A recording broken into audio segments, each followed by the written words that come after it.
Welcome back, my family. Before we dive into tonight's creepy little journey, make sure to like the video, subscribe to the channel, and share this with someone who loves a good scare before bed. I would love to know where you are watching from and what time it is for you right now. So drop it down in the comments and hype me up a little on YouTube. Now, get comfortable, dim the lights, and let us step into tonight's story. He quit the job, he moved cities, he changed his number. But every single night at 1:20 a.m., that same sharp little beep from the drive-through headset kept following him. Not in his headphones at work, not in a restaurant, in his apartment, in his car. Inside houses that did not even have a drive-through within 5 miles. Tonight's video is about people who thought the worst thing about their night shift was the low pay and the bad coffee, until they realized something else was clocking in with them. A fast food worker who keeps getting fully paid orders from customers who never show up. A security guard whose cameras catch movement only at the very edge of the frame. A driver who is warned about a collapsed bridge that is perfectly intact. A gym employee who watches a barefoot man run until his feet should not exist anymore, and then finds the treadmill still turned off.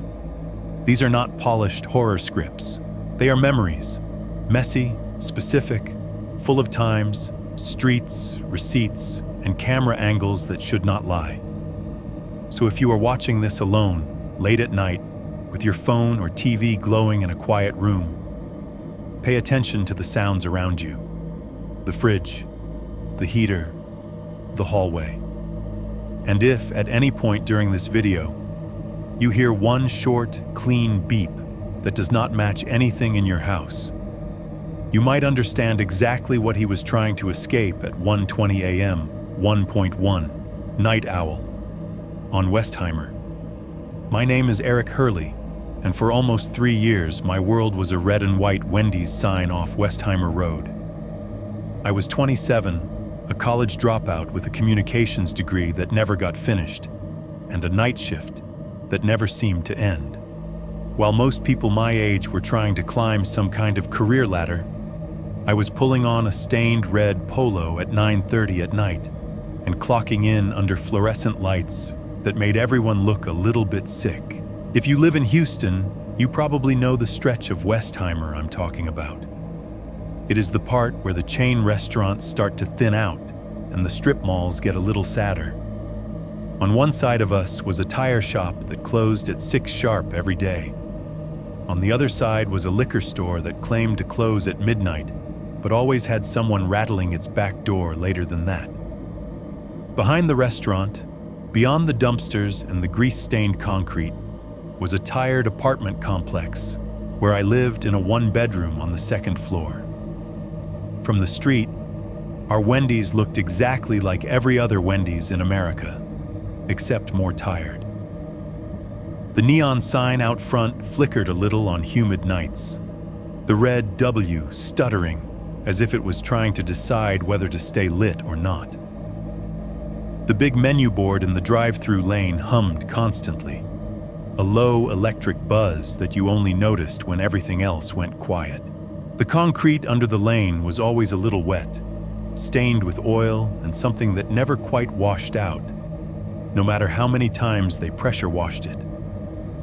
You could follow the black arcs of tire marks where trucks had taken the turn too fast. Inside, everything had that permanent smell of old oil and freezer burn. If you've never worked in fast food, you don't know that smell. It gets into your clothes, your hair, your car. The fryers hissed and rumbled along the back wall, bubbling oil that had been filtered so many times it had its own personality. The patty freezer breathed cold, metallic air every time you opened it, and there was always the sharp tang of thawing beef in the air around the grill station, no matter how clean it looked. Up above, the HVAC vents exhaled a steady, tired wind that rattled the ceiling tiles when it kicked on. On hot nights, which was most nights, It felt like it was losing the fight. There was always one corner of the line that stayed just a little too warm, a pocket of air that smelled like sweat and fryer oil and cheap body spray. The break room was barely a room at all, more like a closet someone gave up on halfway through. One sagging couch that might have been gray once, but now was that universal fast food brown. A little square table with a chipped surface, a microwave permanently crusted on the inside with exploded marinara and popcorn butter, and a fridge that rattled like it was full of loose screws every time the compressor started. The whole room smelled faintly of burned microwave popcorn, sour ketchup packets, and mop water that never fully dried. My shift was 10 p.m. to 5 a.m., technically overnight closing. In reality, it was a long stretch of feeling like the last person on Earth who remembered how to make a Baconator. From 10 to 11, we got the late dinner crowd. People who got stuck at work, couples coming back from a movie, parents with kids who were way too awake for a school night. It was busy then. The dining room still open. People tracking in dust and the last heat of the day every time the door chime dinged. From 11 to 1 was the drunk rush. That's when the bar crowd started coming through the drive-thru, slurring orders into the speaker, laughing at nothing, trying to flirt through a static-filled intercom. We had regulars, guys in button-downs with loosened ties, groups in glitter and heels, some dude who always ordered 4 Frosties and a single small fry like that made sense. It was messy, loud, and stupid, but it made the hours move. After 1 a.m., the dining room locked. The little drive-through only sign got taped crooked to the glass door, and the building got a little too big and empty for the number of people inside it. From 1 to 3, we called it dead time. That was my kingdom. I was usually the one on drive-through. They liked to stick me there because I was the only one who never forgot to say "my pleasure" at the end of the order, and because I didn't complain when it was slow. You wear a headset that hooks over one ear and sits tight against the side of your skull. Every time a car pulls up to the speaker, you don't hear the car first. You hear the beep. It's a sharp, clean little tone right in your ear. Beep. Like someone poking your brain. For most people, it's just a noise. For me, after a while, it became the sound that divided my life into tiny, recorded transactions. Before the beep, nothing. After the beep, a voice, an order, a total. Repeat until sunrise. Welcome to Wendy's. What can I get started for you? 2 for $5. Can I add a Frosty? Your total is... On a typical night, the rhythm was simple. During the drunk rush, the beep came every minute, sometimes overlapping. I'd be handing a bag out the second window while hearing a new voice crackle to life in my ear. But between 1 and 3, the beeps slowed down. Sometimes 10 minutes apart, sometimes half an hour. Occasionally, we would go 40 minutes with nothing but the sound of the fryers and the HVAC and the distant tires on Westheimer. Those were the times I remember the most now, the quiet times. I wasn't completely alone, not technically. There was Gwen. Gwen was 23, all sharp edges and eye rolls, with black nail polish that was always chipped and a vape she kept hidden in her apron. She handled most of the grill work and would slide out the back door every chance she got to take a drag behind the dumpster. You always knew when she'd been out there. She brought the smell of sweet artificial fruit back in with her, a weird mix with the greasy air of the kitchen. She lived on energy drinks and spite. Sarcastic comments in a Texas drawl, jokes about customers under her breath. She pretended not to care about anything, but she remembered people's orders frighteningly well. "Oh, that's double bacon, no mayo guy," she'd mutter when a certain pickup pulled up. And then there was Miguel. Manager Miguel, early 30s, with a shaved head and a permanent crease between his eyebrows, like he was always doing math in his head. He floated between hollering about drive-through times and hiding in the office pretending to do inventory on his phone. Miguel was obsessed with numbers, ticket times, labor percentages, shrinkage. He didn't care if I was exhausted or if Gwen was trying not to cry after some customer screamed at her. He cared if the little dashboard screen on his phone turned red instead of green. If the drive-through average crept above 3 minutes, he'd appear beside you like a ghost and hiss, "We're dying out there, Eric. Let's move." He left around 2 on most nights, though. His rationalization was that after 1 a.m., it wasn't worth paying a manager rate. That left just me and Gwen to run the ship until 5, double-checking doors and counting registers before the morning crew wandered in with their coffees and tired faces. After Miguel left, the building always seemed to exhale. The office light went off. The murmur of his little calculator brain went away, and the sounds that were always there but drowned out by business came forward. The constant low hum of the menu board transformer, the crark of the old soda fountain when it refilled itself, the soft ringing in your ears from the fryers, and outside, behind us, was the lot. The parking lot wrapped around 3 sides of the building.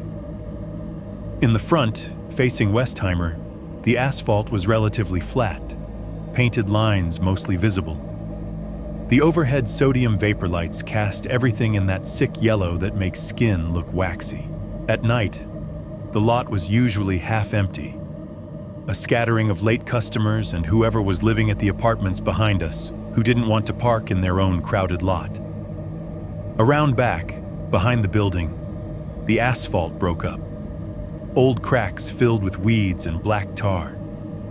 The dumpsters sat near the back fence, rusted and dented, lids never fully closing. The smell back there was a concentrated version of everything inside. Hot grease, sour soda, old lettuce, something metallic. If you walked out the back door for trash or for a quick vape break, you could see the apartment complex looming over the lot. 2 stories, off-white stucco gone gray with age, metal railings, wooden stairs. The staircases echoed when someone ran up them. If people fought in the courtyard, you could hear every word through the thin Wendy's walls.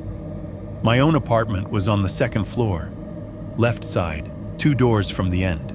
From our drive-through window, if you looked at the right angle, you could see the glow of my TV on nights. I forgot to close the blinds all the way when I left for work. Most nights, standing at that window with the headset on, waiting for a beep that wasn't coming, I would look out at that glow and feel like I was looking at somebody else's life. Some other guy's couch, some other guy's off-brand TV. It was close enough to hit with a rock, and it still felt far away. There was something strangely comforting about that routine. The beep, the order, the bag sliding across stainless steel, Gwen's footsteps on greasy tile, the low, distant rush of a highway a few blocks away, the chirp of a car locking in the lot, flashing its lights, the occasional scream of a siren somewhere out on Westheimer, and then gone. For a long time, it really was just that. Just a tired guy working a tired job in a tired part of town, learning to read the night by its sounds. If that was all it had ever been, you wouldn't be listening to this. 1.2. The first orders. No one came for the first time it happened. It did not feel supernatural. It just felt annoying. It was a Tuesday, technically Wednesday morning, sometime after the drunk rush had burned itself out. The rain had been threatening all evening, and by 1 a.m, it finally made up its mind. It was not a storm, just that steady Gulf drizzle that turns the entire city into a wet parking lot. I remember the time because I checked the monitor when I heard it. 1:20 a.m. The headset beeped in my ear. That sharp little tone that sounds the same whether it's a minivan full of soccer kids or someone stumbling back from a bar. My brain went straight into script without thinking. Welcome to Wendy's. What can I get started for you tonight? There was a half-second of static, the soft hiss of rain hitting the metal pole where the speaker was mounted, and then a man's voice came through.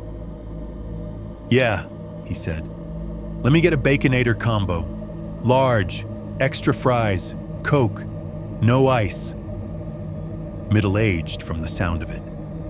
His voice was low and a little rough, like somebody who smoked a pack a day and yelled at sports on TV. There was nothing remarkable about it. The kind of voice you forget 3 seconds after you hear it. All right, I said, punching it in. 1 large Baconator combo, extra fries, Coke no ice. Your total is $8.69. Go ahead and pull forward to the first window. The monitor in front of me showed the dark shape of a car easing up the lane. In the black and white feed, it looked like any other sedan that passed through. When it turned the corner, the outside lights washed over it and gave me more detail. It was an older black sedan, early 2000s maybe. The headlights were that particular yellow you only get when plastic lenses have been sandblasted by a decade of highway miles. The paint was dull, not shiny, like it had been through too many cheap car washes. The windows were tinted darker than they were supposed to be. In Texas, somehow, they always are. The car rolled to a stop at my window. For a second, all I saw in the side glass was my own reflection and the red glow of the menu board behind me. Then the driver's window hummed down just enough for a hand to slide out. No more than 3 inches. That was the first thing I really noticed. People in Houston are weird about their windows when it rains, but he wasn't doing it to keep the rain out. The drizzle was light. Half of it wouldn't have even reached him. It felt deliberate. Just enough to get a card through. Just enough so I couldn't really see his face. The hand was pale with short, clean nails. Not blue collar, not really soft either. No rings. He held out a debit card between 2 fingers. Here you go, he said. I took it and glanced at the name without really registering it. You do that out of habit, just to make sure it's not something obviously fraudulent. But after a while, the names blur together. Good credit, bad credit. Didn't matter. The POS terminal was judge and jury. I slid the card through the reader. It made its little swipe sound, then a brighter ding as the transaction approved. Somewhere deeper in the store, the printer chattered to life. The sounds of the building folded in around that moment. The soft shh of the rain on the roof. The shh crackle of the fryer oil when Gwen dropped a basket. The distant thump of music bleeding from somebody's car on Westheimer. And that printer, right next to my elbow, spitting out a receipt with that annoying buzzing whine it always made when the paper roll was low. All right, I said, ripping off the strip of paper. You're all set. Just pull up to the next window and I'll have that right out for you. The card disappeared back through the narrow slot. The glass slid up and the sedan crept forward. For a second, the side of the car was right in front of me. I tried to catch a glimpse inside, but the tint turned everything into a flat black mirror. I turned away, pinned the receipt on the little spike, called back, 1 large Baconator combo, extra fries, Coke no ice. Gwen slapped a patty on the grill and rolled her eyes. Drunk Tuesday, she muttered. It took maybe 40 seconds to build the burger, drop the extra fries, fill the Coke. I could hear the car's engine idling faintly through the wall, that rough, wet sound of an old muffler. The rain ticked against the drive-through window, running in little rivers down the glass. I packed the food into a paper bag, folded the top, grabbed the drink, and swung the second window open with my hip. There was no car. The drive-through lane outside was empty, washed in yellow light and rain. A few pieces of trash, straw wrappers, a napkin skittered across the wet concrete in the breeze. The menu board glow painted the puddles, turning them the same greasy red as the sign out front. I leaned out, craning my neck to look down the lane. No taillights, no car waiting at the order speaker. I glanced at the monitor, even though there was nothing it could show me I wasn't seeing with my own eyes. The camera feed confirmed it. An empty strip of concrete shining under the rain. Sometimes people mishear you. They think you said pull around, like for a curbside. Or they panic and drive past the second window and end up parking crooked somewhere. I checked the front lot. Nothing. Checked back by the dumpsters. Nothing. The sedan was just gone. "Hey, Gwen," I called back into the kitchen. "Did that dude drive off?" She shouted over the fryers. "What dude?" "The Baconator guy." She shrugged without looking up. "I don't know, man. I'm not watching your lane." I stood for another 10 seconds with the window open, feeling the humid air on my face, watching the rain. No car miraculously reappeared. No beep from the headset. Nothing. Finally, I closed the window and set the bag aside on the warmer. We were not supposed to eat unclaimed food, technically. Official policy was that it got tossed. Unofficial policy, at 1 in the morning on a slow night, was different. Another car came through eventually, ordered a small fry and a Frosty, and left without incident. The shift crawled forward. The rain never really picked up and never really stopped. That first abandoned order should have been a story I told once and then forgot. This one guy paid and dipped. I scored a free burger, the kind of thing you say in a group chat and then bury under memes. 4 days later, it happened again. It was the same kind of night. Wet, warm, the air outside smelling like wet asphalt and faint exhaust.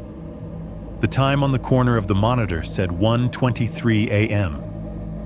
The dining room was dark. Lights turned off except for the emergency exit signs. The only illumination came from the kitchen, the glow of the menu board outside, and the TV in the break room showing some late-night infomercial no one was watching. The beep in my ear made me jump. I had been leaning against the counter, zoning out to the sound of the dishwasher chugging away in the back. That little tone snapped everything into focus. "Welcome to Wendy's. What can I get started for you?" "Yeah," the voice said. "Let me get a Baconator combo. Large, extra fries, Coke, no ice." Same cadence, same roughness, same exact wording, down to the "let me get" at the start. I felt something tug in the back of my mind, that recognition you get when you hear a song you know the first bars of. I glanced automatically at the monitor as I punched the order in. The same black sedan rolled up in grainy grayscale, the same dull headlights smeared by the drizzle. It pulled up to the first window and stopped sharply, like the driver knew exactly where the wheels should land. The window hummed down 3 inches. The same pale hand stuck out. The same type of card pinched between 2 fingers. If there were calluses or scars there, I didn't see them. It was too quick, too practiced. The card reader beeped. The printer chattered. The POS approved. I handed the receipt out through the slot. The window slid back up. The engine idled. "Your total is $8.69, I said, though the screen already showed approved. "Pull up to the next window." The sedan crawled forward. I turned to make the order, calling it back out of habit. Gwen raised an eyebrow when she heard the exact same combo. "Deja vu," she joked. "You sure you didn't hallucinate that first guy and eat imaginary food?" "You saw me eating it," I said. "Yeah, but I didn't see a customer," she muttered. The grill hissed. The fries dropped. The Coke machine whooshed syrup and carbonation into a paper cup. I bagged everything, put the drink in the holder, and slid the second window open. Once again, nothing. Empty lane. Rain-slick concrete, glossy and glowing. I stood there longer this time, feeling an irritation rise under my skin. Maybe the guy thought he was at McDonald's. Maybe he panicked. Maybe he suddenly decided he didn't want it. Maybe he had an emergency and had to peel out. But the worst part of working with food is knowing how much of it gets thrown away.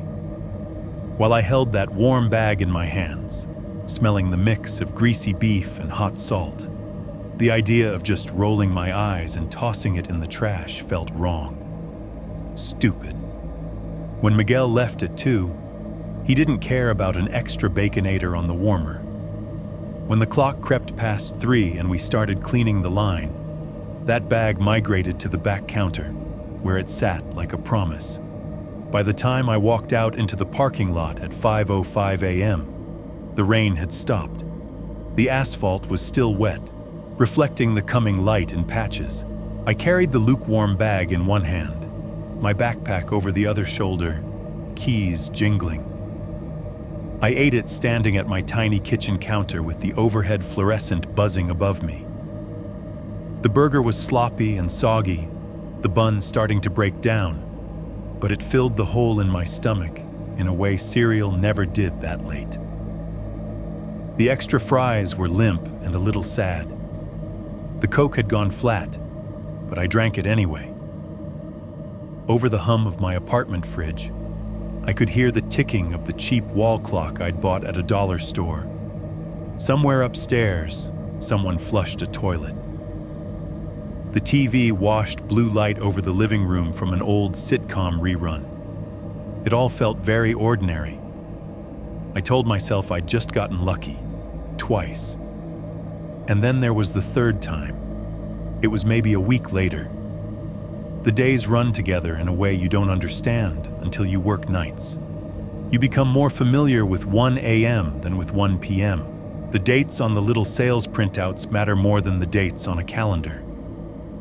It was around the same now familiar time window, sometime between 1:15 and 1:30. The rain had taken the night off. The sky over Westheimer was low and orange from the reflected city lights, and the air was thick enough to chew. The beep popped in my ear. My mouth started the script before my brain caught up.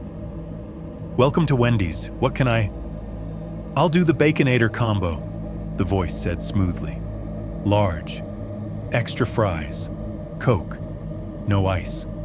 I didn't even need to look at the monitor to know what I was going to see, but I did anyway. The black sedan slid into view like it was on rails. Same headlights, same dull paint, same dark windows.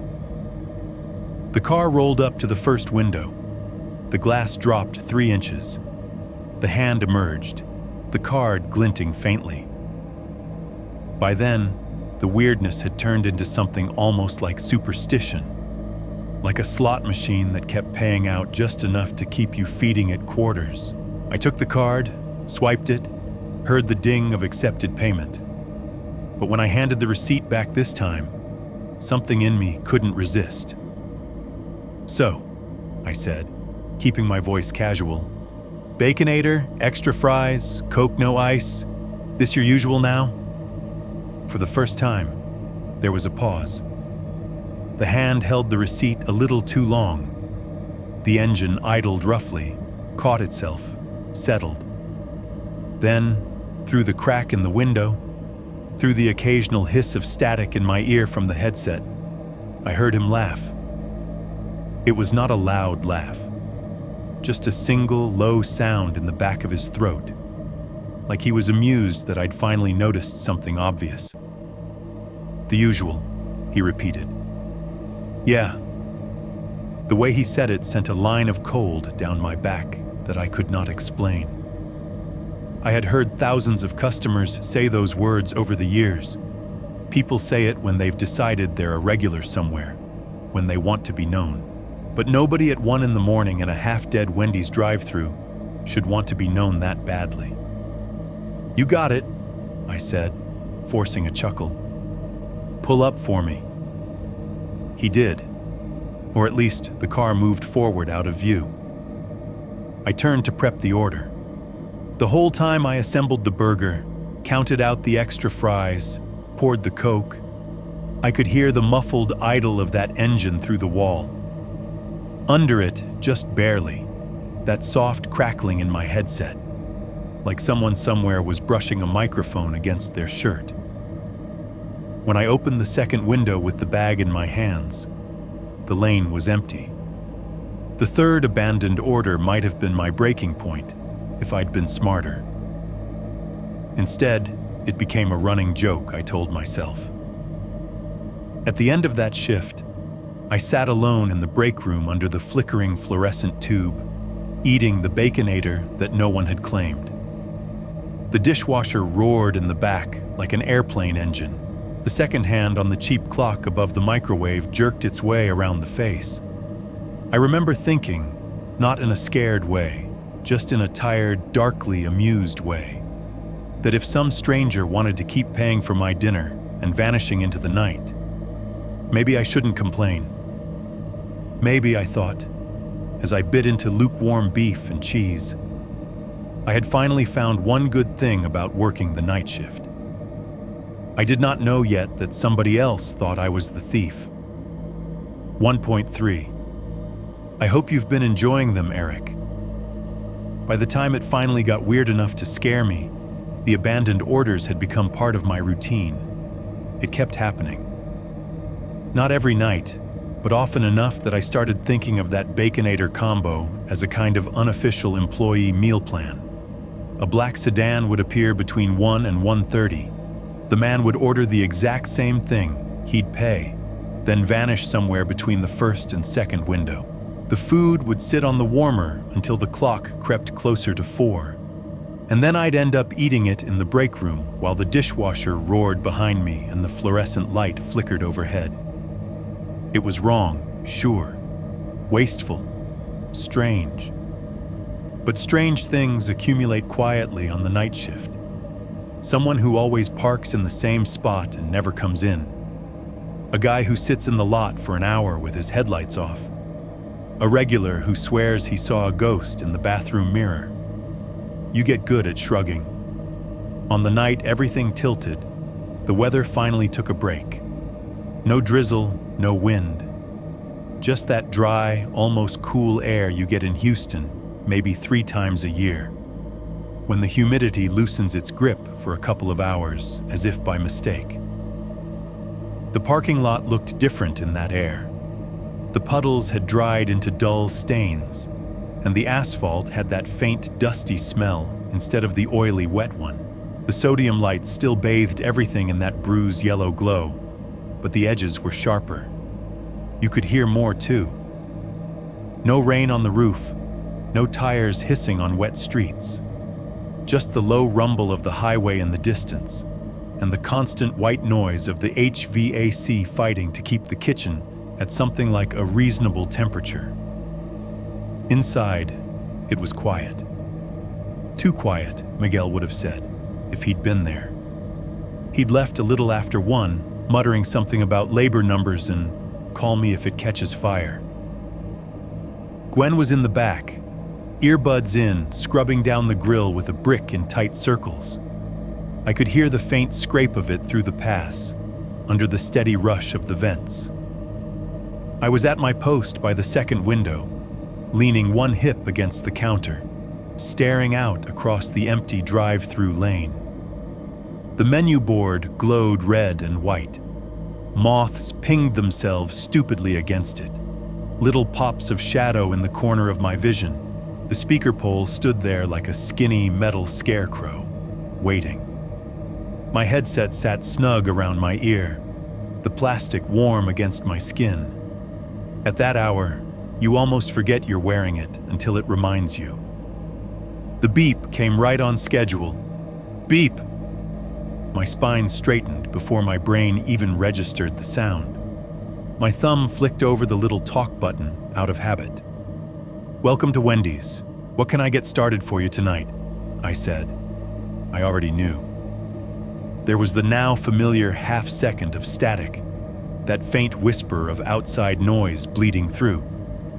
Then the same voice, the same exact tone cut in. "Yeah," he said. "Let me get a Baconator combo, large, extra fries, Coke, no ice." I could have mouthed the words along with him. My fingers were already moving on the POS, ringing it up. "All right," I said.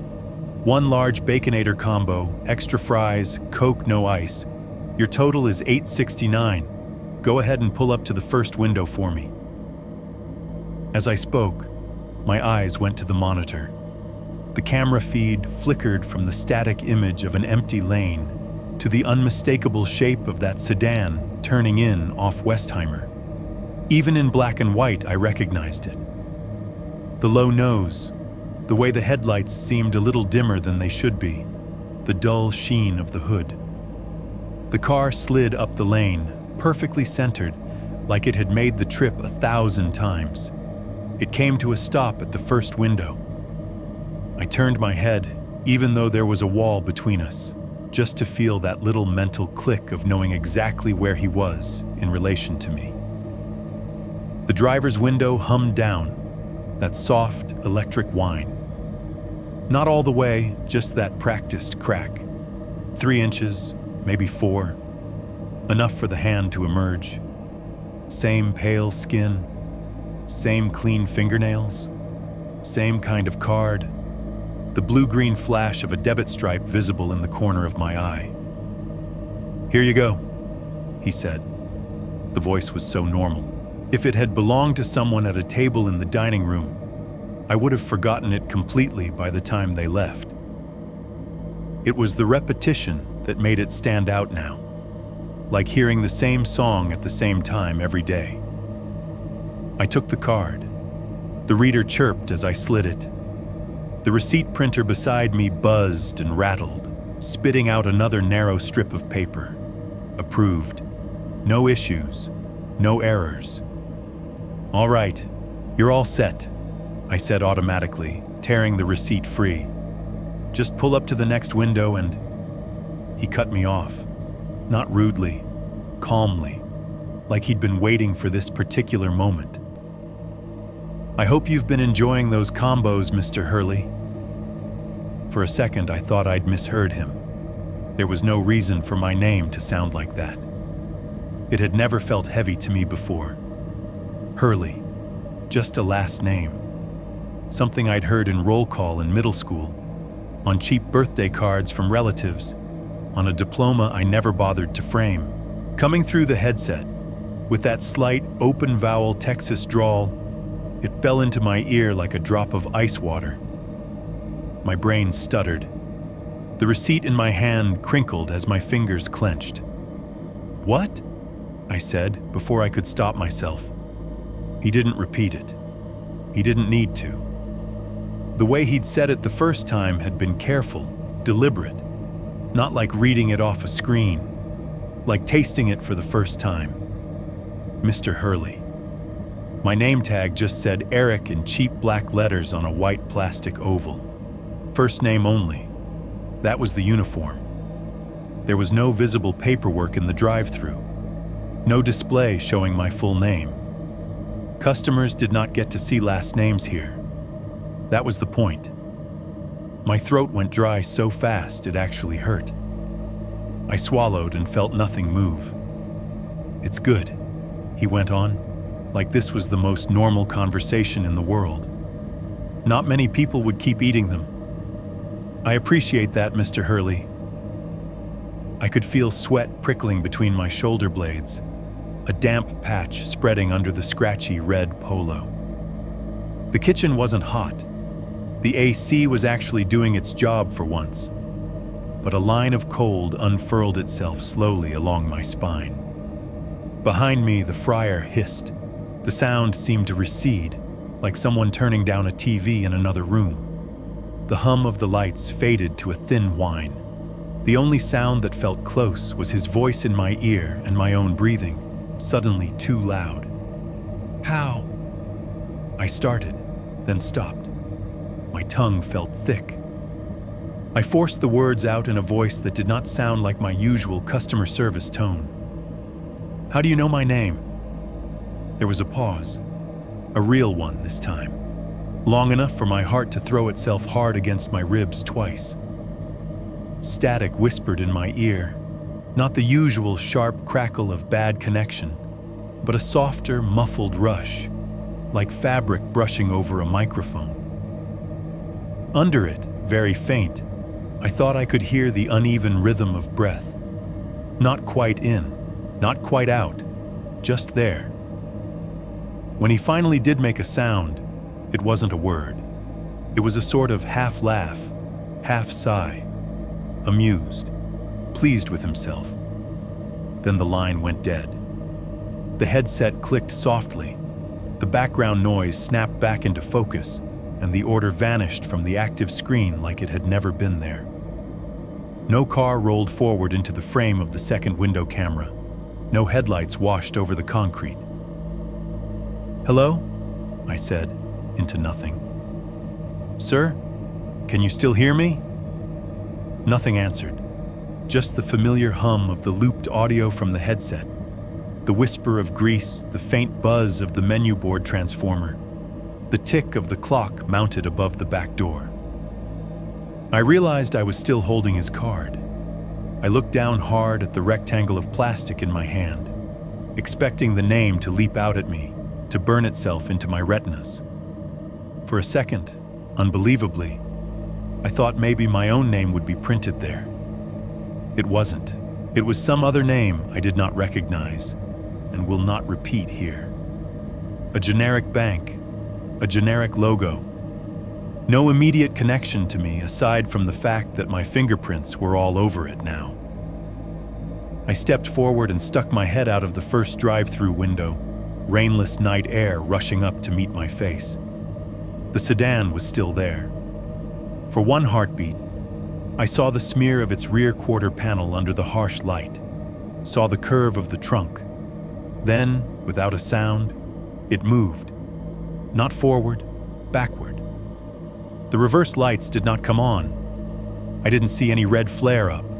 The car simply slid back down the lane, like someone had hit rewind. One frame, it was in front of me. The next, it was further away. And then it was gone, leaving only a faint shimmering in the air where its exhaust should have been. I blinked hard, convinced I'd just done that thing where you look too long at something and your brain fills in gaps weirdly. The lane was empty. The speaker pole stood alone. Nothing out on Westheimer was slowing down or stopping. No rogue black sedan hung at the edge of the lot. "You good?" Gwen called, her voice muffled over the noise of the sprayer in the back. "Yeah," I lied. He drove off again. "You got a secret admirer," she said. "Hope he tips." I forced a laugh that sounded normal enough to satisfy her. Inside, everything felt off-center. The rest of the shift dragged and jittered at the same time. Every few minutes, my eyes flicked to the monitor, watching the ghostly grayscale of the drive-through lane.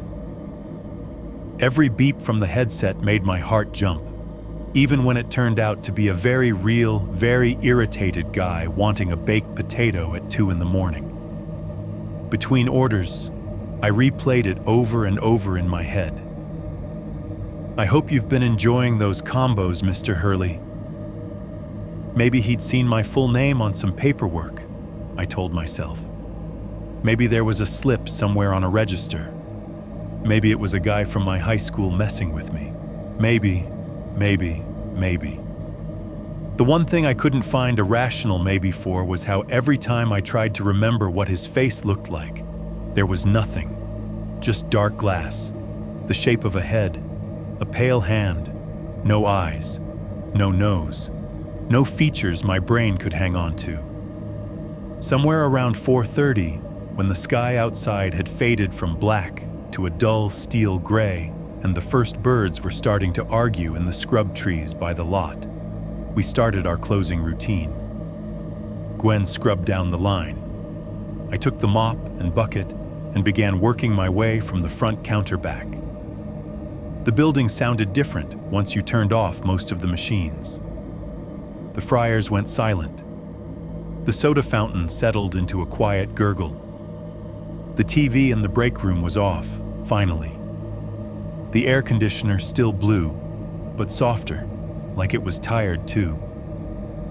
With each drag of the mop, the slap of wet strings against tile echoed. It was just me and that sound and the distant rush of early traffic on Westheimer. I was halfway between the lobby and the back door, pushing the mop in slow figure eights, when the tiny speaker in the ceiling above the drive-through monitor crackled. We had a feed from the outside speaker piped into the store audio so we could hear customers waiting. Most of the time it was just empty air and the occasional rumble of a car pulling up. This was different. First came the sound of an engine, not the sharp rev of someone gunning it, but the low, strained tone of a car easing backward on an incline, tires rolling slowly over concrete. It grew louder and clearer, like the car was right next to the speaker pole. Then, under it, or maybe over it, it was hard to tell in that little burst of noise, came a whisper. So, that was all. Just that single syllable cut clean off. So, or soon, or something like it. I couldn't be sure because as soon as my ears latched onto it, the feed went dead again. The speaker popped softly and returned to that smooth bed of nothing. I froze, mop handle slick in my hands. The tiles under my shoes reflected my own pale face back at me in the thin film of dirty water. I backed up to the monitor and rewound the camera a few seconds. The grayscale footage showed an empty lane the whole time. No car, no movement. Nothing to match the sound I had just heard. I saved that little clip anyway, more out of instinct than intention. At the time, I told myself it was because I wanted proof that the system was glitching, something to complain about so corporate might actually replace the ancient equipment. Truthfully, I think I wanted proof that I wasn't imagining things, even if the proof made no sense. When the morning shift started drifting in, smelling like fresh soap and coffee, I took off my headset, hung it on its hook, and clocked out. My legs felt rubbery. My shirt was glued to my back with dried sweat along the spine. Nobody asked why I looked so tired. Nobody asked about the extra Baconator box in the trash, or the faint smear of something on the drive-through mat where I'd leaned too long. Outside, the sky had gone from steel to a pale, sick blue. The streetlights clicked off one by one as I crossed the lot to my car. The apartments behind the Wendy's were waking up. Someone slamming a door, a baby crying, a TV news anchor's voice drifting out of an open window. By the time I trudged up the metal stairs to my second-floor unit, the weight of it all had settled into a kind of numbness. I told myself it could wait. I didn't have to figure it out before sleep. I did not mention any of it to Gwen. I did not text anyone about it. I did what night shift people do best. I stuffed it down into that mental drawer labeled "Deal with Later" and shut it. In my bedroom, the blinds were drawn but thin, pale light pressed against them. I lay down on my sagging mattress, fully clothed, shoes kicked off onto the carpet. The room smelled faintly of grease and cheap detergent. I closed my eyes and tried to focus on my breathing. Long in, long out. Somewhere between waking and sleep, I heard it again in my head, looping. I hope you've been enjoying those combos, Mr. Hurley. Every time I nearly drifted off, the words tilted a little, the emphasis shifting. I hope you've been enjoying. I hope you've been enjoying. I hope you've been enjoying those combos, Mr. Hurley. I must have been hovering on the edge of sleep when the engine started. It was faint, muffled by walls and distance, but unmistakable. The low rumble of a car turning over in the lot directly below my window. No doors slamming first. No footsteps on the stairs. Just an engine catching, struggling for a second, then settling into a steady idle. I opened my eyes. The ceiling stared back at me. I did not move to the window. I did not look. The sound went on for what felt like a full minute. Just a car, sitting there, idling, waiting. Then, just as suddenly as it had started, it stopped. No rev, no squeal of tires, just cut off, like someone flipped a switch. I lay there with my heart beating in my throat, staring at the cracks in the paint above me.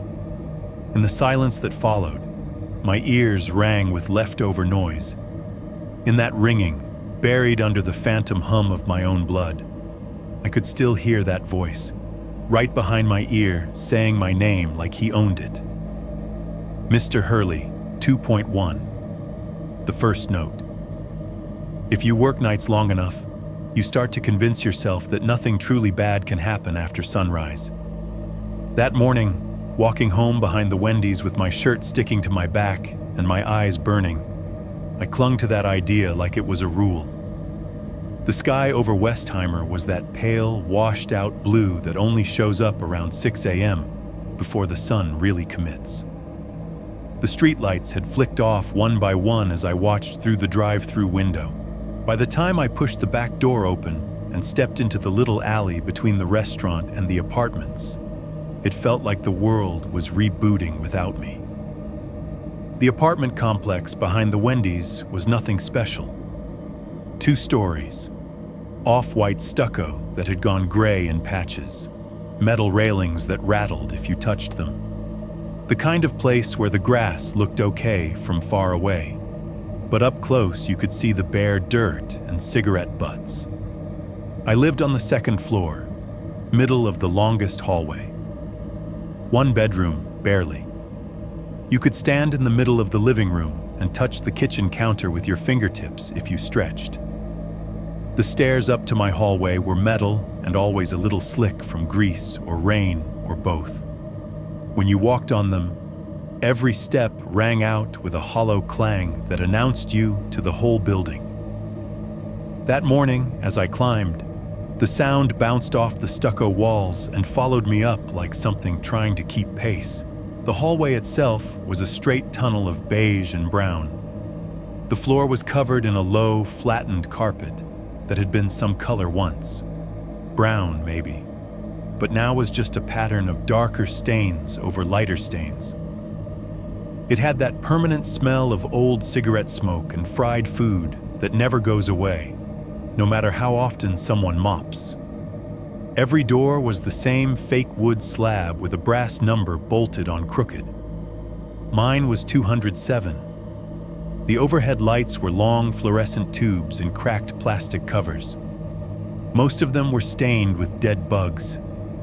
They flickered in that slow, irregular way that made you think they might burn out any second, but never did.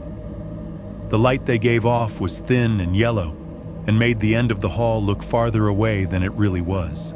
I walked down that hallway in a kind of autopilot fog, backpack slung over one shoulder, Wendy's hat in my hand. My body already knew the steps. Count 3 doors from the stairs. Dodge the spot where the carpet bunches up. Avoid the gouge in the wall some drunk neighbor had left with a piece of furniture. I remember thinking, as I got closer to my door, that if I could just get inside, take my shoes off, and collapse on the couch, maybe the whole Mr. Hurley thing would feel less real. Daylight does that. Turns the night into something you dreamed. Then I saw the bag. It was sitting directly in front of my door like it belonged there. A medium Wendy's paper bag, rolled neatly closed at the top. No receipt stapled to the side. No grease stains showing through. For a second, my brain tried to process it as something normal. Maybe the manager had sent me home with food and I'd forgotten it. Maybe one of the morning shift girls had left a joke present. Maybe this was some weird promotion where they dropped off breakfast at your house if you worked late. Then the more obvious question hit. How would anyone from work even know which door was mine? I stopped 3 steps away and just stared at it. The hallway was empty. No doors open, no voices. Somewhere at the far end, a TV was murmuring behind a wall, low enough that I couldn't make out the words. A baby coughed once, then quiet. The building had that early morning hush where everyone's either asleep or getting ready for work, and no one wants to acknowledge anyone else exists. My key ring felt too loud in my hand. The bag looked brand new. No wrinkles except the ones from being folded. The red Wendy's logo girl smiled up at me from the side, cheerful and flat. I knew that bag design. I'd loaded hundreds of them. The crease at the top was a tight, smooth roll, different from the fast fold we did on the line. I don't know why, but I suddenly became hyper-aware of every sound my body was making. The rustle of my jeans, the rough drag of my shoes on the carpet, my own breathing, too fast in the quiet. I told myself, firmly, that there was no reason to be weird about it. It was just a bag. Maybe somebody dropped their late-night food. Maybe it wasn't even meant for me. I stepped forward and reached down. When my fingers closed around the paper, the sound it made was shockingly loud. The dry, crumpling crackle of the bag echoed off the narrow walls and came back at me from both sides. It was such a normal sound, just paper.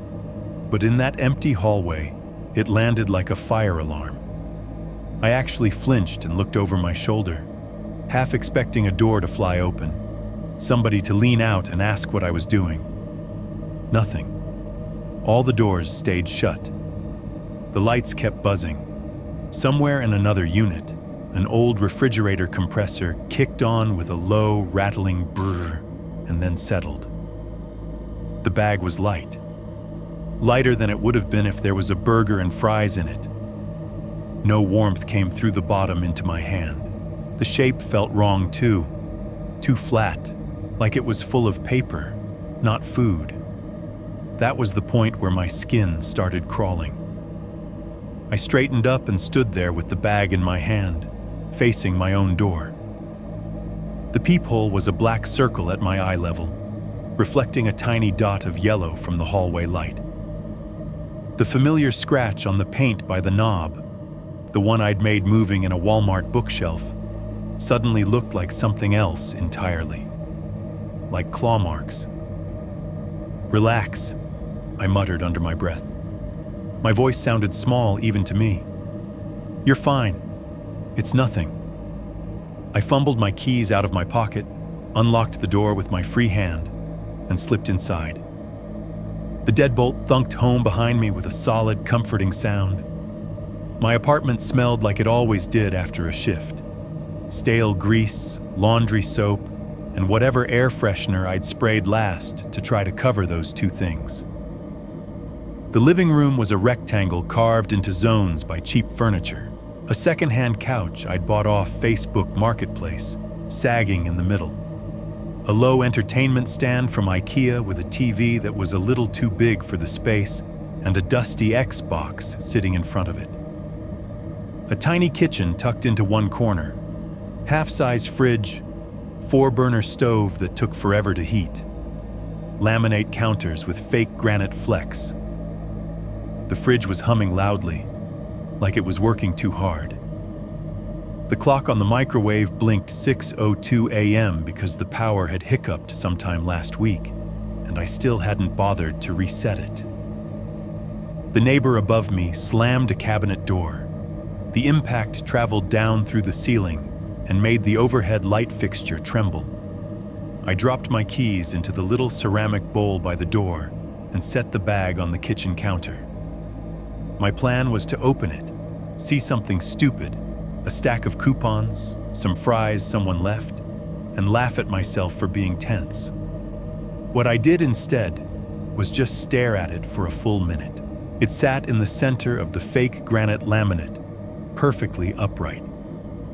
The roll at the top was seamless, the kind you get if you fold and press with care, not in a hurry. My hands felt clumsy just thinking about undoing it. A chunk of ice clattered in the freezer above the fridge as the ice maker dumped a load into the tray. The sudden sound snapped me out of it so sharply that my heart actually stuttered. I couldn't help it. I turned toward the kitchen like someone had thrown a rock through a window. Just the ice. Just the usual. "Jesus," I whispered. "Get a grip." I turned back to the bag, grabbed the top, and peeled the roll open. The adhesive of the paper crackled. The smell that wafted out was not food. It was dry, a little musty, like a box that had been sitting in someone's closet for a long time. Inside, stacked neatly, were papers. I pulled the first one out. It was an 8.5 by 11 sheet of cheap printer paper, black and white, edges curling just slightly. The image on it was grainy but unmistakable. My hallway, taken from the far end, looking toward my door. You could see the sagging carpet, the buzzing light fixture, and the row of identical doors. Mine, 207, was at the center of the frame. There was no timestamp on the picture, but I knew it was recent. The trash can that had appeared halfway down the hall 2 weeks ago, a new amenity from the landlords, was there in the shot. The bulb in the second light fixture down was out, same as it was now. I felt something cold settle just under my ribs. I set that sheet aside and reached for the next. This one was closer. It was my door, filling the frame. The number 207 was crisp and clear. The doormat, a rectangle of fake coir fibers with the word "Welcome" half worn off, sat at the bottom edge. You could see the exact scuff mark by the knob I'd just been staring at outside. The angle was head-on, like whoever took it had been standing right where I'd been a minute ago when I picked up the bag. I swallowed and moved on. The next was the parking lot. Same cheap printer paper, same gray wash of pixels. It was taken from an angle above, maybe from the second floor railing, looking down at the back lot between the Wendy's and the apartments. My car was there. Old silver Civic, dent over the rear wheel well, one headlight lens slightly clearer than the other.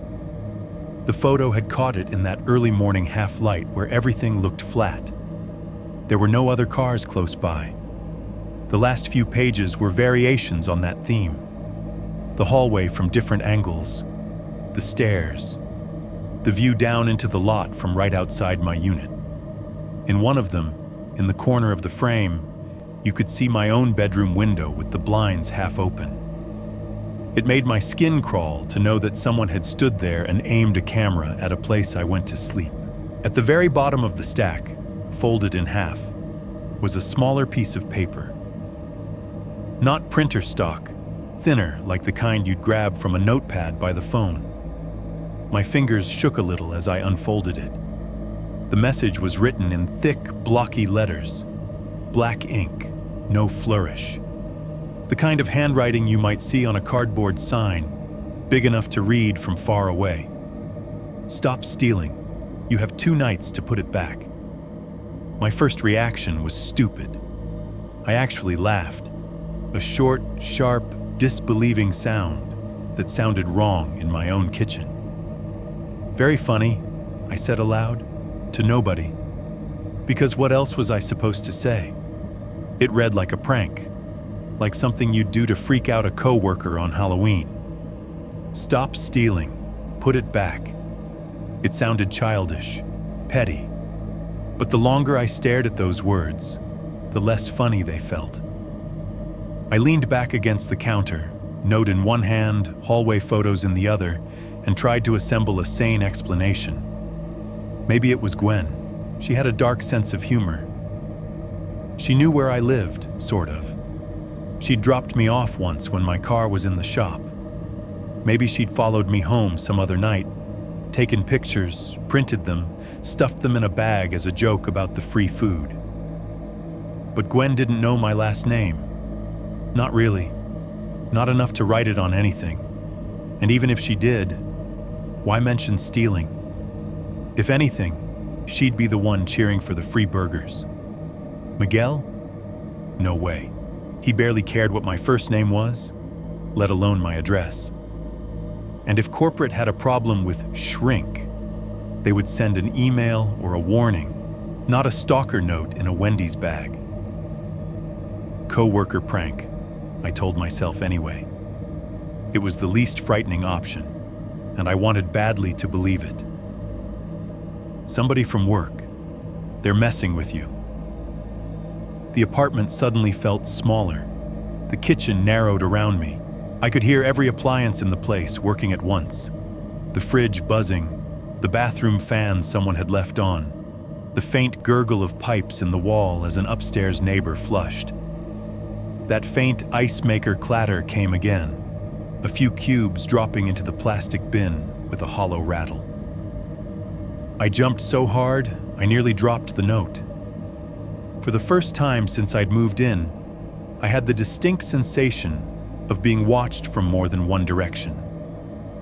Not from a specific spot, just a pressure, like eyes resting on the back of my neck, on the top of my head, on my shoulders. My front windows faced the lot. Thin blinds, cheap slats. Anyone standing in the right place outside and looking just so could see silhouettes moving around in here if the lights were on. I knew that in theory. I had never felt it like this. I walked over and tugged the cord, letting the blinds fall fully closed. The plastic strips clattered together in a noisy cascade. When they stilled, they made a thin, trembling barrier between me and the world outside.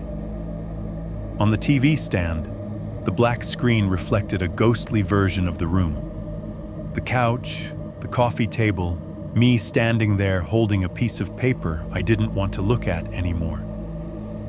In the reflection, the doorway behind me looked darker than it really was. I put the note down on the table, away from the photos, like distance on the cheap laminate might lessen its weight.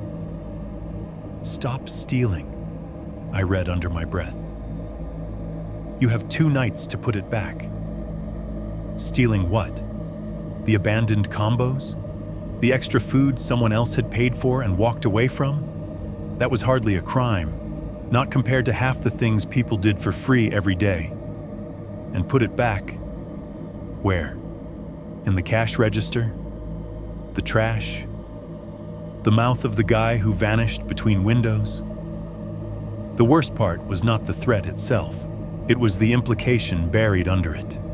Whoever had written that note knew where I worked, where I lived, and enough about my schedule to leave the bag in the brief window between me leaving the store and getting home.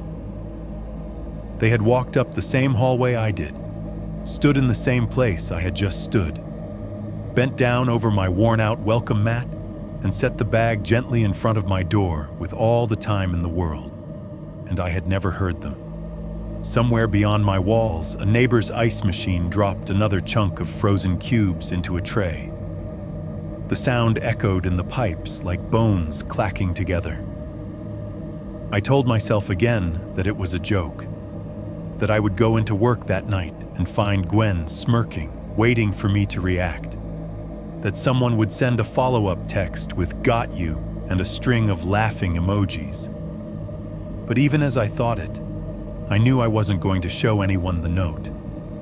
Because jokes don't come with surveillance photos of your front door, and jokes don't make the hairs on your arms stand up when you realize whoever took those pictures had been standing close enough to touch you on nights you never felt a thing. 2.2. The sedan in the lot. I did not sleep that day. I told myself I would. I even went through the motions. After I found the note and the photos, I tried to put them out of sight. I stacked the papers, folded the handwritten note back over on itself so I would not have to see the words, and tucked everything back into the Wendy's bag.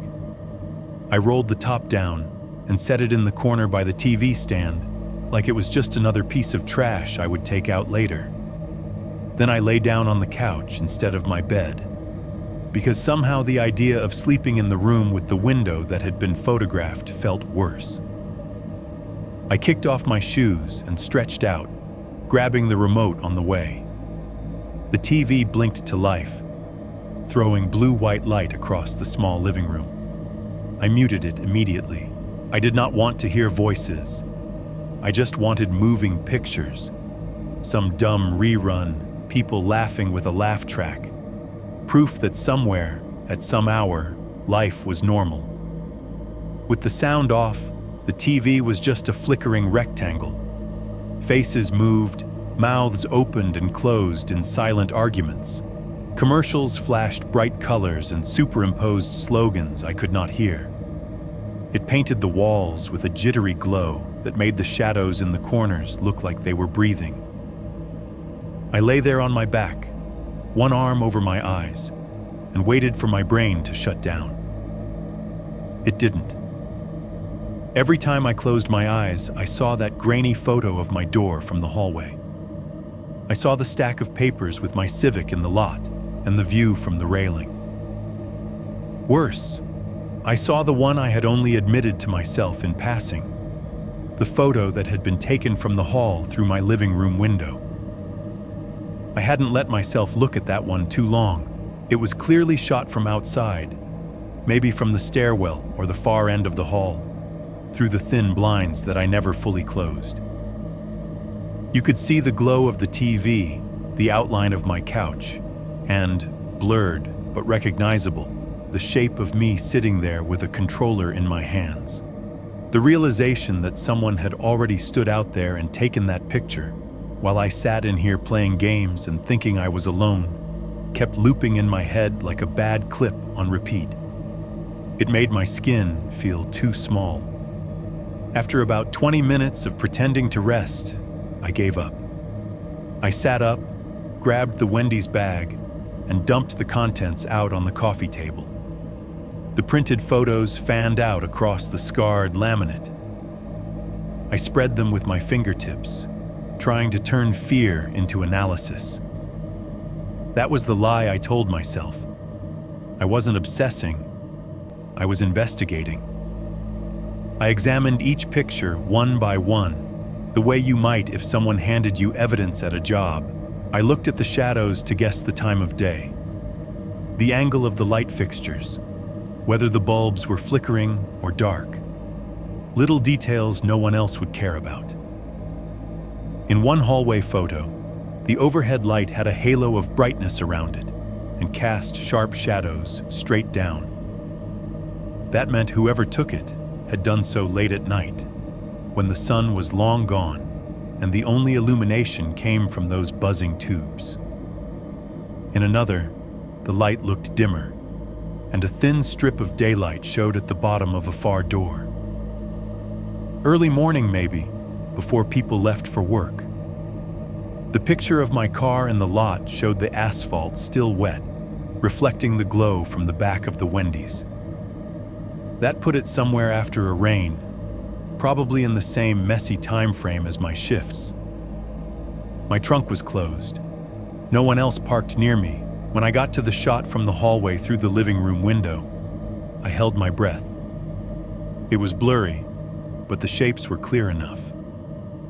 There was the couch. There was the TV, mid-scene, light washing over the wall. And there I was, a smudge of gray with my head turned toward the screen.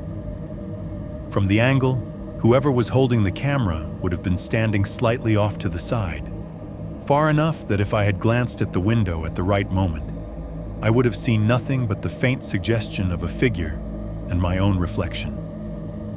I ran my finger along the edge of that sheet, tracing the thin white border.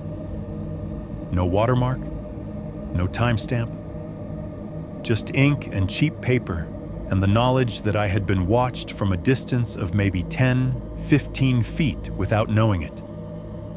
The apartment sounded louder around me in the stillness.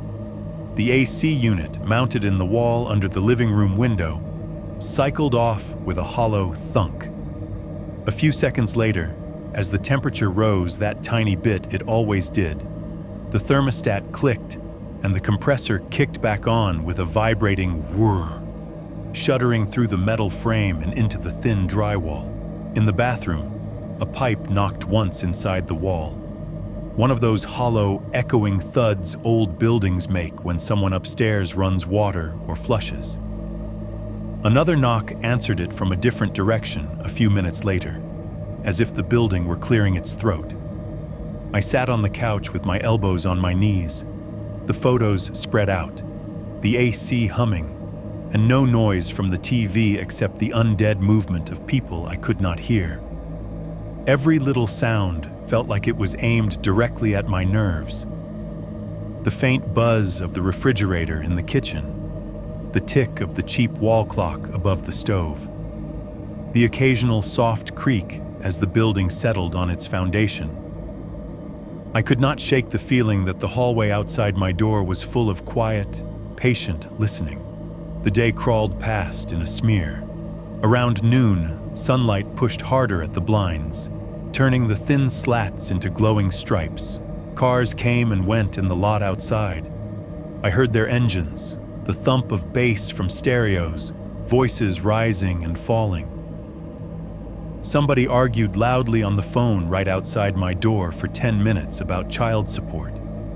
The normal chaos of the complex tried to reassert itself. None of it touched the knot under my ribs. I tried to shower. The glove of hot water made me feel momentarily less solid, like I could scrub the unease off my skin.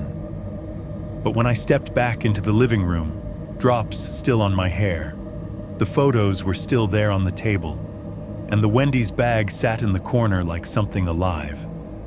I made coffee I did not need. I stared at my phone with a half-typed message to Gwen on the screen. "Did you leave something at my door?" And erased it. Every version of that text led to a conversation I did not want to have if the answer was no. By evening, I knew I was not going to sleep before my next shift. My body had crossed that invisible line from exhausted to wired. The thought of closing my eyes and trusting the building to be just a building felt reckless. When the sun finally slid down and took the daylight with it, the apartment slipped back into the comfortable shape I was used to, a cave lit by screen glow and overhead bulbs. Except now, the cave had holes in it. I left the TV on mute as the sky outside turned the color of ash. I flipped the lock on the door 3 times, just to make sure it had really caught. I paced between the couch and the kitchen, picking things up and setting them down for no reason. At some point, I dragged a chair over to the window and eased the blinds open a fraction of an inch with 2 fingers.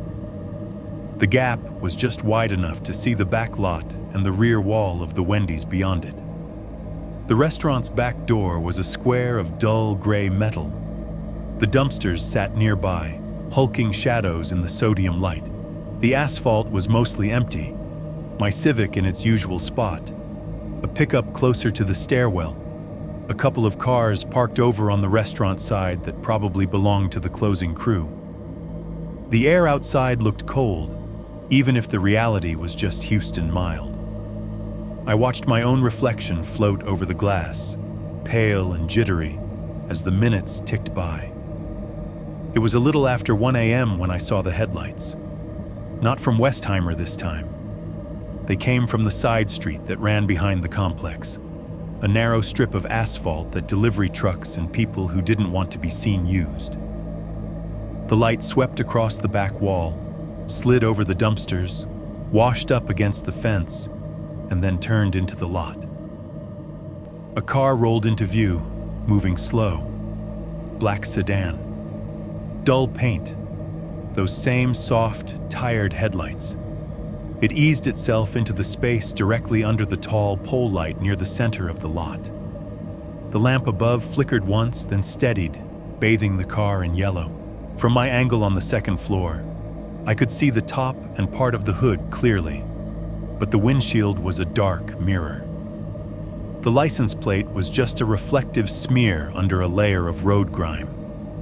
If there were numbers there, they were buried under mud. The engine cut off.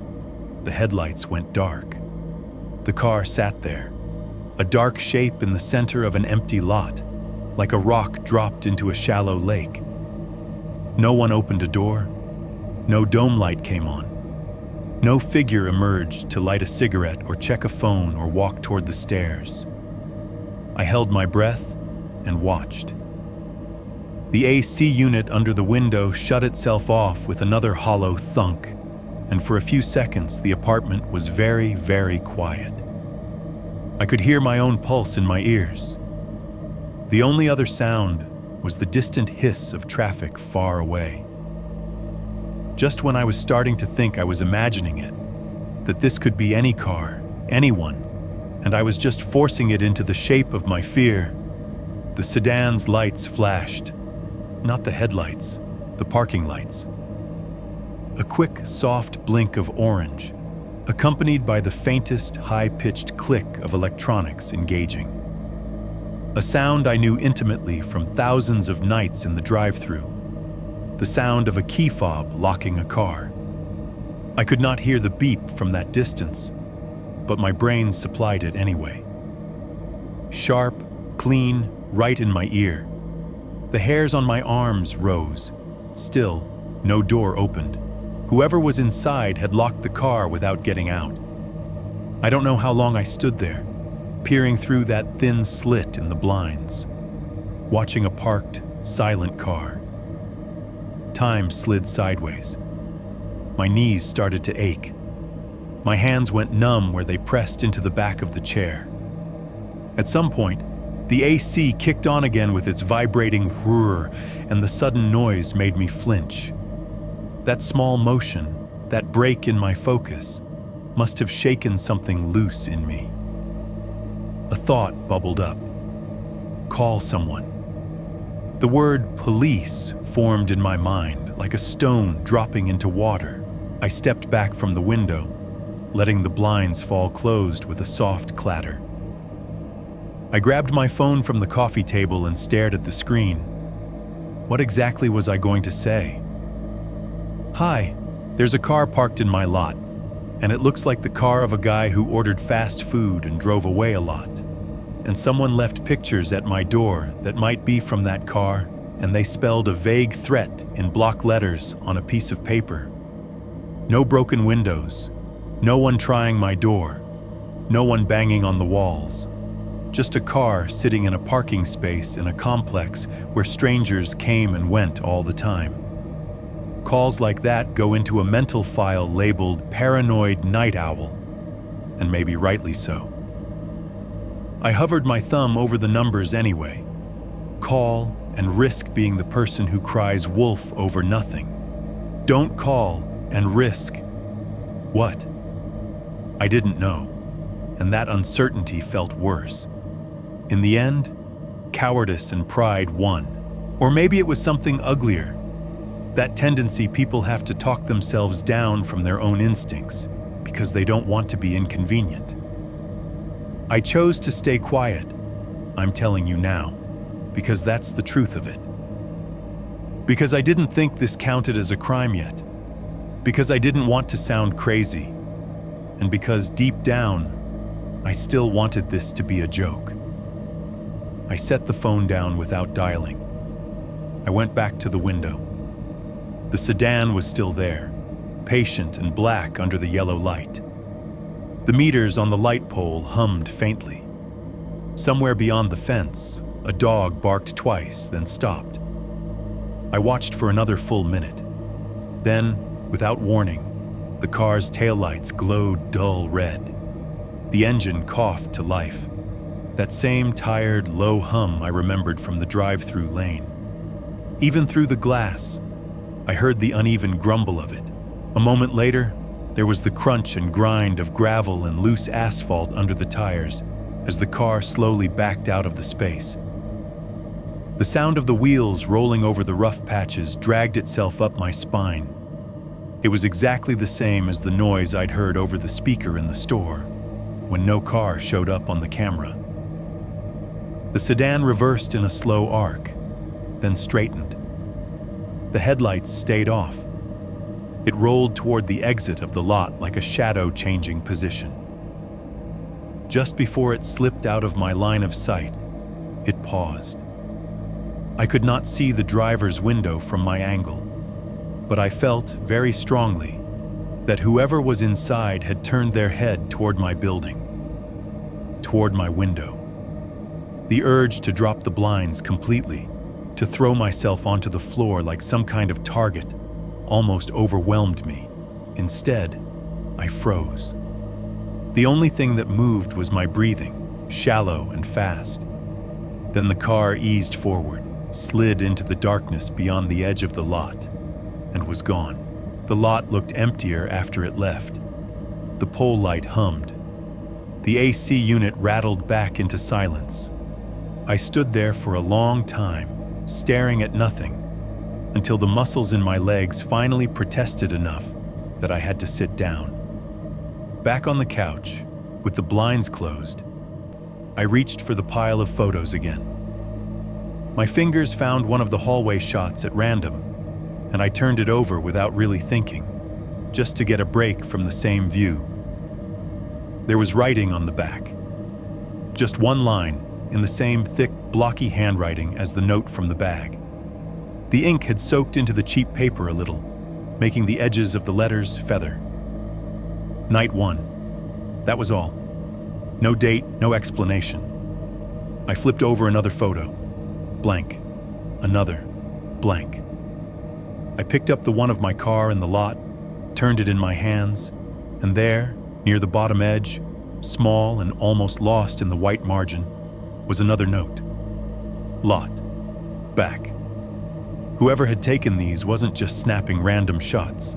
They were cataloging, labeling, organizing Night 1, which meant even before the note on my mat, even before the sedan in the lot, they'd already started counting. 2.3, Night 2. You have one night left. I took the bag to work with me. That sounds like the dumbest possible choice. Written out like that. If this were someone else's story, I'd be yelling at them through the screen. Leave it at home. Throw it away. Burn it. But when it is your life, you cling to the physical object like it is going to make things make sense. I didn't carry it in like a crazy person, clutching dirty paper under my arm. I shoved the photos back inside, rolled the top of the Wendy's bag down tight, and tucked it into my backpack, between my change of shirt and my headphones. It felt heavier than it should have, like the paper inside had soaked up all the dread in my apartment. The walk from my building to the back door of the Wendy's was the same as always. Down the metal stairs that chimed under my feet, across the scar of asphalt behind the dumpster, past the grease stains that never faded. The restaurant's back door was propped open with a busted soda crate, vents gusting warm fryer air into the already thick night. Miguel was already in the office when I clocked in, hunched over the tiny desk with his phone in one hand and a printout in the other. The office always smelled like cardboard and stale coffee, a different flavor of sad than the rest of the place. "Hey," I said, swiping my card. He grunted without looking up. "You been comping stuff without ringing it?" he asked, like it was just another item on his mental checklist. "No," I said. "Why?" He slapped the paper down on the desk so the columns of numbers jumped. Shrinkage is up, systems flagging a couple of weird transactions, guests saying they got charged twice, stuff like that. Corporate hates that. Something in my chest tightened. Like, card got run twice, or... He shrugged, irritated. "Some of it looks like that. Some of it looks like refunds that didn't go through right. I'm just telling you what they told me. We gotta lock this down or they start asking who's stealing." The word landed between us with a dull thud. stealing. I felt the ghost of the note in my pocket, even though it was in my backpack in the break room. Stop stealing. You have 2 nights to put it back. Okay, I said too fast. I haven't been comping anything. Miguel sighed like he'd been hoping I'd confess to some simple, fixable mistake. Just make sure you're doing it by the book on drive-thru. No oops, I hit the wrong button crap. The computer thinks money is missing. The computer is what they believe. He went back to his numbers. I stood there for a second, wanting to say, what if the computer is wrong in a way you don't understand? But there is no way to phrase that without sounding like you should not be trusted near any machinery. I took my backpack to the break room and slid it into my usual locker. The metal door clanged shut too loud in the cramped space. I thought briefly about pulling out the bag and showing Gwen, asking, "Is this you? Did you do this?" But when she came in a few minutes later, trailing vape smell and complaining about traffic on Westheimer, the window between "this is a joke" and "this is a problem" felt too narrow to squeeze a conversation through. I almost did it anyway when she said, "You look like hell, Hurley. You sleep at all?" "Not really," I said. "Had weird stuff happen at the complex." She rolled her eyes. "Probably just raccoons or crackheads. Same thing."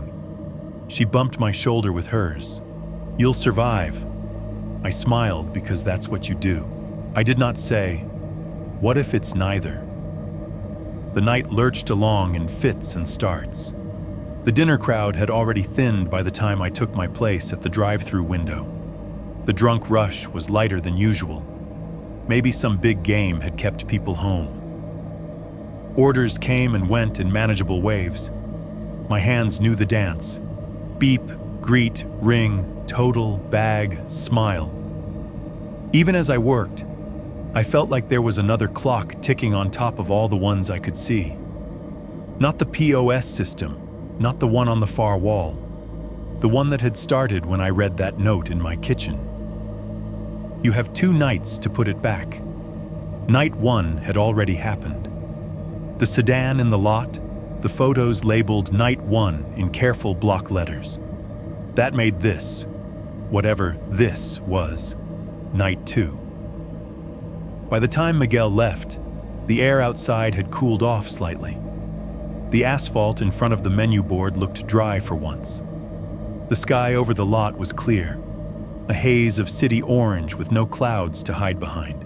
It was a little after 1 a.m. when the restaurant settled into the familiar muted hum of dead time. Gwen scrubbed the grill in slow, hypnotic circles. The clatter and hiss of dishes came and went from the back. The AC rattled overhead, trying to keep up with the fryer heat. My headset sat snug around my ear, a piece of plastic and metal my body had stopped noticing hours ago.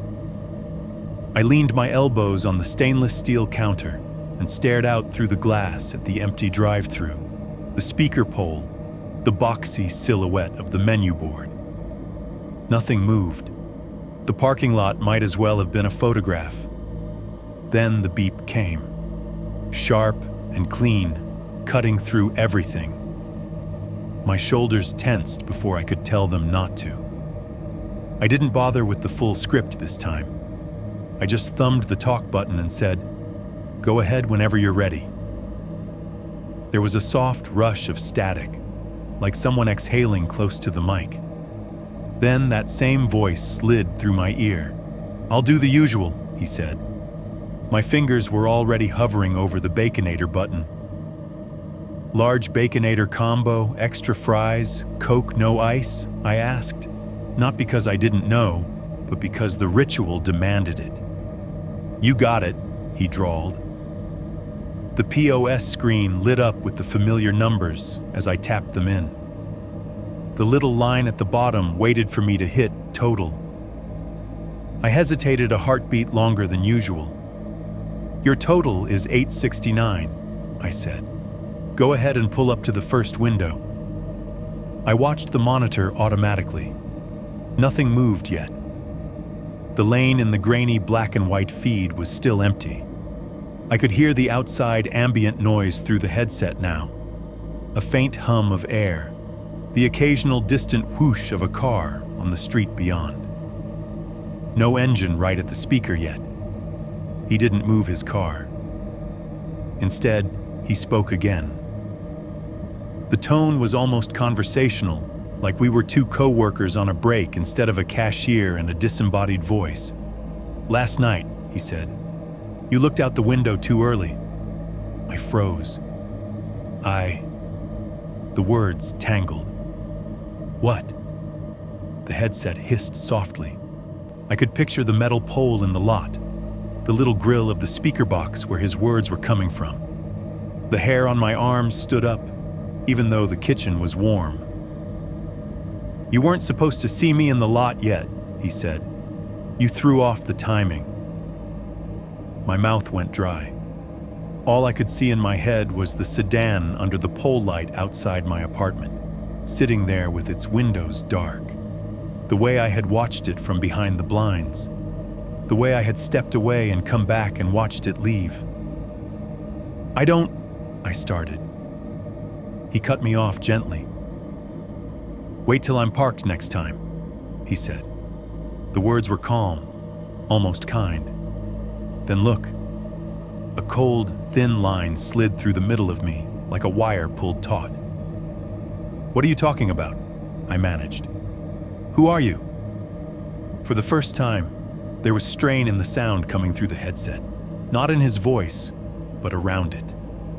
The static rose in volume, a soft, crackling roar like wind rushing past a microphone too close. I could hear something underneath it, maybe his breathing, maybe just the system fighting its own cables. "I just want you to put it back," he said. The sentence came through chopped, like a radio cutting in and out. The edges of the words blurred. Bits of silence appeared between syllables. "Put what?" I began. The static surged, filling my ear, and then cut off so abruptly, it left a phantom noise ringing in my head. The line went dead. The little icon on the POS screen that showed an active drive-through call flicked off like someone had hit a switch. On the monitor, the camera feed showed an empty lane. No car at the speaker, no headlights turning in. "Eric?" Gwen called over the clatter of a pan. "We got somebody?" I stared at the blank order screen. "Not anymore," I said. "The rest of the shift." I could not shake the feeling that every beep was going to be him again. That he would come back on the line mid-order from some drunk college kid and say something only I could hear. Every time the outside mic picked up wind against the speaker grill, I flinched. When 5 a.m. came and the first sliver of light edged its way into the sky, I had convinced myself I had to be imagining at least part of it. Sleep deprivation plays tricks. The headset system was old, static, dropped calls. Those things happened. The note on my kitchen table did not. I half-jogged back to my apartment when my shift ended, the Wendy's hat jammed in my pocket, my heart beating an off-tempo rhythm under my ribs. The lot was in that weird in-between light, where everything looked flatter, like a stage set. I did not see the black sedan anywhere, but that did not comfort me. All it meant was that if it was there, it was hiding. The hallway in my building smelled like burned toast and someone's cheap cologne. The fluorescent tube above my door flickered, buzzing louder than the rest. It turned the patch of carpet in front of 207 into a jittery rectangle of shadow and light. This time, I saw it before I even reached my door. A small, off-white rectangle stuck at eye level. An envelope taped neatly across the center of my door with a strip of clear packing tape. I stopped 3 steps away. It was a plain envelope, the cheap kind you buy in packs of 50. No address, no stamp. My name wasn't written on it. The only thing on the outside was a little smudge near the bottom edge, like someone had handled it with fingers that weren't quite clean. For a second, I thought about turning around and going back down the stairs, walking into the office and telling the manager there that I couldn't get into my apartment because someone had stuck something to my door. Let them intercept it. That's what a sensible person might have done. Instead, I stepped forward, slid my fingernail under the edge of the tape, and pulled. The tape let go with a soft squirt sound. The envelope came away in my hand, light as air. I unlocked the door with my other hand, stepped inside, and locked it behind me. The familiar click of the deadbolt sounding thin. I did not sit down before I opened it. I tore the top off in a jagged line and tipped the contents into my palm. One photograph slid out. Just one. It was smaller than the others had been, a glossy 4x6 instead of printer paper. The image was darker, higher quality. Whoever had taken it had either used a better camera or been closer, or both. It was my living room. The angle was low, like the photographer had been standing just outside the window and aiming slightly upward through the narrow gap in the blinds. The TV was on in the background, a frozen frame of some show I couldn't identify from the blur. The couch filled most of the picture. I was on it. I recognized the shirt, the position. My head tilted back against the cushion, mouth slightly open, one arm draped over my chest. The controller lay slack in one hand. My eyes were closed. The shot was close enough that I could see the faint shadow of stubble on my jaw. One corner of my mouth was pulled down in an unflattering way. I looked deeply, stupidly asleep. The blinds reflected just enough light that I could also see, faintly, the shape of whoever had been standing outside. Not a clear figure, just a suggestion of a darker patch in the glass to one side, a smear of shape. But it was there, inches from the glass, inches from my head. I swallowed hard and flipped the photo over, needing to see the back more than I wanted to keep looking at my own defenseless face. In the same thick black block letters as before, covering the back of the photo from edge to edge, someone had written, "You have one night left to put it back." The word "one" was underlined twice. I did not laugh this time. I did not rationalize it as a prank. My body made the decision before my thoughts caught up. My hands started to shake, and my stomach dropped out like an elevator. I set the photo down on the counter because I was afraid I was going to crumple it. My fingers left little smudges of sweat on the glossy surface. Then I picked up my phone and did what I should have done the night before. The non-emergency police line put me on hold for 3 minutes. During that time, I paced my little kitchen in a tight loop, listening to tinny hold music and the occasional recorded reminder that if this was an emergency, I should hang up and dial 911. When a dispatcher finally came on, her voice was calm, neutral, the voice of someone who had heard everything and filed most of it under routine. I explained as best I could, the notes, the pictures, the car in the lot. I did not mention the part about hearing my name through a drive-through headset, because even in my panic, I knew that was not the detail that would get taken seriously. "So, just to be clear," she said after I finished, "no one has tried to enter your apartment. No one has threatened you directly in person. You've just had notes left, and you believe someone is taking pictures of you." "The note says I have one night left," I said. My voice sounded thin in my own ear. "To put it back. I don't know what that means." "That does sound disturbing," she allowed.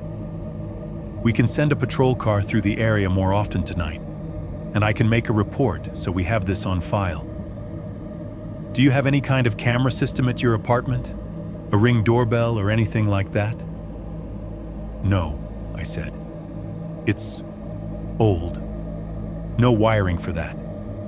I rent.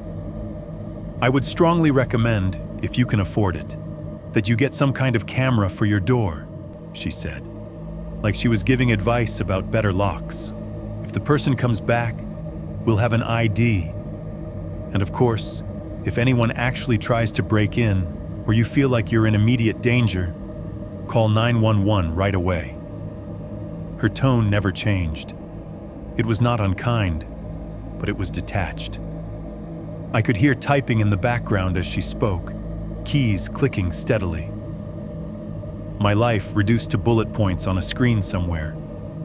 Male, 27, reports harassment via notes, possible stalker. She gave me a case number. I wrote it on the back of a junk mail envelope with a pen that skipped. When we hung up, the apartment felt quieter than it had all day. They would increase patrol. Maybe a squad car would roll slowly past the complex once or twice instead of not at all. Maybe an officer would glance up at my hallway and see nothing. That was the extent of my protection. I made a decision. I was not going to work that night. I could not face the headset, the drive-through lane, the possibility of that voice coming through the speaker again, while I pretended this was all a coincidence. I called Miguel, mumbled something about food poisoning and not wanting to risk infecting anyone. He sighed, said he'd see if he could get someone to cover, and reminded me we were already short on hours. I apologized more than I needed to. Guilt layered over fear, like another skin. When the sun went down, I dragged one of my kitchen chairs over to the front door and wedged it under the knob. It wouldn't actually stop anyone determined from coming in, but it made me feel like I'd at least put one more obstacle between me and the hallway. I found the old aluminum baseball bat my uncle had given me when I was a kid and leaned it against the wall within arm's reach of the chair. It felt ridiculous to even own it, much less expect it to help. But having something heavy and solid near me was better than nothing. I turned the TV off. I did not want any extra sound, any extra light drawing attention to the fact that I was awake. The apartment settled into a dim grayness lit only by the streetlight glow leaking around the edges of the blinds. I sat down in the chair, facing the door. The deadbolt was locked. The chain was on. The chair leg dug a small divot into the cheap laminate floor as I shifted my weight. The clock on the microwave in the kitchen still blinked the wrong time, but my phone told me what I needed to know. 12:47 a.m. 1:03, 1:15. The minutes crept toward the one anchored in my mind. My building made its usual noises. The AC kicked on, rattled, died. Pipes knocked gently in the walls. Someone upstairs walked across their floor, the creaks traveling down. A car in the lot below started, idled, and pulled away. Another arrived. Normal, mundane. A soundtrack I'd never truly listened to until now. Then came 1:20 a.m. I knew it before I checked. The way you know a song is about to hit the chorus.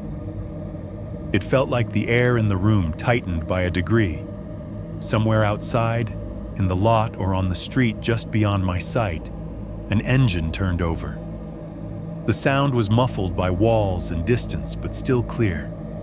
The rough cough of a starter catching, then the low, steady rumble of a car idling.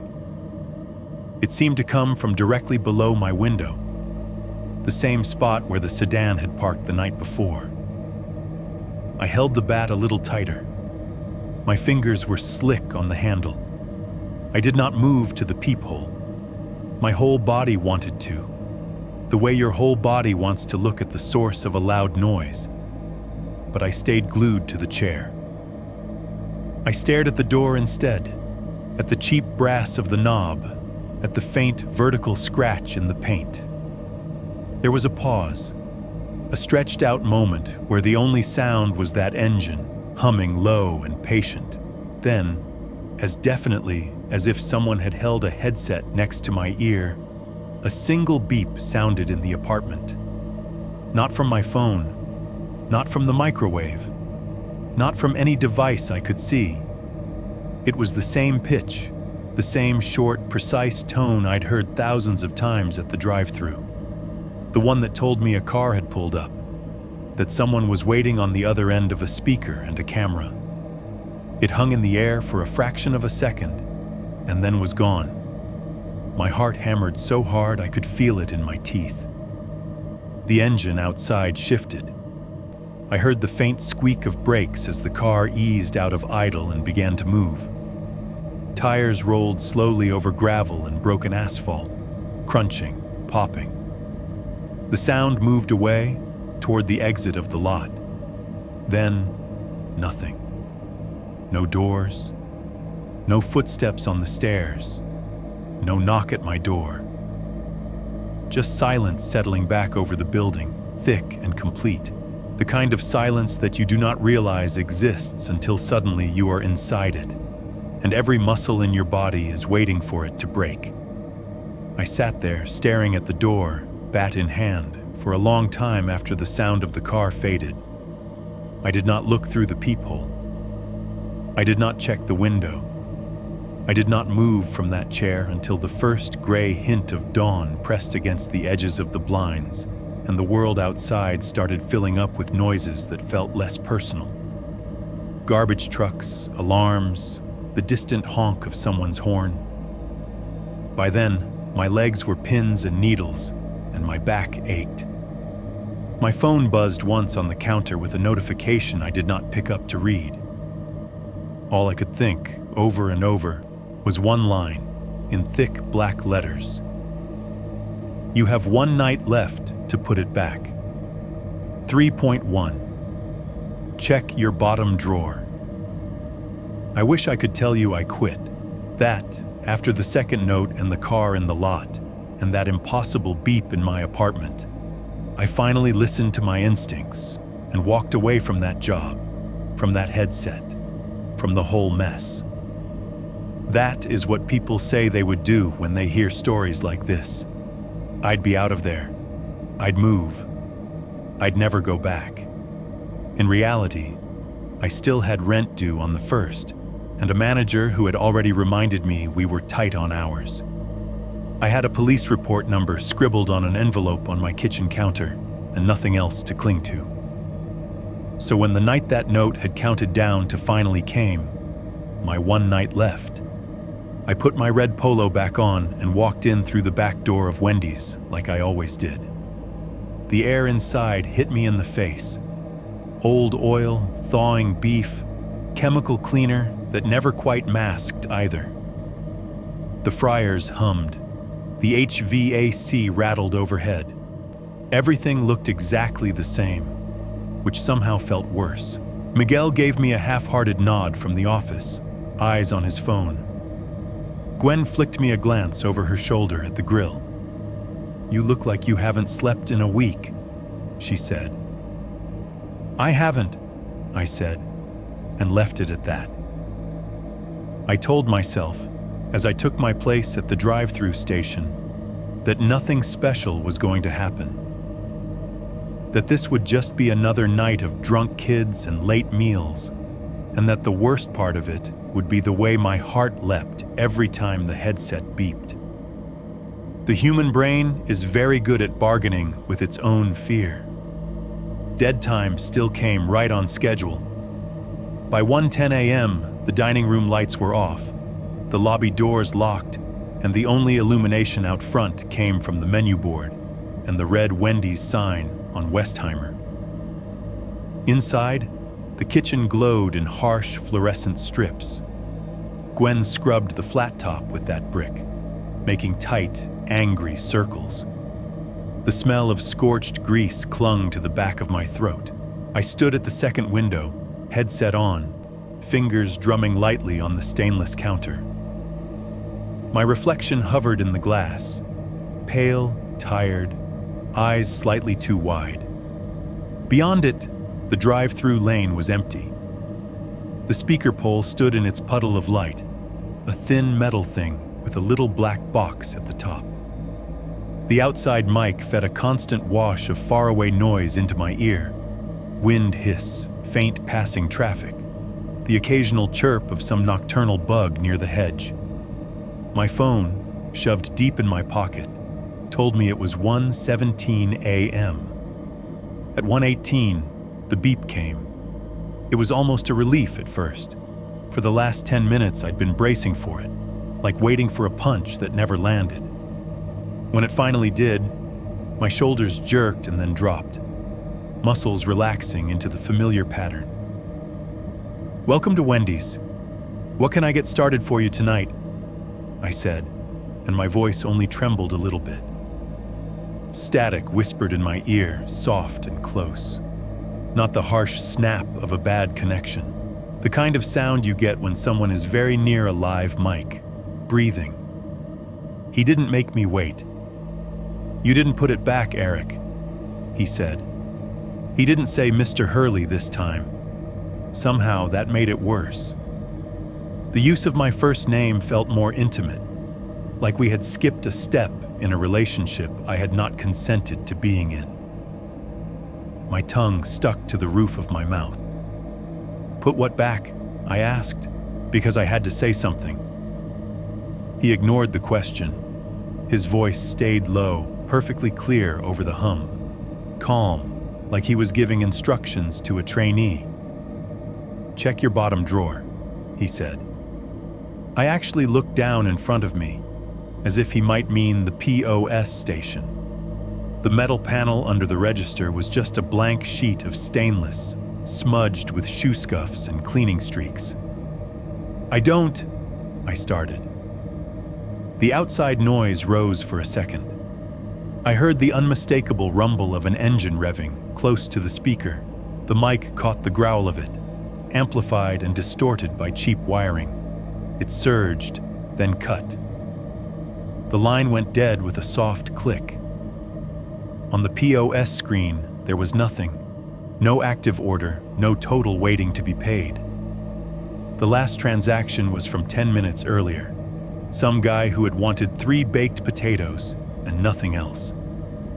The system had not logged a call. The headset might as well have beeped into empty air. "Eric?" Gwen called from the back. "We got somebody at the speaker?" "No," I said. My voice came out thin. They drove off," she snorted. "Again? Whatever. Less work for us." I took the headset off for a second and pressed the foam ear cup against my chest, feeling my heart hammer against it. The rush of blood in my ears almost drowned out the ambient kitchen noise. "Check your bottom drawer." The phrase lodged itself in my brain in big block letters, the same way the notes had. Bottom drawer of what? There were a dozen drawers in this place. Line drawers full of squeeze bottles, freezer drawers full of patties, office drawers stuffed with paperwork and broken pens. I put the headset back on and forced myself to breathe. No cars rolled into the lane. The monitor stayed empty. The outside mic picked up nothing but wind. I told Gwen I was going to wipe down some stations and walked away from the window before I could talk myself out of moving. The stainless steel counter that runs along the back wall of a Wendy's kitchen looks like any other to a customer. A stream of metal, a few doors, some handles. To us, it is compartments, top drawers with red cloths and blue cloths, separated because one is for food contact surfaces and one is for floors. Middle drawers with backup sauces and napkins. Bottom drawers where all the junk ends up. There was one cabinet in particular, right near the ice machine, where we kept towels and miscellaneous stuff. Its bottom drawer was notorious for being stiff. You had to yank hard to open it, and it screamed every time you did. I walked toward it like I was walking toward an exam I hadn't studied for. The ice machine beside it was in the middle of a cycle, water trickling into unseen trays, a low mechanical cough building as it froze.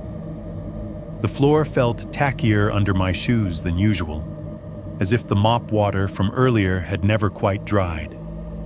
The air around that corner was colder too, left over from the walk-in cooler door being opened 100 times that night. "Where you going?" Gwen called, not looking up. "Just grabbing more towels," I lied. I wrapped my fingers around the metal handle of the bottom drawer. It was smooth and cold, a little sticky from old splashes of soda that had dried to a film. For a second, nothing happened. The drawer felt like part of the solid cabinet, welded in place. Then I pulled harder. The sound that came out of it went right up my spine, a long, scraping squeal of metal on metal, like someone dragging a beam across concrete. It cut through the fryer hiss, the ice machine hum, Gwen's music tinny from her earbuds. It sounded too loud for such a small movement. At the same time, behind me, the ice machine chose that moment to spit a load of cubes into the bin. They rattled and bounced in the hollow basin, a clatter like bones thrown into a plastic dish. The drawer jerked open. There were no neatly folded towels stacked inside. No crushed packs of sauce leaking sugar and dye. The bottom of the drawer was bare metal, streaked with old smears where rag buckets had sat. In the center, by itself, lay a black leather wallet. It was old, but not ancient. Edges softened from years of being handled. The surface worn to a dull shine where it had rubbed against denim. No logo, no fancy stitching. Just a basic bifold, like a million other men in America carry. I knew it before I picked it up.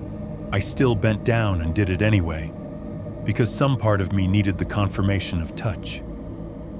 The leather was cool against my fingers, heavier than it looked. It smelled faintly of sweat and cigarettes and the vanilla ghost of some cheap cologne. When I flipped it open, the first thing I saw was the driver's license behind the cloudy plastic window. Texas ID picture of a man in his late 50s. Thinning gray hair combed carefully back, eyes looking straight at the camera, mouth set in that neutral DMV almost smile. Name printed in block letters underneath. Harold Jensen. My mouth went dry. I was back in the lot 3 months earlier without meaning to be.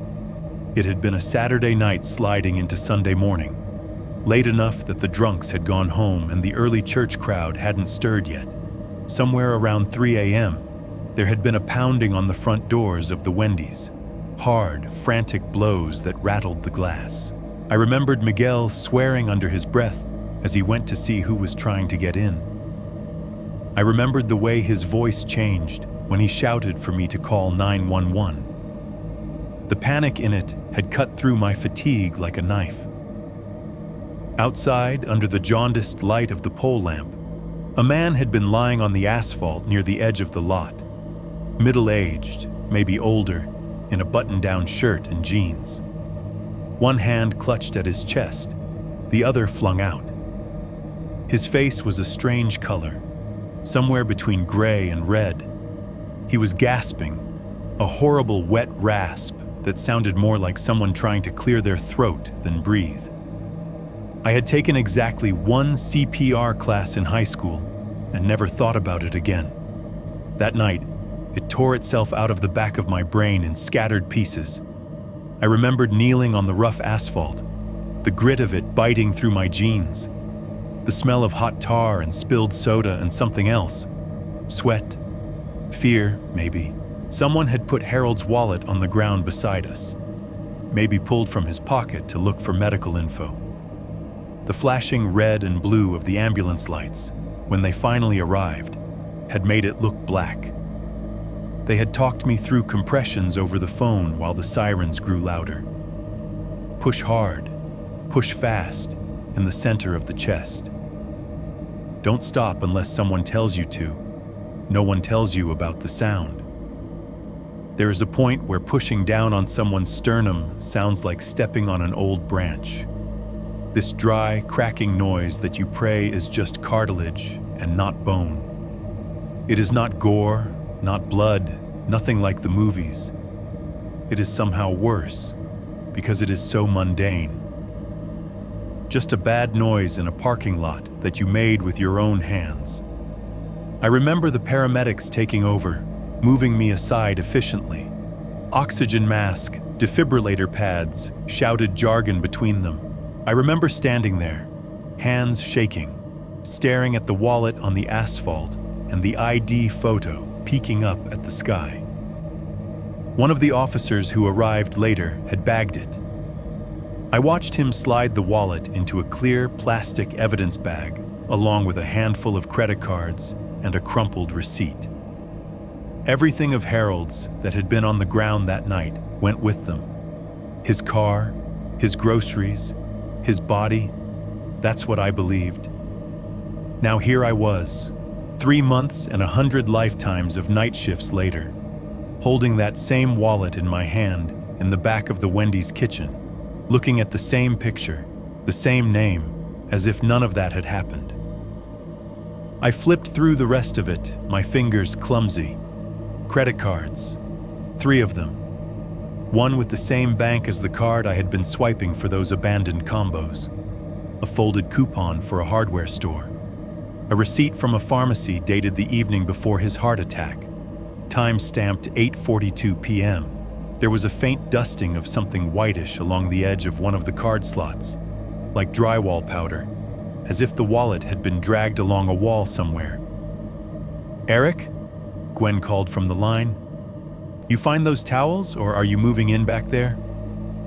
I stared into the drawer instead of answering. I had watched the cops take this wallet away. I had watched them log it. I had watched the ambulance doors close on Harold Jensen and his possessions and drive off into the early morning with red and blue flickering off the stucco walls. There was no version of reality I believed in where this wallet could have made its way back here on its own. And yet, here it was, sitting in the bottom drawer under our sauce packs and grease rags, like it had been waiting for me to open it on this exact night, at this exact hour. "You didn't put it back, Eric. Check your bottom drawer."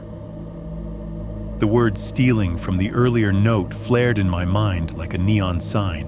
Miguel's complaint about weird transactions and double charges floated up right behind it. For the first time, it occurred to me that maybe the person, if it was a person, leaving notes and speaking through my headset, wasn't just accusing me of eating abandoned food. Maybe in some way, I did not yet understand.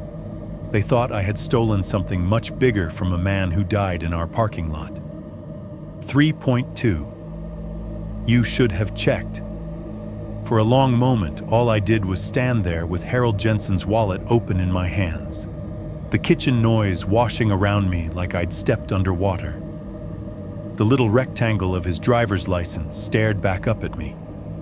The picture was more familiar now that I let myself really look at it. He had come through our drive-thru before the night he died. I remembered that vague half-smile. The careful way he ordered. The way older customers sometimes overpronounced the menu items like they were trying to be polite to a foreign language. "Eric!" Gwen called, snapping me halfway out of it. "Those towels walking themselves back here or what?" "Yeah, found them," I lied automatically. I slid the license back into its pocket and flipped through the rest of the wallet with clumsy, sweaty fingers. Fanned out credit cards in cracked plastic sleeves, a grocery store loyalty card, a folded coupon for 10% off brake pads. The banal contents of a life that had expected to go on needing small discounts. Tucked behind the last card, folded down to the size of a fortune cookie slip, was a piece of paper. My stomach dropped as soon as I saw it. The edge sticking out was just a fraction different from the others. Whiter, thinner, like notepad stock. I pinched it between 2 fingers and pulled it free. It was one of those cheap, torn-off squares, the kind you might scribble a phone number on. The fold line through the center was deep and dirty, like it had been opened and closed more than once. The ink on it had bled a little into the fibers. In shaky, all-caps black letters, someone had written, "You should have checked what they charged after he died." Underneath that, slightly more careful, were 4 numbers. 3176, the last 4 digits of a card. I felt my heart give a single, violent thud and then seem to fall straight down, like the elevator cables had been cut. Miguel's voice from earlier that week came back to me, overlaying the sizzling of the fryers and the whine of the ventilation fans. Shrinkage is up. Systems flagging a couple of weird transactions. Guests saying they got charged twice, stuff like that. Corporate hates that. I looked back at the card slots. One of the credit cards, a blue one with a silver wave pattern, had those same 4 digits embossed at the end of the number line. 3176. My fingertips tingled when I touched it. I could have stopped there. I could have told myself that someone was messing with me, that notes in wallets and last 4 digits coincidences and ghostly beeps were all part of an elaborate prank. That would have been the easier thing to believe. Instead, I took the wallet and the crumpled note with me to the office. The office at our Wendy's was barely big enough for one person to sit without their knees hitting something. File boxes leaned precariously against one wall. The battered metal desk held the POS back-end terminal, a landline phone no one used unless the internet died, and a coffee-stained stack of shift logs. I shut the door behind me and turned the little thumb lock until it clicked. The sound of the kitchen dulled to a muffled wash. The only clear noises were the low drone of the computer tower under the desk and the faint ticking of the cheap wall clock, identical to the one in my apartment. Brown frame and white face, second-hand twitching. I sat down in the squeaky rolling chair, dropped Harold's wallet on the desk beside the keyboard, and woke the terminal up. The POS system interface wasn't meant for deep forensic work. It was a clunky menu tree full of acronyms, half-obsolete functions, and cryptic view log buttons that most of us never touched. Miguel knew his way around it well enough to pull up daily sales reports and labor numbers. I knew just enough to clock in, clock out, and occasionally reprint a receipt for a customer who swore they'd seen a discount. My hands felt numb as I navigated the menus. Sales greater than card transactions greater than date range. The keys clicked under my fingers, each sound sharp in the cramped room. I set the range to start from the date Harold died. I remembered it too clearly to forget. The night I'd done compressions in the lot, sweat dripping down my back, lights flashing on the stucco walls.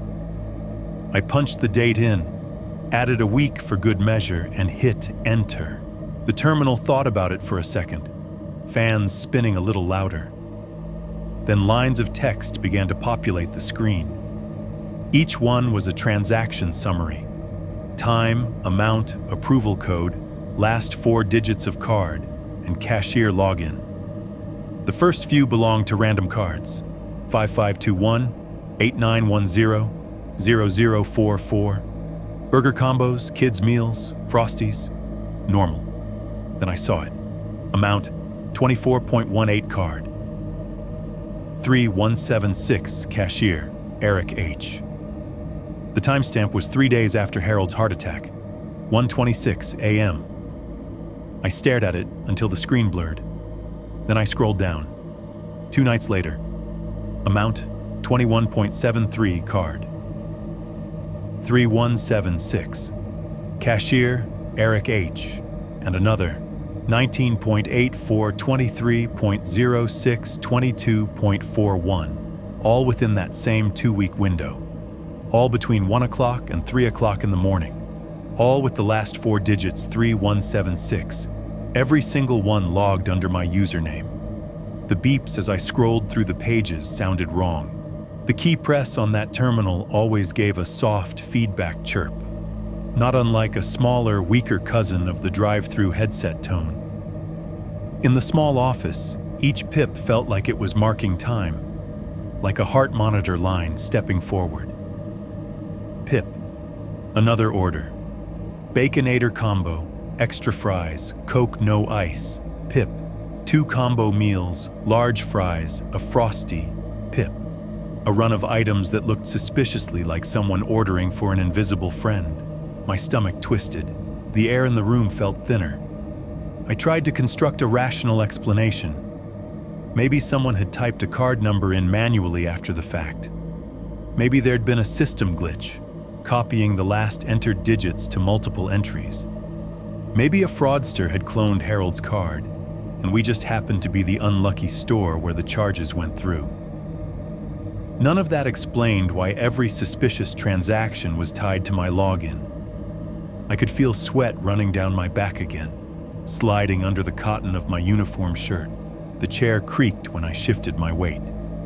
The tick of the wall clock seemed to get louder. I scrolled further. Most of the phantom transactions clustered in that first month after his death. Then there was a gap, a long stretch of normal orders. Then, about 2 weeks ago, they started again. New line, amount 23.92, card. 3176, cashier, Eric H. Time, 1:23 a.m., another 3 days later, and another. Shrinkage is up, Miguel had said. Systems flagging a couple of weird transactions. How many complaints exactly? I'd asked him. He hadn't given me a number, just waved the paper and blamed corporate. My fingers were shaking now as I navigated to a different menu. Employee access logs. Every time someone used a login, the POS system recorded which register, what time, which functions. It was meant to spot internal theft, not ghosts. I filtered by my username. The terminal spat out a list. Clock in, clock out, void, comp, sale. Next to each entry, a timestamp and a terminal identifier. DT1 for the drive-through register. FR1 for front register 1. BKOFF for back office access, like now. Most of the entries made sense. They were clustered around my scheduled shifts, with gaps for days off. I scrolled through the weeks, watching my own work life scroll past, as if it belonged to someone else. Then I hit a line that shouldn't have been there. Date. The Tuesday I'd taken off 3 weeks earlier to visit my mom and Katie. Time. 1:24 a.m. Terminal DT1 action, sale, 23rd of June, card. 3176 though. Cashier Eric H. My hand actually jerked off the mouse. The cursor skidded across the screen. I knew where I'd been that night. I could picture my mom's guest room with its flowered bedspread and the digital clock on her nightstand. I'd lain awake past midnight, scrolling on my phone, too wired from switching sleep schedules to nod off. I remembered padding into her kitchen around 1 in the morning to get a glass of water, feeling weirdly guilty about opening cabinets in someone else's house. I had not been in this restaurant. I had not been wearing a headset. I had not, in any sense, sold a single combo to anybody. Yet there it was in monochrome letters on the screen. My name, stamped over a credit card charge on a dead man's account, at a time I was nowhere near any Wendy's. The rational explanations I'd been clinging to shrank down to nothing. It wasn't that someone could have used my login. That idea had been uncomfortably plausible for a while. Maybe I'd left myself signed in one night, and some other employee had rung stuff up. Maybe someone had guessed my password. Stupid, but fixable. This wasn't that. The system didn't just attribute transactions to logins randomly. You had to be signed in, right there at the register, physically tapping buttons, swiping a card, or keying numbers in, unless the system was lying. or something that wasn't supposed to be able to sign in was doing it. The room felt suddenly too small. I could hear my own breathing bouncing off the walls. The hum of the computer tower under the desk ratcheted up in my awareness, a constant low growl. The clock above the door ticked. Tick, tick, tick. I scrolled back to the line with the Tuesday sale and stared at the timestamp like staring at it harder might make it change. 1:24 a.m. I thought about the notes on my door. You have 2 nights to put it back. I thought about the car idling under my window, the impossible beep at exactly 1:20 a.m. in my apartment. I looked at the wallet on the desk, at the folded slip of paper with the 4 digits, at Harold's license photo, his eyes looking past the camera like he was already tired of being captured. The note inside his wallet hadn't said "they" in some vague, accusatory way. The wording had been pointed. You should have checked what they charged after he died. Not what we charged, what they charged. Whoever had written that, whoever had tucked that note into a dead man's wallet and somehow gotten it into the bottom drawer of our kitchen, believed that someone had kept charging Harold's card after he was gone, that someone had done it under my name. I ran both hands over my face, grinding my palms into my eyes until I saw static. It did nothing to clear my head. I could go to Miguel with this. I could point at the screen and say, "Look, see, there's something wrong. The system thinks I worked when I didn't." He'd nod and frown and say he'd escalate to IT. Corporate would maybe send someone in a week to look at logs and shrug. Meanwhile, the suspicious charges would still have my name next to them. The cops, if they ever decided to dig deeper into Harold's finances, would see the same thing. I could almost hear the officer from the non-emergency line in my head, her neutral voice flattening out further. "So, Mr. Hurley, you reported harassment, and at the same time, your login was used to run a series of fraudulent transactions on the deceased's card. There was no version of that conversation where I came out looking like the victim." In the silence of the office, the POS terminal emitted one small, chirping beep as it timed out of the transaction history screen and returned to the main menu. The sound made me jump out of my skin. It was too easy to imagine that beep echoing not just here, but in my apartment, in my hallway, in the dead air between the first and second windows. A tone that meant, simply, someone is here. I picked up the wallet again and thumbed it closed, careful not to let the note slip out. The leather creaked softly, a dry, familiar little sound that somehow made my chest hurt. "You should have checked," I read under my breath, echoing the words from inside. Check the logs, check the charges, check the way the system had quietly kept Harold Jensen in the rotation, even after the EMTs had zipped him into a bag and driven him away. Maybe whoever was talking to me now, the one who liked to speak through headsets and leave paper trails, was right about one thing. I had not checked any of it until it was too late. 3.3. Harold's house and the caller ID. Leaving the wallet in the drawer wasn't an option anymore. I tried. After I found the note inside and saw the transactions in the system, I actually closed the stainless drawer and stood there with my hand on the handle like I could physically push this whole thing back where it came from. Like I could shut it the way you shut a browser tab you should not have opened. But the image of that trembling all-caps sentence kept floating up in my head.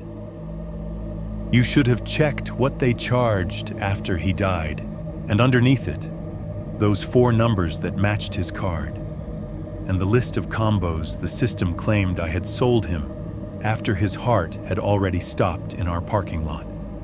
By the end of the shift, my nerves were so frayed that even the normal noises of cleanup, spray bottles, clattering pans, the closing song looping faintly from someone's phone, made me jump. When I clocked out, the office felt too small to hold both me and the wallet, so I made a quiet, stupid decision. I put Harold's wallet in my pocket and took it with me. It felt wrong the second the leather touched my hip, like carrying a piece of evidence I hadn't been assigned. But I told myself I needed to see the whole picture. If I was going to get blamed for something, I wanted to know what it was. The address on his driver's license was printed in neat blue ink under his photo. A street in a suburb 25 minutes away. One of those subdivisions you always see advertised on billboards, with names that sound like tranquil medical conditions. Oakview, Brookstone, Whisper Something. I could have gone home and pretended to sleep. Instead, as the sky lightened from black to a pale gray, behind the Wendy's sign, I sat in my Civic, typed the address into my phone's GPS, and watched the blue line appear on the map. Turn left on Westheimer, the electronic voice told me cheerfully, like this was an errand I did every morning. The city peeled away in layers as I drove. Neon and billboards gave way to strip malls, then to quieter streets lined with identical brick one-stories and mailboxes baked by the sun.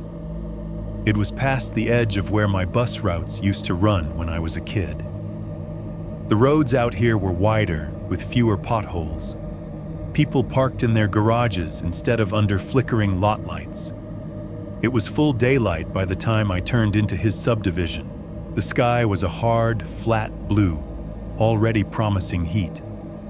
Sprinklers ticked in front yards, sending arcs of water over trimmed grass. A couple of early risers walked small dogs, eyes on their phones, headphones in.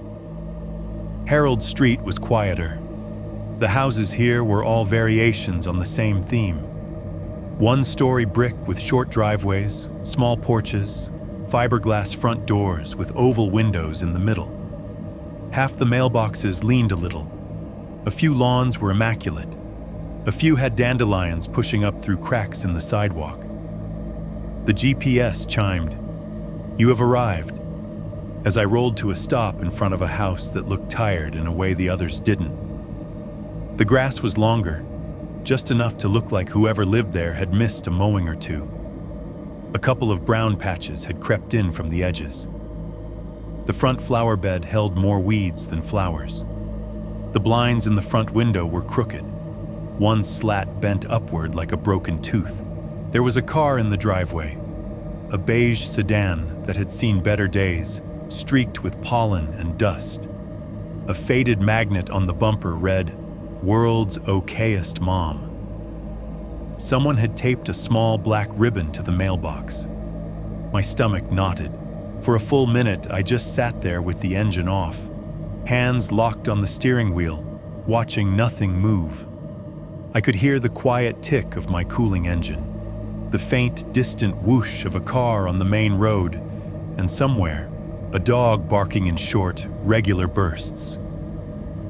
I could leave, I thought. I could put the wallet in an anonymous envelope and drop it through the mail slot. I could pretend I'd never come. Instead, I got out and walked up the short concrete path to the front door. The porch was small, just a concrete slab with a faded doormat that said, "Live, laugh, love," in letters worn almost white. A pair of shoes sat neatly side by side to one side. Women's sneakers, soles smudged with grass. A wind chime hung from the eave, made of thin shells. It clicked gently in the barely there breeze. I raised my hand and knocked. The sound of my knuckles on the fiberglass door echoed inside the house. I heard footsteps after a moment, soft, slippered, hesitating, and the faint scrape of a chain sliding. When the door opened, it stopped against the chain latch, leaving a gap of maybe 6 inches. A woman looked out at me through it. She had the kind of tired face you get from not sleeping properly for months. late 50s maybe, hair pulled back in a loose ponytail. That gray-blonde color that comes from giving up on dye. Her eyes were ringed in shadows, the kind that no concealer ever really covers.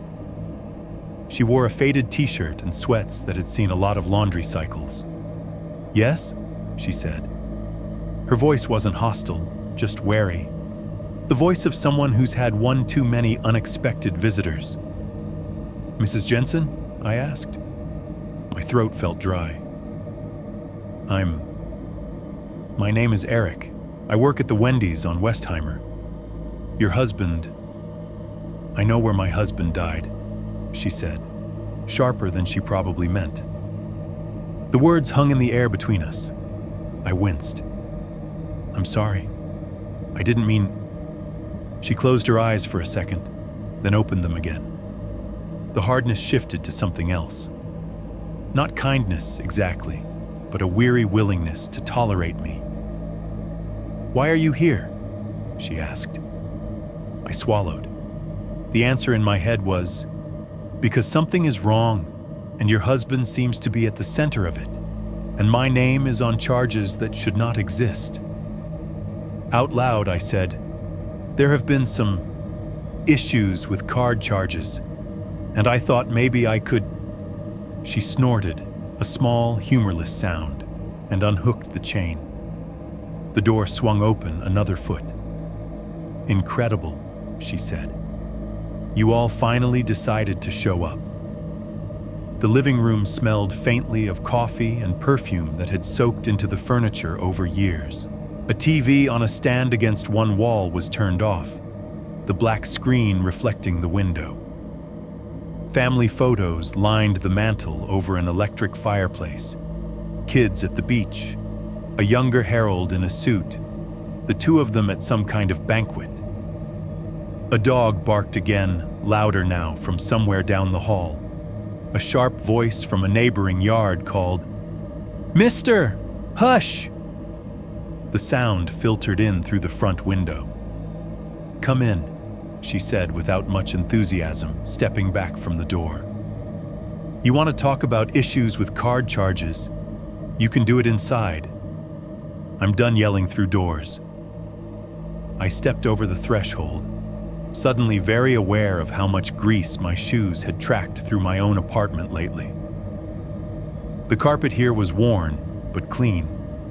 There was a faint indentation in the couch cushion that suggested someone sat in the same spot a lot. On a small side table next to the couch, there was an old-fashioned landline phone, not a cordless handset, but an actual base and receiver, the kind with big rubber buttons for people who need reading glasses. Next to it, stuck to the table with the tacky edge of its own adhesive, was a yellow sticky note. In blocky, urgent handwriting, it said, "Wendy's Westheimer hold/dispute charges." The store's phone number was written under it. The last 4 digits underlined so hard, the pen had almost torn the paper. The phone's tiny screen showed a list of recent calls. I didn't dare lean in close enough to read them, but I could see the same number repeating down the line. "I kept calling," she said, following my gaze. Her voice had gone flatter. "Bank says his card is still being used. After March. After he..." She trailed off.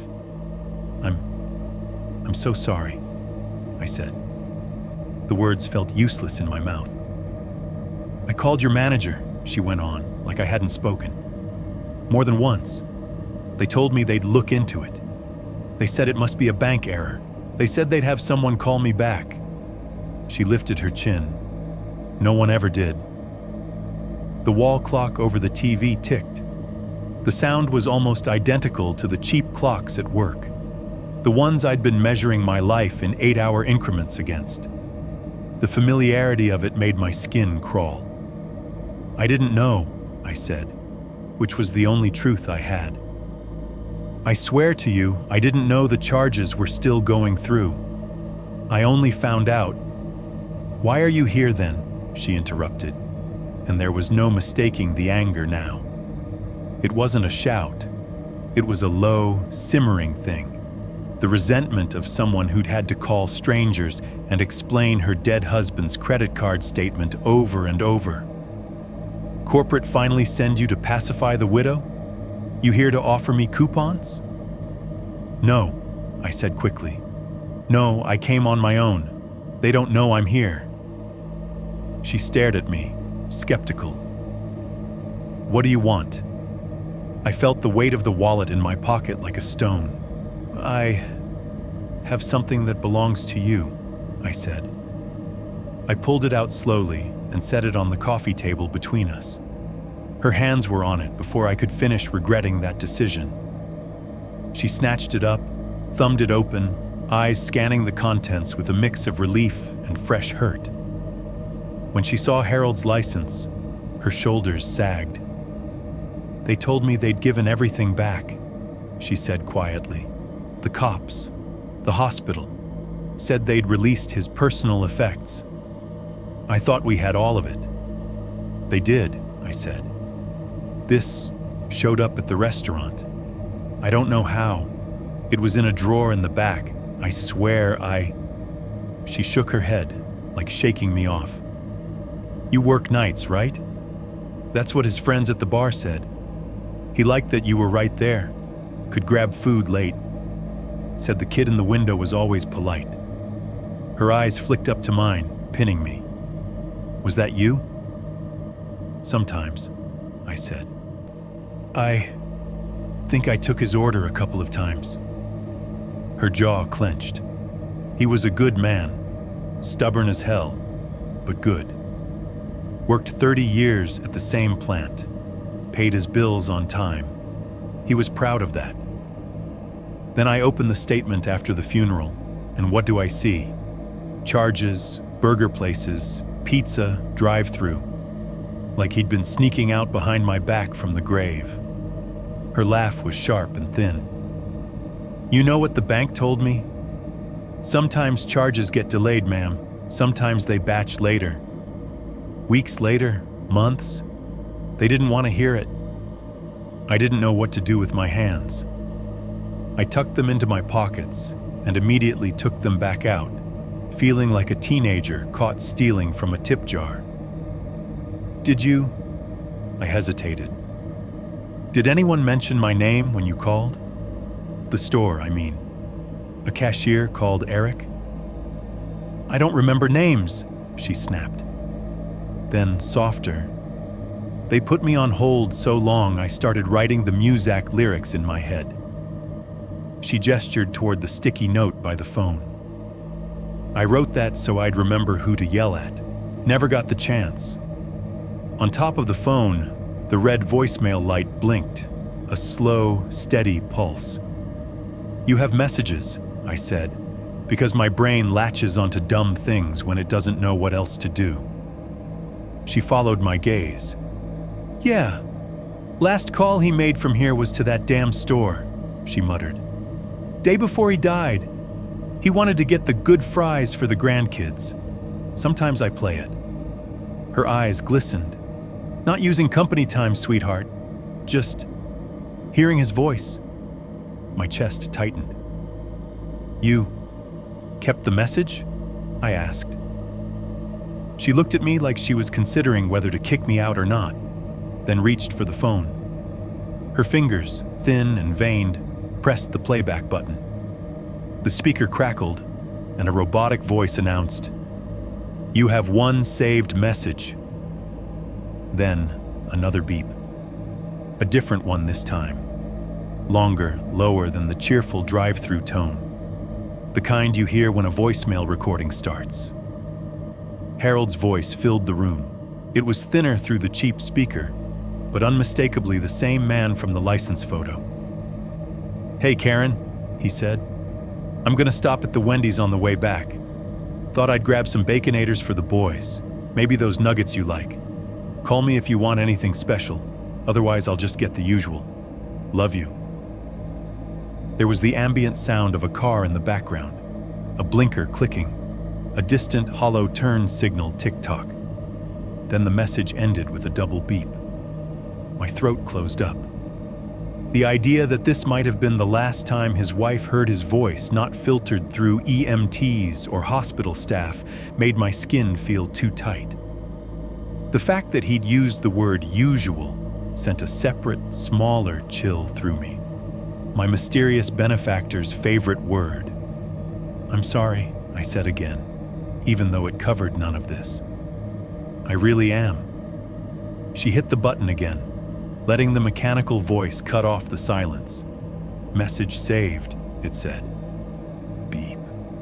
She looked back at me. "Taiwan, if you're really sorry, tell your boss to stop letting whoever is using his card do it. Tell them to fix their damn system. Tell them to do something other than put me on hold." "I'll try," I said. It sounded weak even to me. She nodded once, like putting a period at the end of the conversation. "You brought his wallet. That's something." Her forehead creased. "But if this is about covering someone's ass because they've been using his name to steal burgers, tell them from me. I hope they choke." I didn't know how to respond to that, so I didn't. I mumbled something about being sorry for her loss again and backed toward the door. The screen door creaked as I opened it. When it closed behind me, the metal frame slapped softly against the jamb and bounced once, the spring squealing. The sound lingered in my ears longer than it should have. Outside, the afternoon had gone hazy. Heat rose off the asphalt in faint shimmers. A gust of wind pushed through the oak tree in her yard, rattling the leaves in a hiss that sounded too much like distant static. As I walked back to my car, the neighbor's dog started up again. Sharp, repetitive barks, like an alarm that no one else was acknowledging.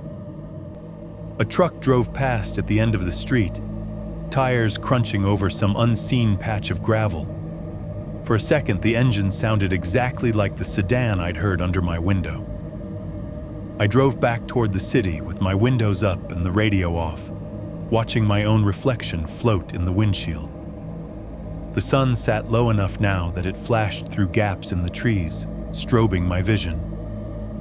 Every time I blinked, I saw the blinking red light on her answering machine. By the time I pulled into the lot behind my apartment building, evening had started to settle. The sky was bruised purple above the strip mall across the way. The Wendy's sign glowed red through the gap between buildings, humming faintly. The back lot was half full. My Civic slid into its usual spot like it hadn't been anywhere strange that day. I sat there for a second with the engine off, listening to the cooling tick-tick-tick under the hood. My phone buzzed in the cup holder. The screen lit up with 2 words: missed call. Underneath, unknown. I felt that now familiar drop in my stomach. The call had come in 20 minutes earlier, according to the timestamp, while I'd been driving, somewhere between Harold's house and here. There was a little tape icon next to it, indicating a voicemail. My thumb hovered over the screen. I thought about not checking it. I thought about hurling the phone into the dumpster and pretending I'd never seen the notification. Instead, I tapped. The voicemail app opened.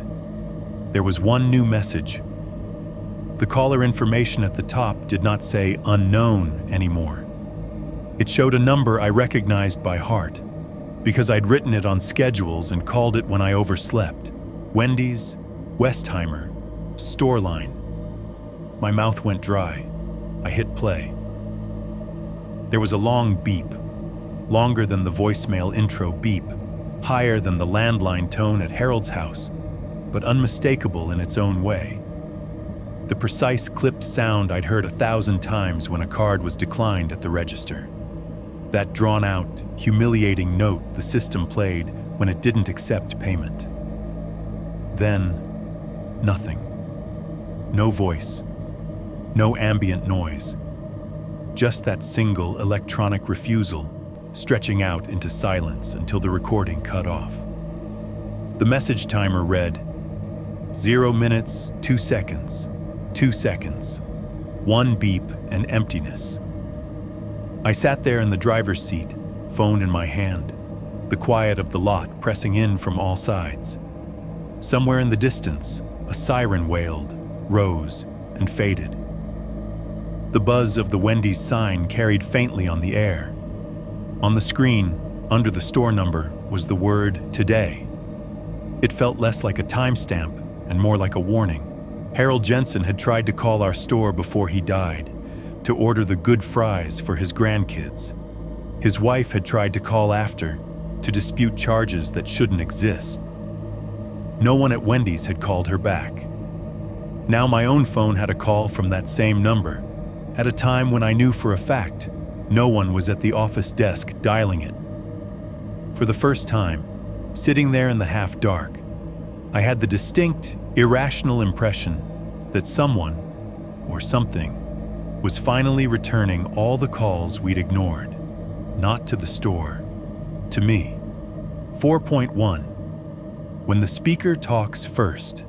By the time the headset started talking on its own, I had already stopped trusting almost everything that beeped.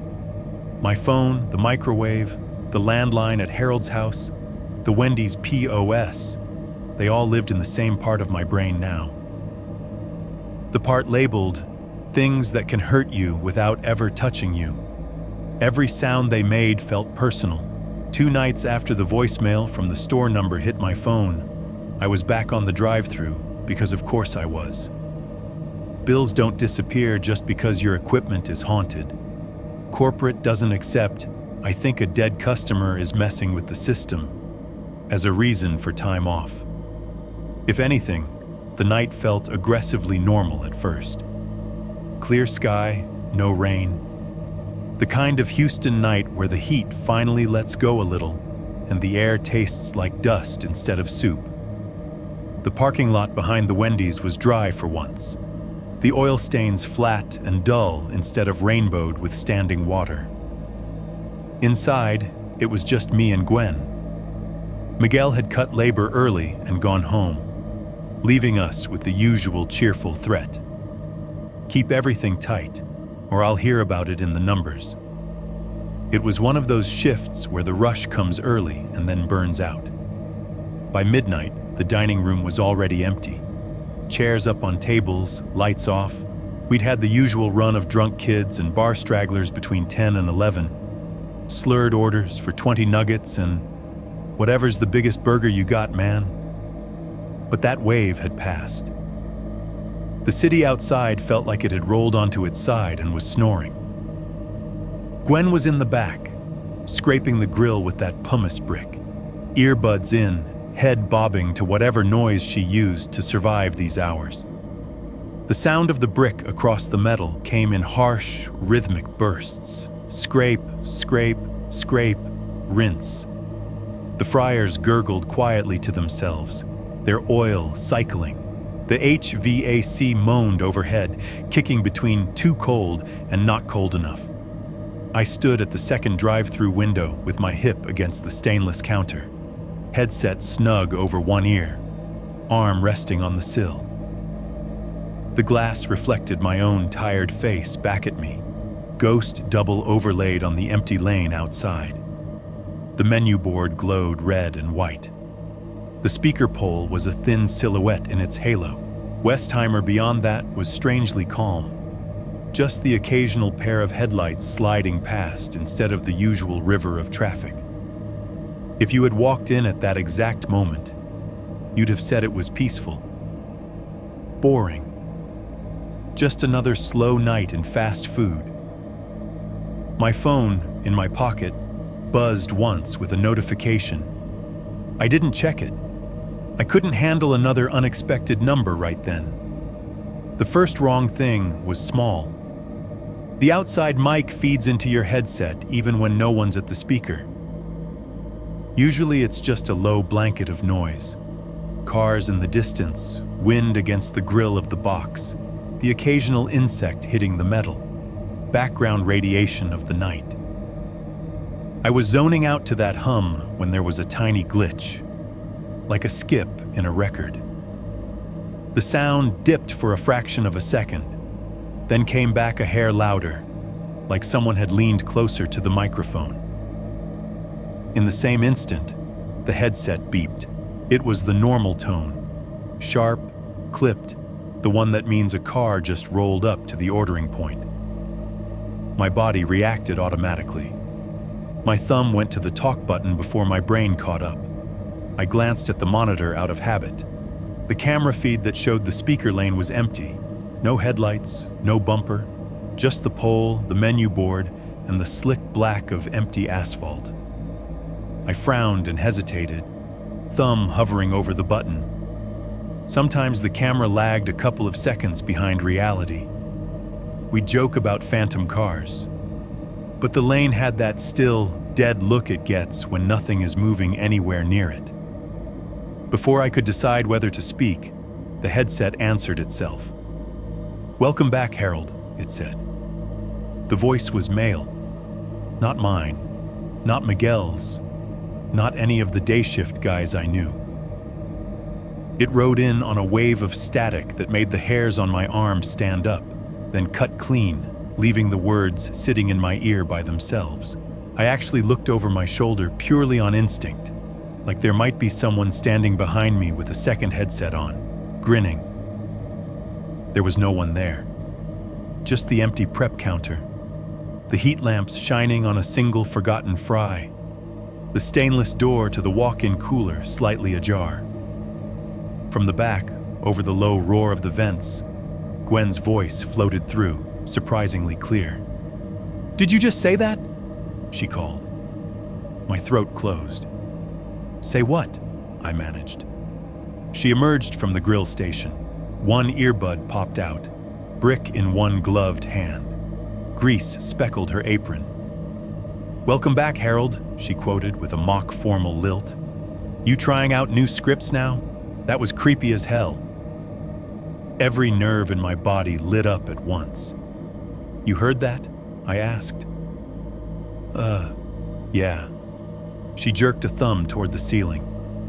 "Came over the kitchen speaker, genius. The one tied to drive-thru?" She squinted at me. "Why are you pale? That was you, right?" I shook my head. It was a small, stupid movement, but it felt heavy. "I didn't say anything yet," I said. I didn't hit the button." She frowned, eyes flicking to the headset on my head, then to the monitor. "So the ghost did it," she said, half a joke, half a test. She waited to see how I'd react. I didn't laugh. I couldn't. My gaze slid back to the empty lane on the screen. The speaker pole sat there, innocent and thin. The headset hissed softly in my ear. Not the normal low wind sound. Something else. If I held my breath, I could almost convince myself there were syllables under it. Half-formed consonants. The suggestion of breath that wasn't mine. Like standing just outside a room where two people are whispering and catching none of the actual words, only their shapes. "You sure you're okay, Hurley?" Gwen asked, dropping the brick onto the grill with a soft thud. "Because if you're gonna pass out, do it away from the fryer, please. I'm not cleaning you up." I opened my mouth to say something reassuring and normal. "Yeah, fine. Headset's just being weird. Must be interference." The usual lies. The POS beside me chirped. I looked down. The order screen, which had been blank a second ago, populated itself line by line without my fingers touching a thing. "1 Baconator combo, LG extra fries Coke, no ice." Below that, in smaller text, like a caption, another line appeared. Card ending. 3176. I hadn't tapped a single button. My hands were in the air, fingers spread, like I could somehow show the system it wasn't me. The little thermal printer mounted under the counter spooled up with a mechanical whine. A second later, it started spitting out a receipt. If you've ever worked somewhere with a receipt printer in a quiet room, you know the sound. That high, stuttering zzt, zzt, zzt as the motor pushes paper past the print head. the tiny ratcheting noise of gears. It's not loud, not compared to a blender or a fryer. But in that moment, it tore through the restaurant's silence like someone ripping open fabric. Gwen and I both jumped. The strip of paper curled into the tray, edges still warm from the tiny heating elements that had burned the ink into it. The smell of hot paper, sharp, chemical, almost metallic, rose up and mixed with the grease and cleaner. I tore it free with hands that didn't feel like mine. The receipt was short, just the basics. Wendy's number 2187, Westheimer Road Drive-Thru, 1:19 a.m., 1 Baconator combo, large, 9.49 extra fries, 1.19 Coke, no ice, 0.00 subtotal, tax, total 11.34, payment, Visa, approved card, 4 stars, 4 stars, 4 stars, 4 stars, 3176, cashier, Eric H. My name, neatly printed at the bottom, like I'd personally vouched for this. The room seemed to tilt for a second, like the floor had dropped and snapped back into place. I had to remind myself to breathe. You rung something up? Gwen asked. There was a new note in her voice now. Not teasing, not full-on alarm, something wary in between. No, I said. It did it by itself. She rolled her eyes. Systems don't do that by themselves, dude. You fat-fingered it. Whatever, just void it. I didn't touch it, I said, sharper than I meant to. She stopped, mid-eye roll, and really looked at me. You're freaking me out, she said. You know that, right? I forced myself to look at the monitor again. The camera feed still showed the lane empty. No car at the menu board, no headlights in frame. If someone out there had paid for a meal, they'd done it in a vehicle that didn't reflect light. I thumbed to the transaction detail screen. Approval code, there. Card type, there. Last 4 digits, 3176, lined up in their neat little row of asterisks and numbers. The system believed it had talked to a bank, authorized a payment, charged a card belonging to a man who'd been in the ground for months. Static hissed in my ear again, louder this time. It wasn't white noise. Not really. If I strained, letting my focus blur, I could pick out rhythms in it, like someone speaking underwater, soft rises and falls, shapes that could have been words if you tilted your head the right way. Welcome back, Harold, that not voice had said. We didn't have any pre-recorded greetings loaded into the system. That wasn't a thing we did. If we wanted a script, we had to say it ourselves, over and over, until it lost all meaning. I realized I was clutching the receipt so tight it had wrinkled. The edge dug into my palm. The thermal ink smeared a little where my thumb rubbed it. Gwen leaned over my shoulder, close enough that I could smell her vape juice. Fake mango over fryer oil. She peered at the screen. Card ending 3176, she read. Is that the guy? The one whose wallet they kept messing charges on? I froze again. How do you know about that? She shrugged. Miguel talks loud in the office, and I see the reports he prints and leaves lying around. I might not care about corporate, but I know a mess when I see one. Her eyes flicked between my face and the screen. So what? His zombie Visa just bought a Baconator? She asked, like she was trying hard to make a joke out of it before it became something else. I didn't answer. I didn't have to. The answer was printed in cheap black ink right in front of us. Outside, a car finally did go by on Westheimer. Its headlights strobed through the dining room windows, casting moving shadows over the tables and chairs stacked on them. For a second, the reflection of my own face in the window merged with that of the empty restaurant, and it looked like I was standing in a place already abandoned. The static in my ear dropped to a low, almost inaudible buzz. If I hadn't been listening for it, I might have missed the tiny shift. But I was listening. Too hard. Somewhere under that buzz, right at the edge of where sound becomes imagination, I could have sworn I heard somebody laugh. 4.2. Cameras and the man at the edge of the frame. If you ever want to know how much of your life is actually yours, sit in a Wendy's office at 2 in the morning and scroll through the footage of your own shift. That night, the welcome back Harold night, I told myself I'd go straight home. I told Gwen I was fine, let her joke about the ghost POS, helped close down the line like nothing had happened. We scrubbed the fryers, pulled the mats, dragged the trash to the dumpster. The motions were muscle memory. My brain wasn't invited. But when the last bag of trash hit the bottom of the dumpster and Gwen flicked her vape back into her apron pocket and said, "Later, Hurley," I didn't head for my car. I went to the office. The office door creaked a little when I pushed it open. The room smelled like it always did.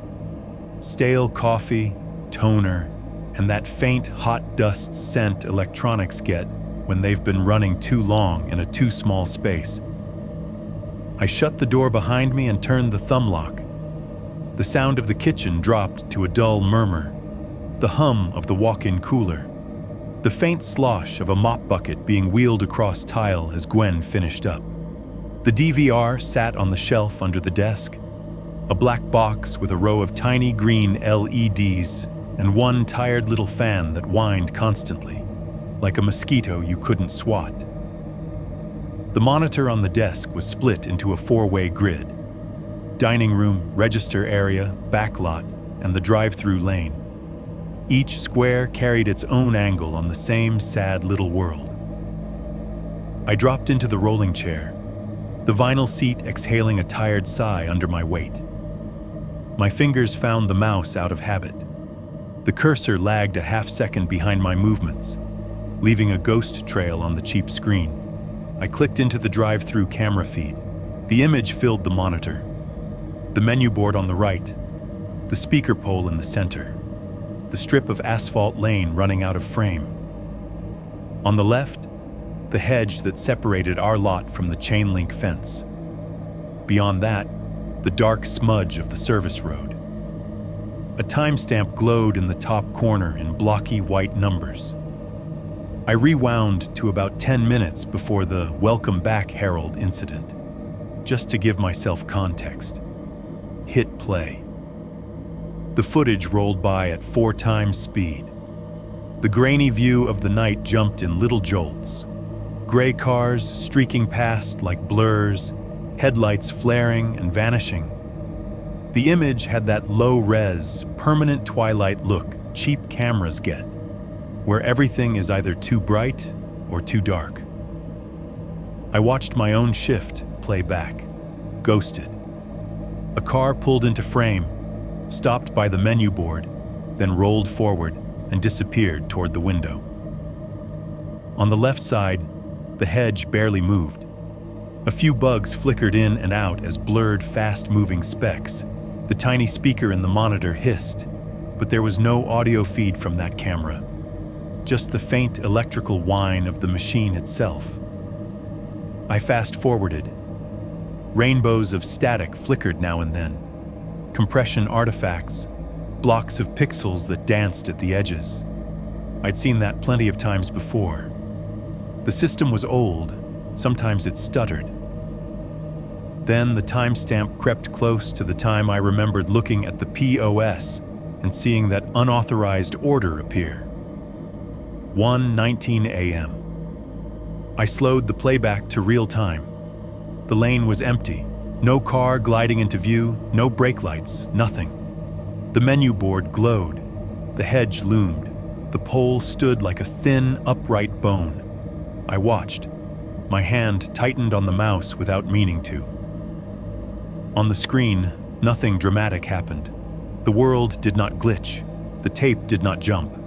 It was just the same. except it wasn't. At the far left edge of the frame, near where the hedge met the fence line, a shape materialized. If I hadn't been looking for anything, I might have dismissed it as an afterimage, a patch of darker gray against gray. But I was already primed to see wrong things. It was there, occupying a narrow vertical slice of the picture. Too solid to be just a shadow, too upright to be a bush. It stood in that thin blind spot where the camera didn't really care about focus, a place halfway between the sharp center and the soft edges. It didn't walk in. There was no approach. One frame, it wasn't there. The next, it was. I leaned closer until my nose was almost touching the glass, my eyes tracking individual pixels. The DVR didn't have a zoom feature worth a damn. This was not some TV show where you hit enhance and the computer magically conjured details out of nothing. I could blow the image up, sure, but all that did was turn the blob into a larger, blockier blob. Still, even in blocks, you can see outlines. Head and shoulders, I thought. The proportions were right. The top half narrower, the bottom half slightly wider, like a body. No clear arms, no face, no clothes I could identify. Just a human-shaped absence, like somebody had cut a person out of the shot with dull scissors and filled the hole with static. It didn't move. Everything else did. Headlights from a car on Westheimer flashed through the gap in the trees and painted a quick line across the fence. The hedge leaves jittered as some late-night breeze brushed them. A moth careened past the menu board, leaving a smear of light. The shape at the edge stayed exactly where it was. No shift, no sway. Just there. Then, 10 seconds later, as casually as it had appeared, it wasn't. No fade, no sudden flicker. One frame it's there, one frame it's gone. I rewound and watched the 10-second stretch again and again. My fingertip grew a little raw from rolling the wheel back and forth. It was there every time. Same place, same duration. Not a random glitch that changed shape with each pass. Not compression noise that looked different in every refresh. Something had been standing just out of the camera's true attention, while my register quietly billed a dead man's card. The fan in the DVR box whined a little louder, like it didn't like being asked to show this to me. The wall clock above the desk ticked, second hand twitching forward in tiny jerks. Tick, the lane. Tick, the menu board glow. Tick, the shape. The longer I stared, the more my eyes watered. I blinked and forced myself to lean back, putting 6 inches of distance between my face and that screen. I should have locked the office and gone home right then. I should have told myself I was tired, and my brain was trying to make patterns where none existed. We are good at that, as a species. We'll turn 3 smudges into a face if you let us. Instead, I needed someone else to look. Someone who wasn't sleeping in an apartment behind this store, who didn't have the phantom beep of declining cards and drive-through chimes living rent-free in their skull. I hunted Miguel down the next afternoon, between the lunch rush and the dinner prep. He was in the office, of course, calculator in hand, frowning at a spreadsheet. The hum of the DVR was constant. The monitor showed the 4 split-screen angles in their loop. "Hey," I said, hovering in the doorway like a kid about to ask for an extension on an assignment. "You got a minute?" He sighed. "Make it fast, man. I'm reconciling yesterday's mess. Just, there's something on the drive-through camera I want you to see," I said. That got his attention, but not in the way I'd hoped. His eyes narrowed. "Yeah, like your name being on half the chargebacks this month?" "Not," I swallowed. "Not that. This is weird. Just look." He pushed back from the desk with an irritated squeak of the chair. "5 minutes," he said. "I mean it. I'm not doing ghost hunting. Corporate doesn't pay for ghost hunting. I slid into the chair and pulled up the footage from the night before. The timestamp glowed, 1:19:07 a.m. I hit play, letting it roll toward the moment. "Watch the left side," I said quietly, "by the hedge." He crossed his arms and leaned over my shoulder, breath smelling faintly of coffee and onions. On screen, the lane sat empty. The menu board glowed. The hedge was a gray smudge. Then the shape popped in.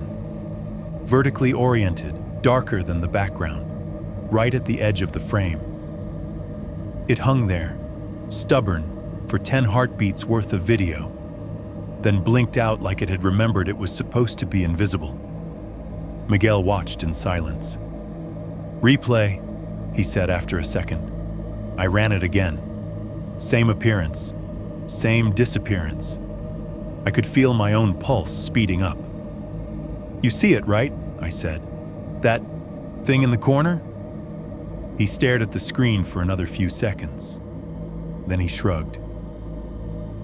"Cheap cameras," he said. "You know the system glitches all the time, Eric. Those compression artifacts, they'll throw extra frames, ghost images, whatever. Last month it made it look like we had 2 dining room chairs stacked inside each other." "This isn't that," I said.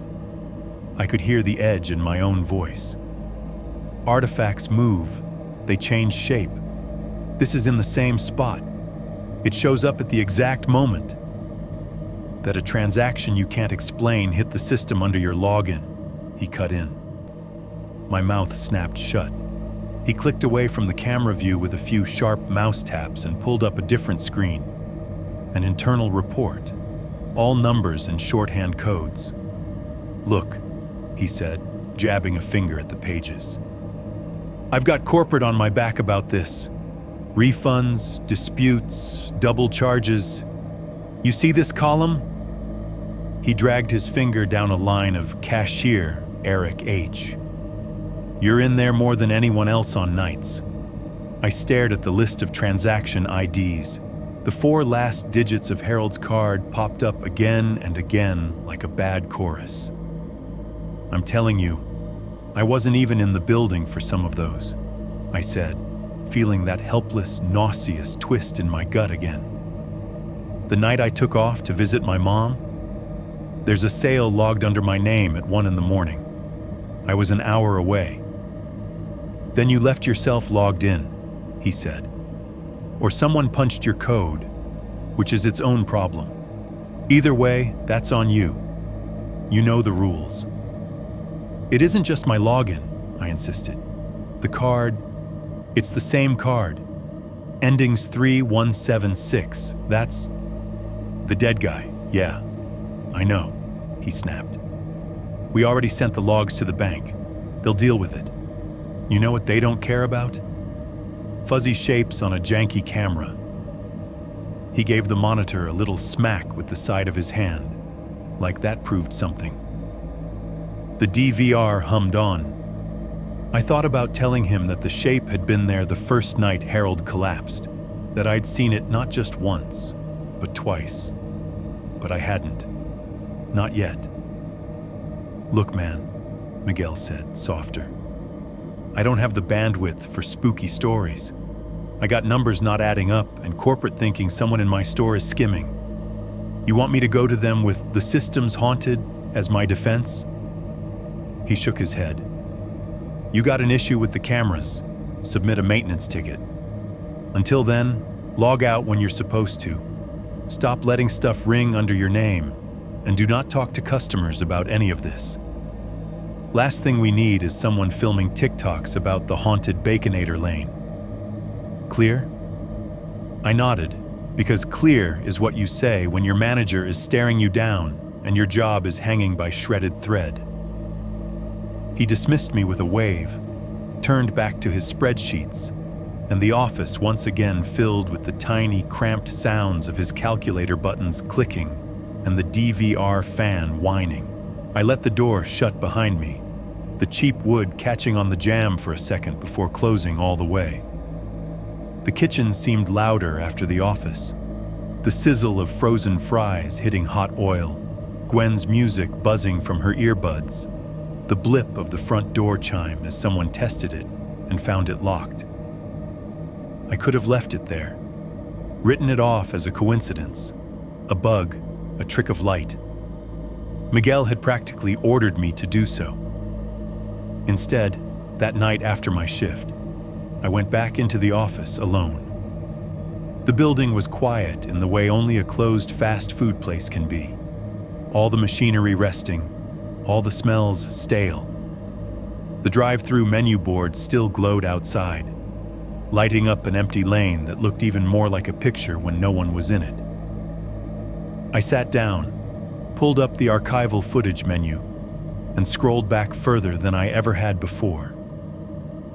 The DVR only kept 90 days worth of video unless Miguel manually exported something for insurance or corporate. We were just barely within the window. The date I was looking for was burned into my memory. The night Harold's heart had stopped in our lot. I found it, pulled up the drive-through camera, hit play near 3 a.m. The scene unfolded in jerky gray blocks. There was Harold's car, easing into a space near the side of the building. The menu board cast a rectangle of light on his windshield. He sat there for a few seconds, then pulled forward out of camera view toward the window where I'd handed him his food with hands that had not yet shaken. Minutes later, his car reappeared, this time creeping away from the building, heading for the exit. It slowed, stopped. The angle wasn't perfect. The main lot camera caught most of what happened next, but the edge of it was visible here too. A figure in the distance staggering, the shape of a body crumpling near the curb. Another figure, me, darting into frame a moment later, arms flailing in that awkward run you never expect to see yourself doing. The ambulance lights, when they showed up, strobed the entire feed with red and blue, washing textures out entirely. The hedge, the fence, the wall, everything became black and white negatives of themselves. I watched it once, jaw clenched, hands digging into my knees. It was like watching someone else's nightmare from the outside. Then I rewound to a minute before his car first pulled into frame and did the thing I'd come in here to do. I watched the left edge. The hedge sat in its gray mass, the fence line behind it, a slice of the neighboring lot, all still. I slowed the playback when the timestamp crept closer to when I knew the collapse would happen. 10 seconds before. 5. And then, just like on the other night, the shape snapped into place. Same spot, same proportions. Long and vertical, a little darker than the background. Standing at the edge of the frame like it had tickets for the show. This time it was even harder to explain away as a glitch, because the ambulance lights hid it. For a fraction of a second, during one of the red pulses, the outline of the thing sharpened on the wall behind the hedge. Not a clear silhouette, no dramatic shadow, just a slightly denser darkness, the suggestion of shoulders and head, cast against the stucco like a smudge someone had tried and failed to scrub off. All the life and death chaos was happening in the center of the lot. Me on my knees, paramedics rushing in, straps and bags and urgency. And in the far corner, where no one looked, something stood and watched. I scrubbed back and forth between the two nights. Harold's collapse. The welcome back Harold order. Different days, different customers. Same dead zone of the frame, occupied by the same wrongness. Once you see a pattern like that, you can't unsee it. It stamps itself into your brain, overlays on everything. A person would have called someone else into that office, a rational person. They would have said, "Look at this. Tell me I'm not crazy." They would have argued harder with Miguel, demanded a tech, insisted the system be checked. I didn't. Because here's the thing real horror stories never say plainly. Once the evidence starts stacking up against you, you stop wanting more of it. You already know how it will look to everyone else. In the grainy glow of the monitor, the timestamp ticked forward. 3:02:11, 3:02:12, 3:02:13. On screen, the paramedics lifted Harold onto the gurney. His arm dangled for a second, fingers grazing the asphalt. In the background, at the far left edge of the frame, the shape stayed exactly where it was. Watching. 4.3. Police reports and the rock through the window. I hit the point where even I had to admit this wasn't something I could handle with just cardboard and denial. That morning, after the "Welcome Back Harold" order and the thing at the edge of the camera frame, I drove past my apartment and kept going.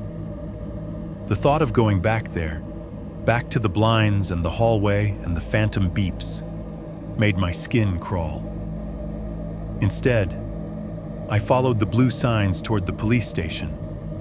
It sat on a corner off a feeder road, a low brick building with two bright flags out front and a parking lot full of patrol cars. Inside, the air conditioning was set to meat locker levels.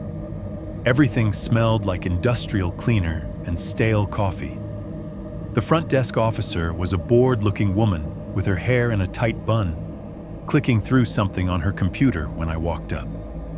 Behind her, a bulletin board held flyers about neighborhood watch groups and a faded poster about hurricane preparedness that no one had taken down. "Can I help you?" she asked, not unkindly. "I think I need to add to a report," I said. "It's about a harassment case, or fraud. Both, maybe." Her eyebrows lifted a little. "You have a case number?" I did. It was creased into the back of my wallet, written in my own handwriting, already half smudged. I slid it under the glass. She typed it in, the keys clacking. "Okay," she said after a moment. "You spoke to dispatch a while back about notes being left at your apartment." "That's part of it," I said. "It's gotten worse." She frowned at her screen, then back at me. "Have a seat. I'll see if an officer can talk with you." The waiting area chairs were bolted to the floor in sets of 3, plastic and too upright to be comfortable. A TV in the corner played a daytime talk show at low volume, the hosts laughing silently behind closed captions about something that did not exist outside their set. A vending machine hummed. No one else was in the lobby. Just me, my heartbeat, and the soft buzz of fluorescent lights overhead.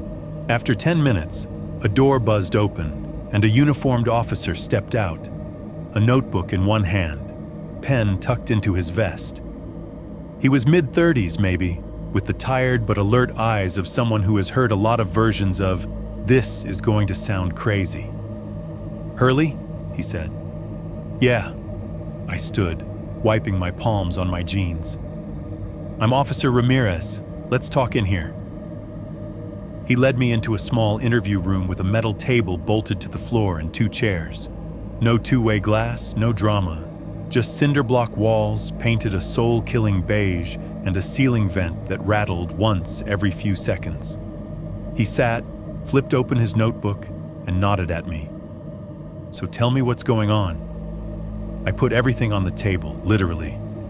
The Wendy's bag with the printed photos, Harold's wallet, the folded notes. "Stop stealing. You have 2 nights to put it back. You have 1 night left to put it back." The slip from inside the wallet. "You should have checked what they charged after he died, with those 4 numbers under it." I laid them out like I was about to play the worst game of cards ever invented. Then I told him. About the sedan in the lot. About my name coming through the speaker. About how the POS system showed charges on a dead man's card. Under my login, at times I wasn't in the building. About the "Welcome Back Harold" that had come out of the drive-through speaker on its own. I left out the part about the shadow on the footage at first. I knew how that would sound. But when he asked, "And when did you notice this all started?" I heard myself say, "The night a customer named Harold Jensen died in our parking lot. And when I pulled up the video of that night, there was something in the frame that shouldn't be there." He wrote as I talked. Only his eyes showed anything. His face stayed professionally blank, nodding at beats like "notes left on door," "unknown vehicle observed in lot," "possible misuse of deceased's card." When I said the speaker talked by itself, his pen paused for half a second, then kept going. When I finally ran out of words, the room felt too small. He flipped his notebook shut with one finger, exhaled slowly. "Okay," he said. "Let's separate this out a little."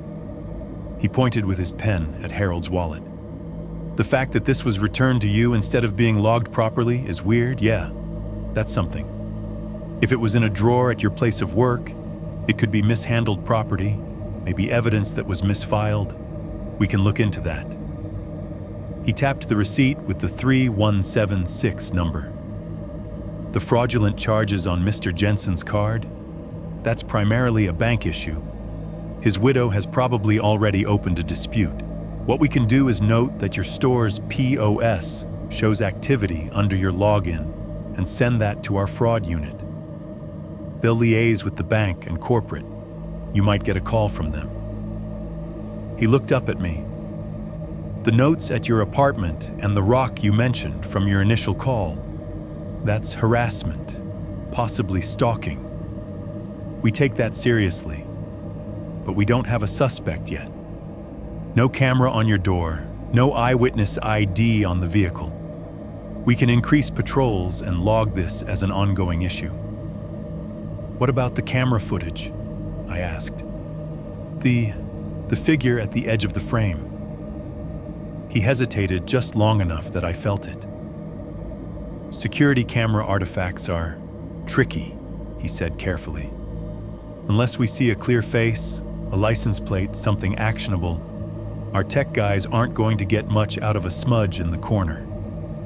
But if you can export that footage, put it on a thumb drive, I'll attach it to the report, okay?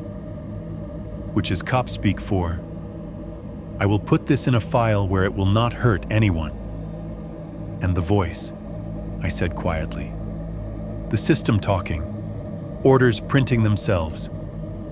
His mouth did a little half-twist. "I'm not an IT guy," he said. "What you're describing could be a glitch, a looped recording, someone messing with the system configuration. I'd strongly recommend you get your manager to open a ticket with corporate. Let their tech people audit the registers. If there's any kind of internal fraud going on, that's where it'll show up." Internal fraud.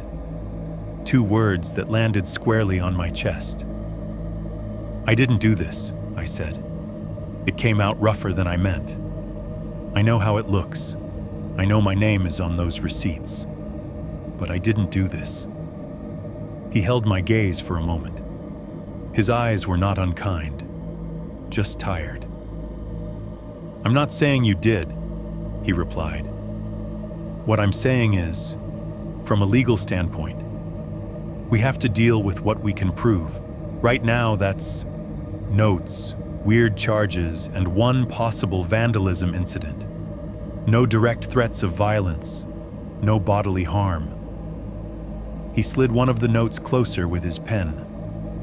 "The stop stealing part is concerning, yeah. So is the rock. But without camera footage or a witness, it's going to be hard to go much further than documenting it." He wrote a case number on a new card and pushed it across the table. "If anything escalates, if you see the person, if they try to enter your apartment, if you feel like you're in immediate danger, you call 911, not the non-emergency line. Understand?" I nodded because there was nothing else to do. On some level, I had known this would be the outcome before I ever walked in here. You don't walk into a police station saying my headset is haunted and walk out with a task force. He bagged the rock from the first incident, what little was left of it in the evidence envelope I'd brought, and the most recent note.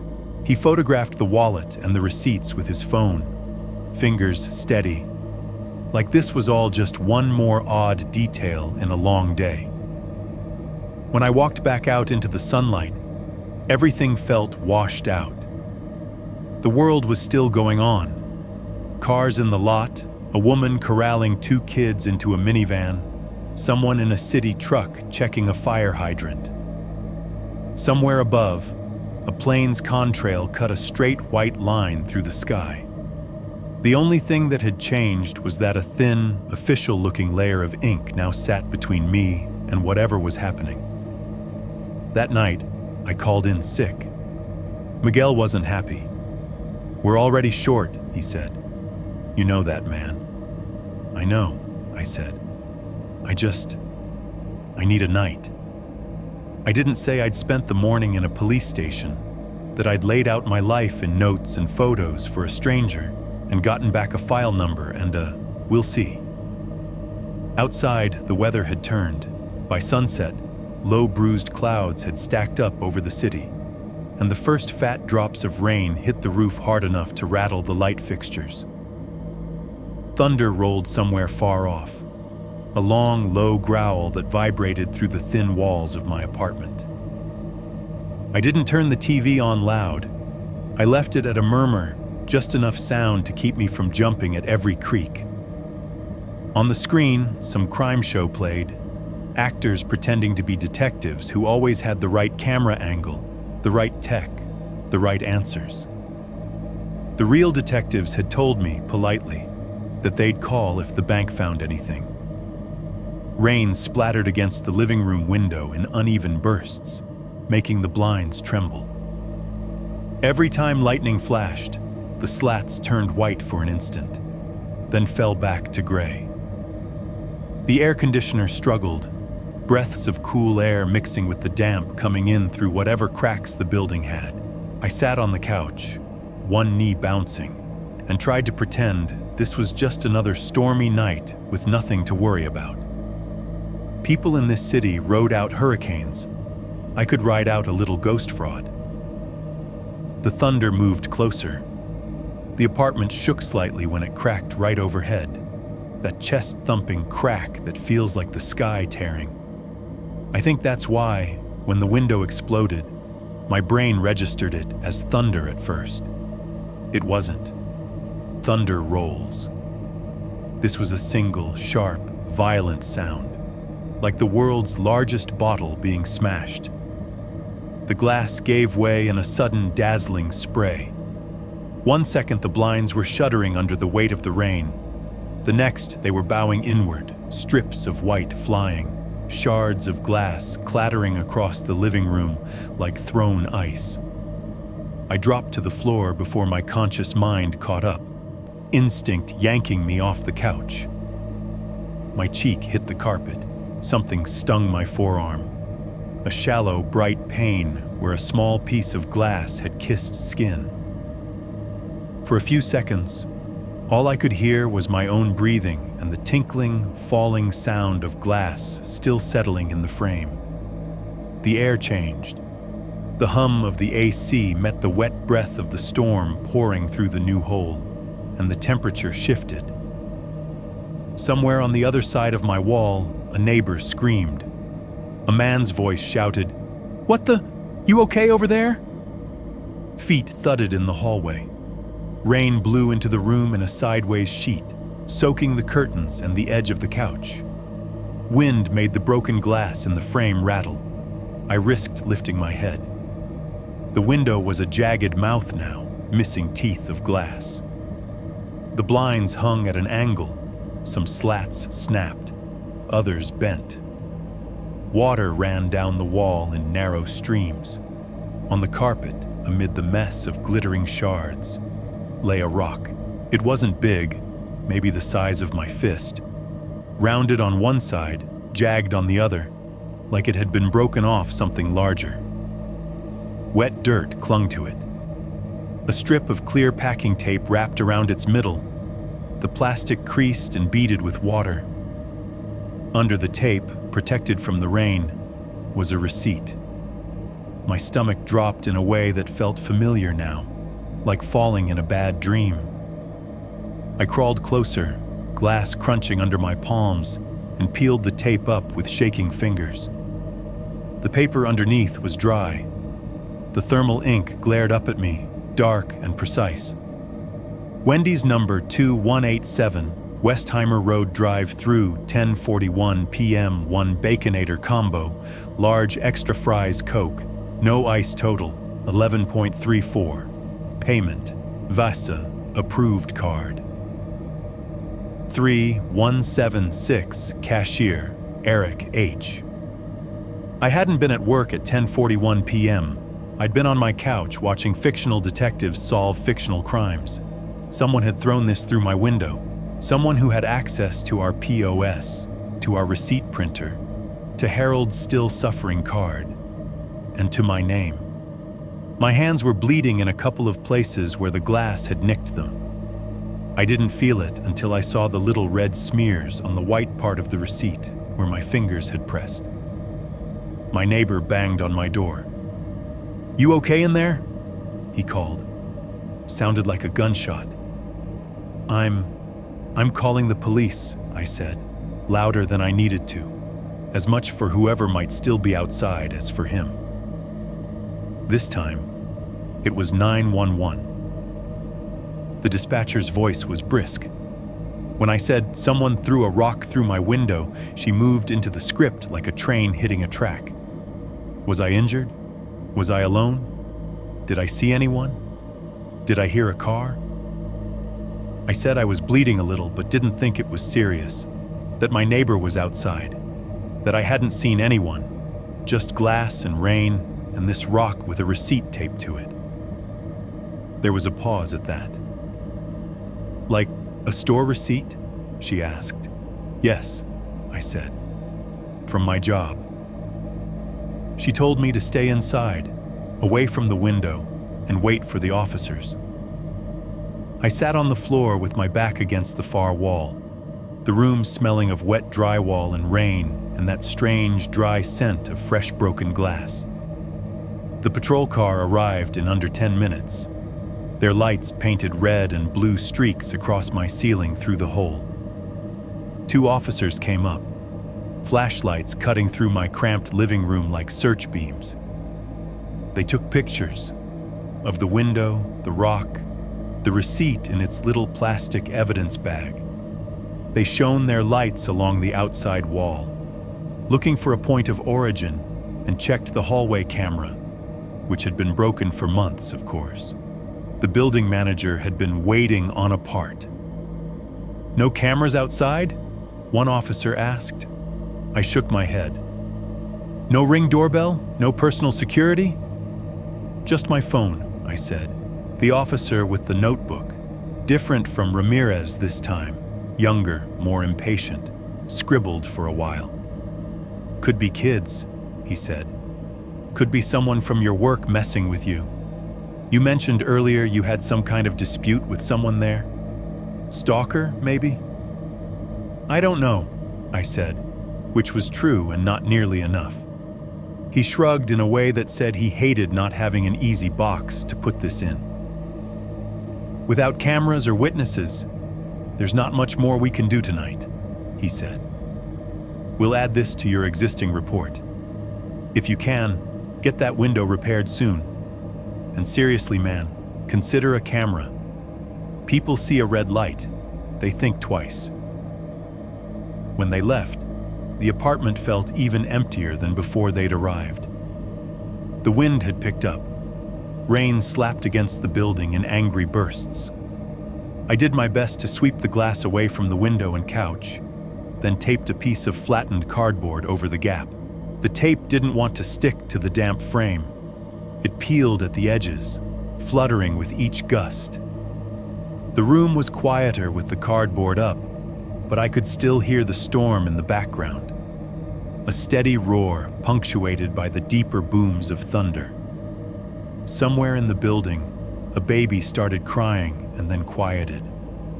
I didn't even pretend I was going to sleep in the bedroom. The idea of lying in there with the broken window one wall away made my skin crawl. I threw a blanket on the couch, lay down, and stared at the ceiling. The glow from the TV, muted now, just rolling news and late-night commercials, flickered against the water stain in the corner. The clock on the stove in the kitchen blinked an incorrect time in green digits. The AC cycled on and off, its usual unreliable rhythm, fighting the humid air sliding in around my makeshift patch. Time blurred. I hovered in that half state between exhaustion and adrenaline, where your body wants to shut down, but your brain is busy inventorying every sound. Cars on the street beyond the lot, the hiss of tires on wet asphalt, a distant siren, a door slam, voices in the hallway, muffled. Then one car stood out. It wasn't louder than the others. If anything, it was quieter. But there was something about the way its engine approached that made my body notice before my mind. It rolled into the back lot slow. I could hear the change in pitch as it turned, the low grind of tires over the broken patch near the dumpster. The engine idled for a moment, a steady, worn hum. I didn't get up. I didn't go to the window. I just lay there on the couch, stiff under the blanket, heart pounding in my throat. The engine grew a little louder, then a little softer, like whoever was driving was inching back and forth, adjusting their position. I could picture the car without seeing it. The dull black paint, the tired yellow headlights, the way the pole light would cast its glare across the roof. There was a pause, and then, faint enough that if I hadn't spent countless nights listening for it, I might have missed it. I heard it. A beep, not a car locking, not a microwave or a phone notification. A high, precise, transactional tone. The exact sound the POS at work makes when a card is swiped and the system accepts it. The tiny, confidence-filled pip that says approved. Except it wasn't coming from my kitchen, or my pocket, or any device I owned. It came from somewhere below me, from the lot, from directly under my apartment, like someone was sitting out there with a register that didn't need a counter anymore. I lay there holding my breath, listening to the rain and the engine and the echo of that beep, wondering who, exactly, was still buying dinner this late on a card that should have been canceled months ago. 1. Corporate visit. If you work nights long enough, you get used to the idea that the important people only exist during the day. District managers, corporate reps, fraud investigators, those are morning creatures. They live in email threads and conference calls, not in the greasy hum of a 1 a.m. kitchen. They send directives. They don't step in the fry oil. So when Miguel texted me at 3 in the afternoon, "Need you in early, corporate coming, it's about the card," it felt like one more rule bending the wrong way. The sun was still high when I walked across the back lot toward the service door. The Wendy's sign above the building looked different in daylight, the red less menacing and more cheap. The drive-through lane was empty, the speaker pole a thin shadow. Inside, the restaurant felt wrong at that hour. The lunch rush smell lingered. Ketchup, pickles, too many people in too small a space. But the crew had mostly cleared out. A couple of day shift kids were wiping booths, moving at half speed now that the worst was over. Miguel was waiting by the office door, arms crossed, a vein in his temple pulsing. "Corporate's in there," he said. "Try not to make us both look like idiots." "Good afternoon to you too," I muttered. He didn't smile. He just opened the office door and jerked his chin for me to go in. The office felt even smaller with an extra body in it. The man inside was early 40s maybe, with the kind of haircut you only get from barbers that offer executive specials. Blue button-down shirt, sleeves rolled to the forearms, tie loosened just enough to signal hard work, but not enough to be sloppy. A clipboard lay on the desk in front of him, a slim silver laptop open beside it. A Wendy's lanyard hung from his neck, badge clipped to the end. He looked like he smelled faintly of hotel soap and rental car upholstery. He stood when I came in, extending a hand with professional warmth. "Eric, I'm Dan Phillips," he said. "Loss prevention and asset protection for the region. Have a seat." His grip was firm, dry. Mine felt clammy by comparison. The AC vent above the door rattled as it kicked on, sending a cold draft down the back of my neck. The DVR under the desk hummed. Somewhere out front, the fryer cycled off with a soft click, and the sudden absence of its hiss made the little office seem quieter. Miguel squeezed into the room behind me and closed the door. He leaned against the file cabinet, arms folded, trying to project control and landing closer to cornered. Dan picked up his pen and tapped it lightly against the clipboard twice. Tick, tick, before he settled in. The sound was small but sharp, like an impatient metronome. "Okay," he said. "Here's the situation as we see it." He flipped a page. Over the last 60 days, this store has accumulated multiple chargebacks tied to a single cardholder, one Harold Jensen. Mr. Jensen, as you know, is deceased. The bank flagged the pattern and reached out to our corporate office. I've been tasked with reviewing the transactions and determining if this is a system issue, a card compromise, or internal misuse. The words "internal misuse" hung in the air like a bad smell. He looked up at me. "Your username, Eric H., appears in a significant number of those logs," he said. "So I'm going to ask you some questions. I'd appreciate it if you answer them as clearly as you can." My mouth felt dry. "Okay," I said. "When did you first become aware that there were unusual transactions on this card?" he asked. I told him about the day Miguel had mentioned weird transactions and double charges.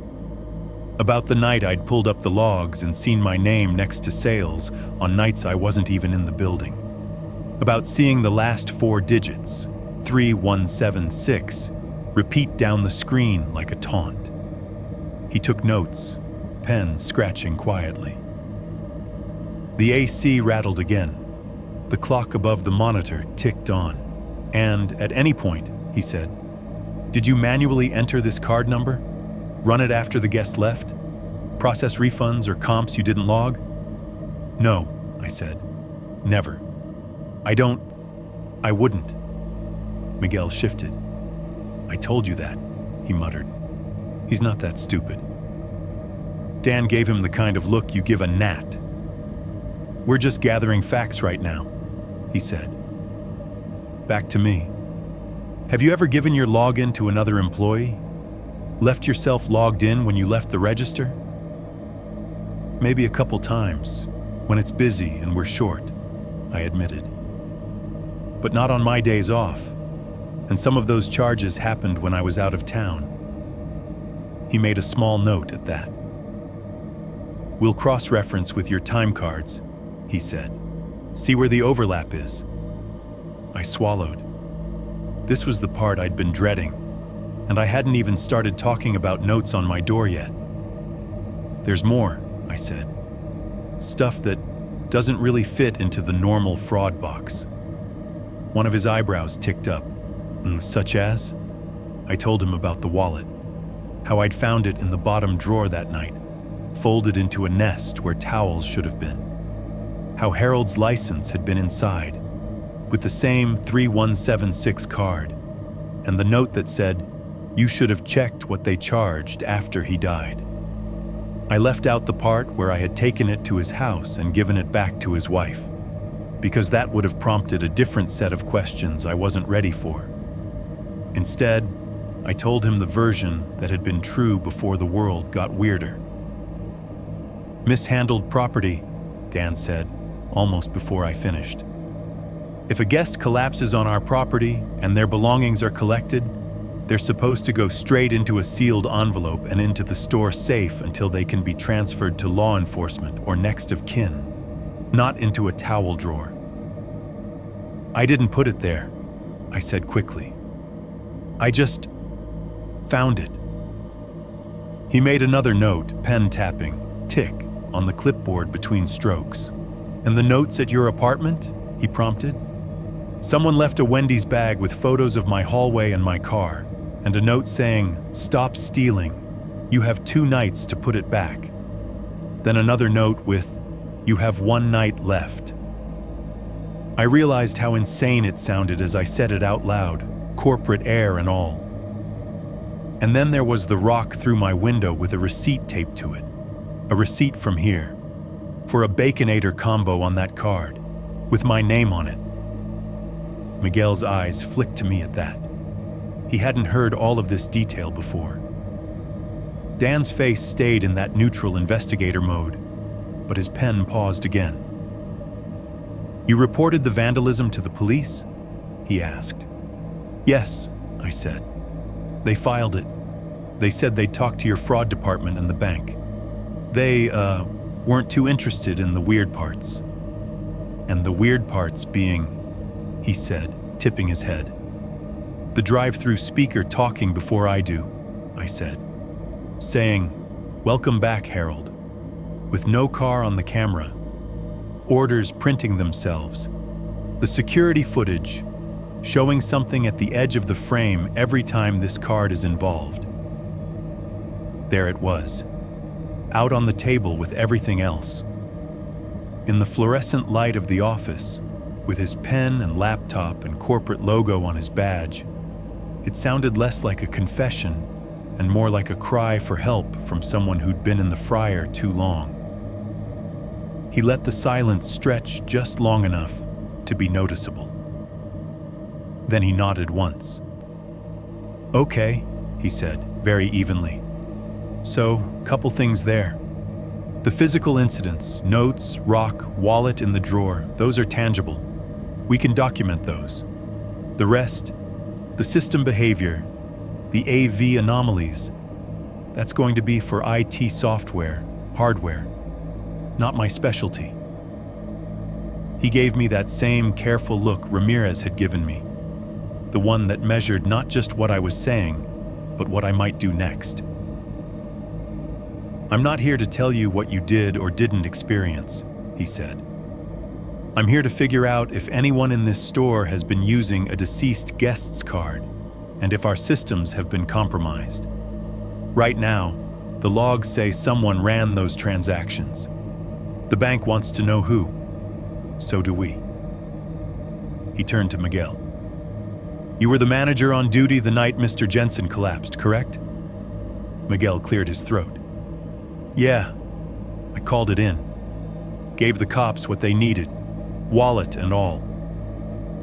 "And you're sure all his belongings left with law enforcement?" "That's what I was told," Miguel said. There was sweat at his hairline now. The office was cold. No one sweats from heat in that room. "I put everything in a bag, handed it over. I don't know how anything would have ended up back here." "Yet it did," Dan said. He tapped his pen again, tick, tick, against the board. "Which means somewhere along the chain, someone didn't follow procedure." He looked back at me. "What do you want to happen with the wallet now?" The question caught me off guard. It shouldn't have. It was logical. Document, secure, transfer. That's how these people thought. Still, the phrase came out of me before I could censor it. "I want to put it back," I said. The words rang strangely in the room. I saw the notes in my head, the insistence. "Put it back. You have 2 nights to put it back." Dan nodded, apparently satisfied with that answer. "That's what should have happened in the first place," he said. We'll treat it as sensitive property. Seal it, log it, lock it down. He pulled an inter-office envelope from the stack by the printer. A thick manila thing with red string and a printed grid on the front. The paper made a dry chef sound as he set it on the desk. He wrote Guest Property Jensen H on the first line in neat block letters. Go get the wallet, he said. If it's still where you say you found it. I hesitated, then nodded and slipped out of the office, feeling both watched and oddly relieved. The kitchen smells rushed in to meet me. Salt, grease, cleaning solution like a wave. The bottom drawer in the stainless cabinet was heavier now, like it knew I was going to touch it for a reason. The metal squealed when I pulled it, the sound scraping up my spine. The wallet was there. I shouldn't have been surprised, not after everything. Part of me had expected it to be gone, to have evaporated the second I described it to someone with a badge. But it lay exactly where I'd first seen it, smack in the center of the bare metal, as if someone had placed it there precisely and closed the drawer with care. The leather looked a little more worn than I remembered, or maybe that was just my eyes. I picked it up.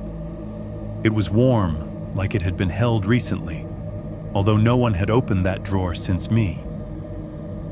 By the time I brought it back to the office, my palms were slick again. Dan opened the envelope and held it out. Place it inside, he said. The flap crackled when the wallet slid down into the paper, its weight making the bottom sag slightly. He threaded the red string around the closure in a practiced motion, twice one way, twice the other, the cord making a faint whip-whip sound as it looped. Sign and date here, he said, tapping the grid. I took the pen. It felt heavier than it should, its click loud in the quiet room. Eric Hurley, shift supervisor, transfer to safe. The letters came out a little shaky, but they were legible. The date looked wrong to me, like it belonged to someone else's life, but that was just time catching up. Miguel added his name under mine, his handwriting cramped. Dan signed last, neat and confident, like nothing about this was out of the ordinary. All right, he said. Let's put it where it belongs. The safe lived in a recess in the back wall, behind a flimsy file cabinet that never quite hid it. Miguel had to shoulder the cabinet over a few inches, metal legs screeching against the tile. The safe itself was a squat gray box with a dial and a handle, the kind you see in old movies and payday loan places. Miguel spun the dial, click, click, click, hands steady from repetition. When he turned the handle, there was a heavy, satisfying clunk. Dan placed the envelope on the small stack inside. Deposit bags, a couple of other guest property envelopes that probably held nothing more sinister than forgotten wallets and rings. The paper made a soft thud. For a second, as the safe door swung shut, I had the irrational urge to reach in and grab the envelope back, to not let it disappear into that metal box where I couldn't see it. Putting it back suddenly felt less like returning something to where it belonged, and more like burying it alive. The door closed, the handle turned, the lock engaged with a deep, final sound, like a vault ceiling. The office seemed to exhale. There, Dan said. Chain of custody established. If the bank or law enforcement needs the wallet, it'll come through me. He looked directly at me. You've done the right thing, Eric. Whatever else is going on, with the systems, with your apartment, you've at least put this piece where it should have been from the start.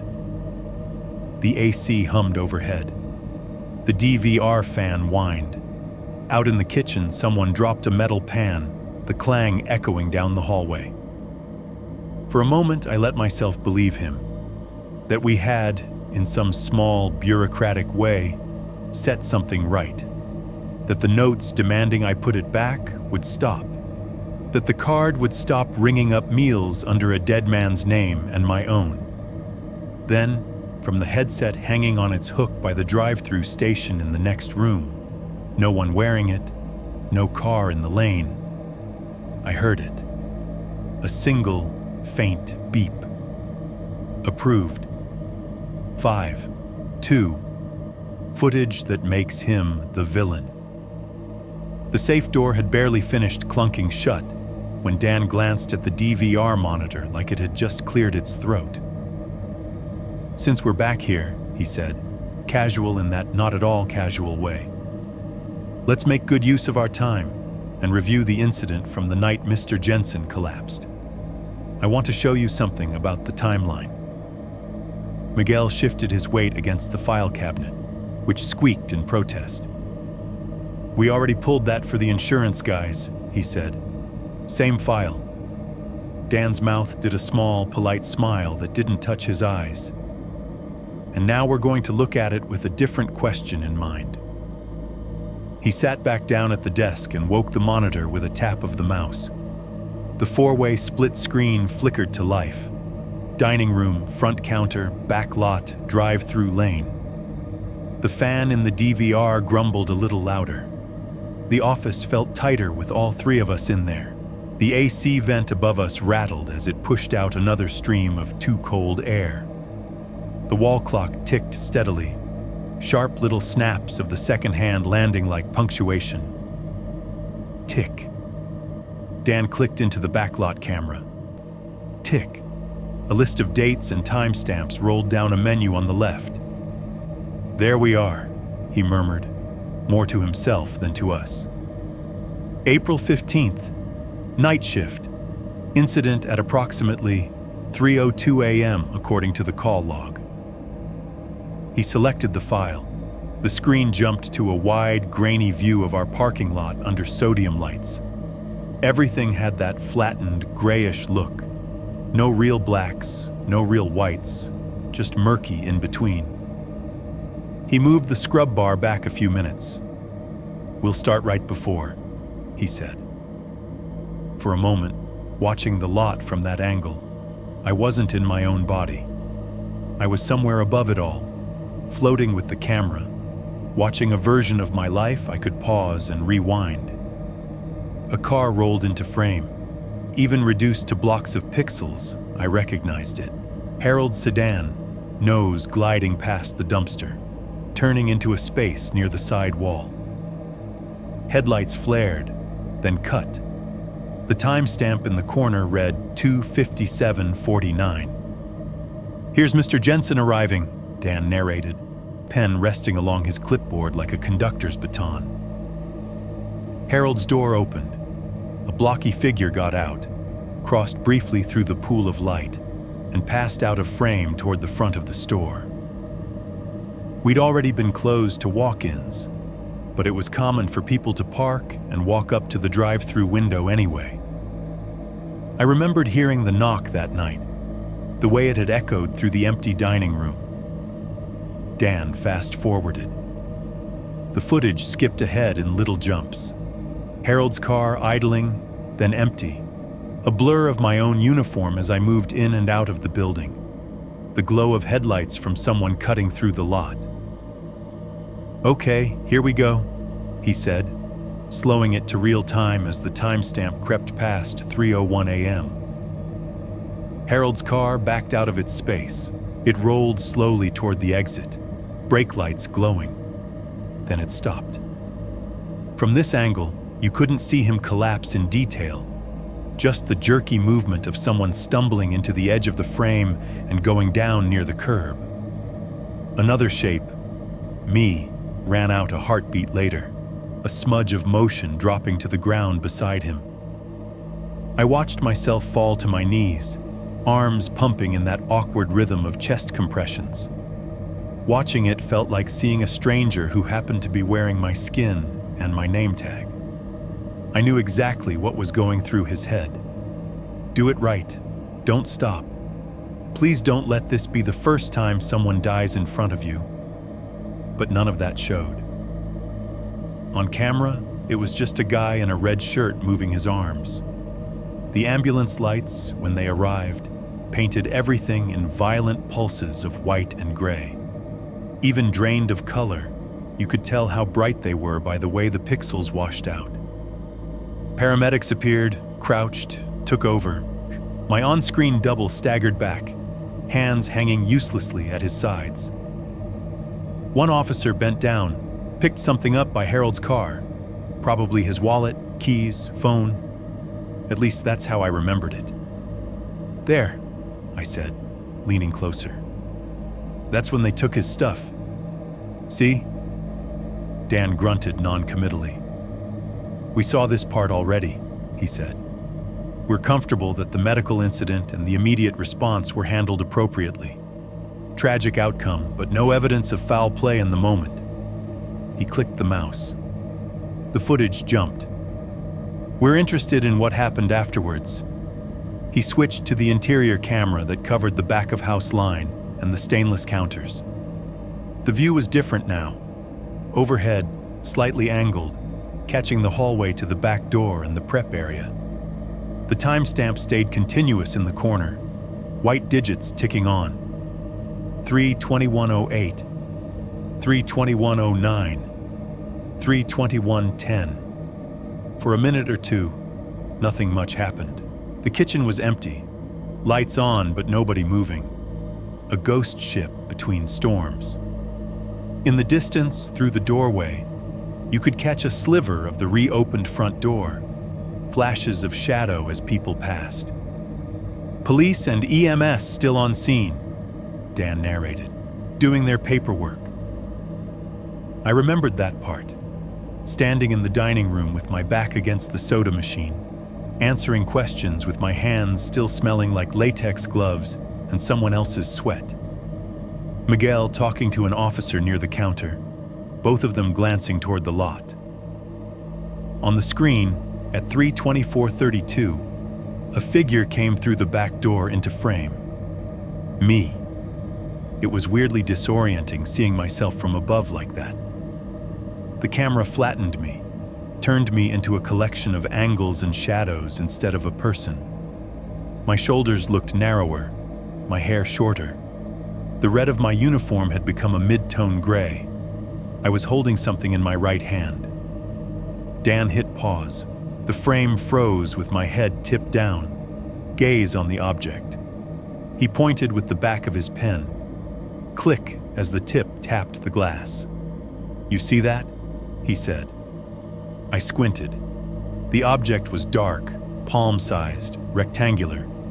In the grainy footage, it could have been a phone or a pack of napkins, but I knew that shape now by feel as much as sight. "Looks like the wallet," I said quietly. Miguel shifted behind me. I could feel his gaze on the back of my neck. Dan tapped a key. The footage rolled again. On-screen me walked toward the stainless cabinet near the ice machine. My movements were wrong, too slow, too deliberate. I saw myself glance down the line toward the dining room doorway, as if checking if anyone was watching. Then I crouched by the bottom drawer.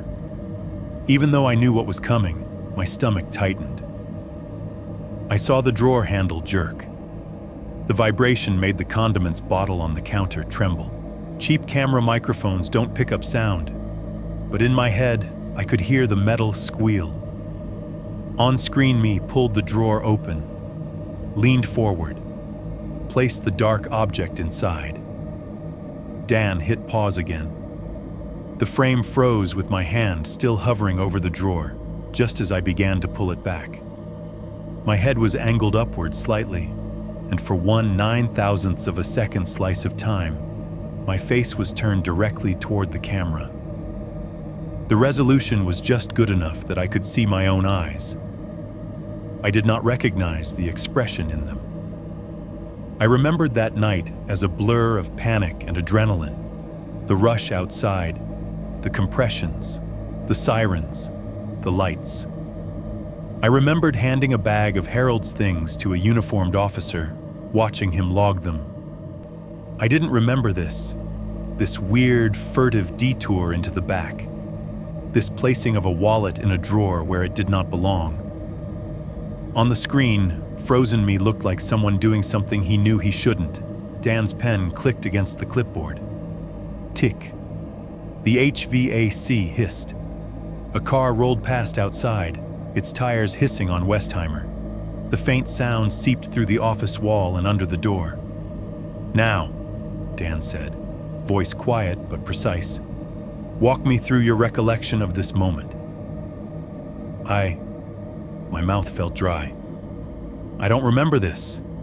I swear I don't. I remember giving the wallet to the cop, out front. I watched him bag it." "You said that earlier," he agreed. "But what the footage shows is you bringing it back in here and placing it in a drawer. Not in an evidence envelope. Not in the safe. In a towel drawer."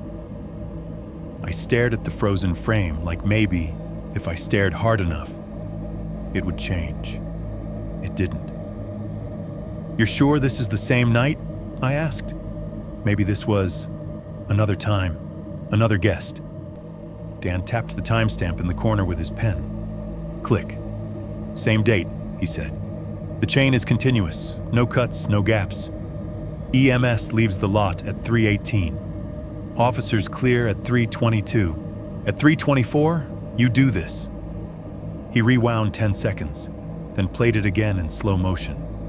Me entering, looking around. The glint of something in my hand. The crouch. The drawer. The placement. The quick, nervous glance up toward the camera eye. Pause. Click. The sounds in the room seemed louder each time he stopped the video. The clock on the wall ticked. Tack, tack, tack. The AC vent wheezed. The DVR fan whirred like an anxious insect. I shook my head. "I don't remember this." "Memory under stress can be unreliable," Dan said smoothly. "Especially in medical emergencies. Adrenaline, shock, fatigue, all of that plays into it. You did CPR for several minutes on a guest who later died. No one is accusing you of malice here." The yet at the end of that sentence hung there, unspoken but heavy. "So maybe," he continued, "you took custody of his wallet, brought it inside intending to secure it, and in the chaos, you put it in a drawer for a second and never followed through. It happens. Procedures get fuzzy in the moment. The important thing is that we identify what actually happened, so we can clean up the paperwork and prevent it from happening again. Clean up the paperwork." I stared at my pixelated twin on the screen. Up until now, I had held on to a small, stubborn belief that the weirdness lived in the systems, in the static and glitches and ghost orders, that my mind, at least, was intact, that I knew what I had done and when. Now the camera was calmly, dispassionately telling me I was wrong. "Maybe you're right," I said, the words feeling foreign on my tongue. "Maybe I forgot. Maybe I meant to give it to them and just didn't." Even as I said it, images fought in my head. Me on the lot, seeing a plastic evidence bag. Me in this kitchen, drawer squealing. Two timelines overlapping and grinding against each other. Which one had actually happened? Had they both? "Look," Miguel cut in. "If it was just a mistake, that makes this easier. We note that the wallet stayed on premises longer than it should have. We document that it's in the safe now. We move on. Right?" Dan's eyes stayed on me for a beat too long. "Right," he said finally. "From a compliance standpoint, we can contain this. But the card usage after Mr. Jensen's death is still a separate issue." He clicked the mouse again. The footage resumed. On-screen me closed the drawer, stood up, smoothed my apron like I could erase what I'd just done, and walked out of frame. Dan paused there, then scrubbed ahead. "We've pulled register logs, door times, and additional footage," he said. "There are inconsistencies. Nights where your username is active in transactions when you're not on the clock. Camera frames where we see you at registers at times that don't line up with your time card." I felt a cold wash over me that had nothing to do with the overactive AC. "What do you mean?" I asked. "I'm not here when I'm not here." "That's the goal," Dan said. "But the data doesn't fully agree." He clicked into another file. An interior shot of the drive-through station appeared. The timestamp read, "A Friday I knew I'd taken off." 1:22 a.m. The video showed my station, the headset hanging on its hook, the stainless counter, the window. Then, as if someone had hit play on a copy of me, I walked into frame. Not in a hoodie, not in street clothes, in full uniform, same fit, same posture. I picked up the headset, put it on, leaned toward the register, and began pressing keys. Dan froze the frame at the moment my face turned toward the camera. His pen clicked against the screen. Tick. "Does that look like you?" he asked quietly. It did. Down to the weird way my left shoulder sat a little higher than my right from an old injury. Down to the way my mouth tightened when I concentrated. Down to the little mole on my jaw the camera barely managed to capture as a darker pixel. "But I wasn't here that night," I said. My voice sounded thin, even to me. "I was at my mom's. I can show you texts, pictures, GPS on my phone. We'll verify that," Dan said.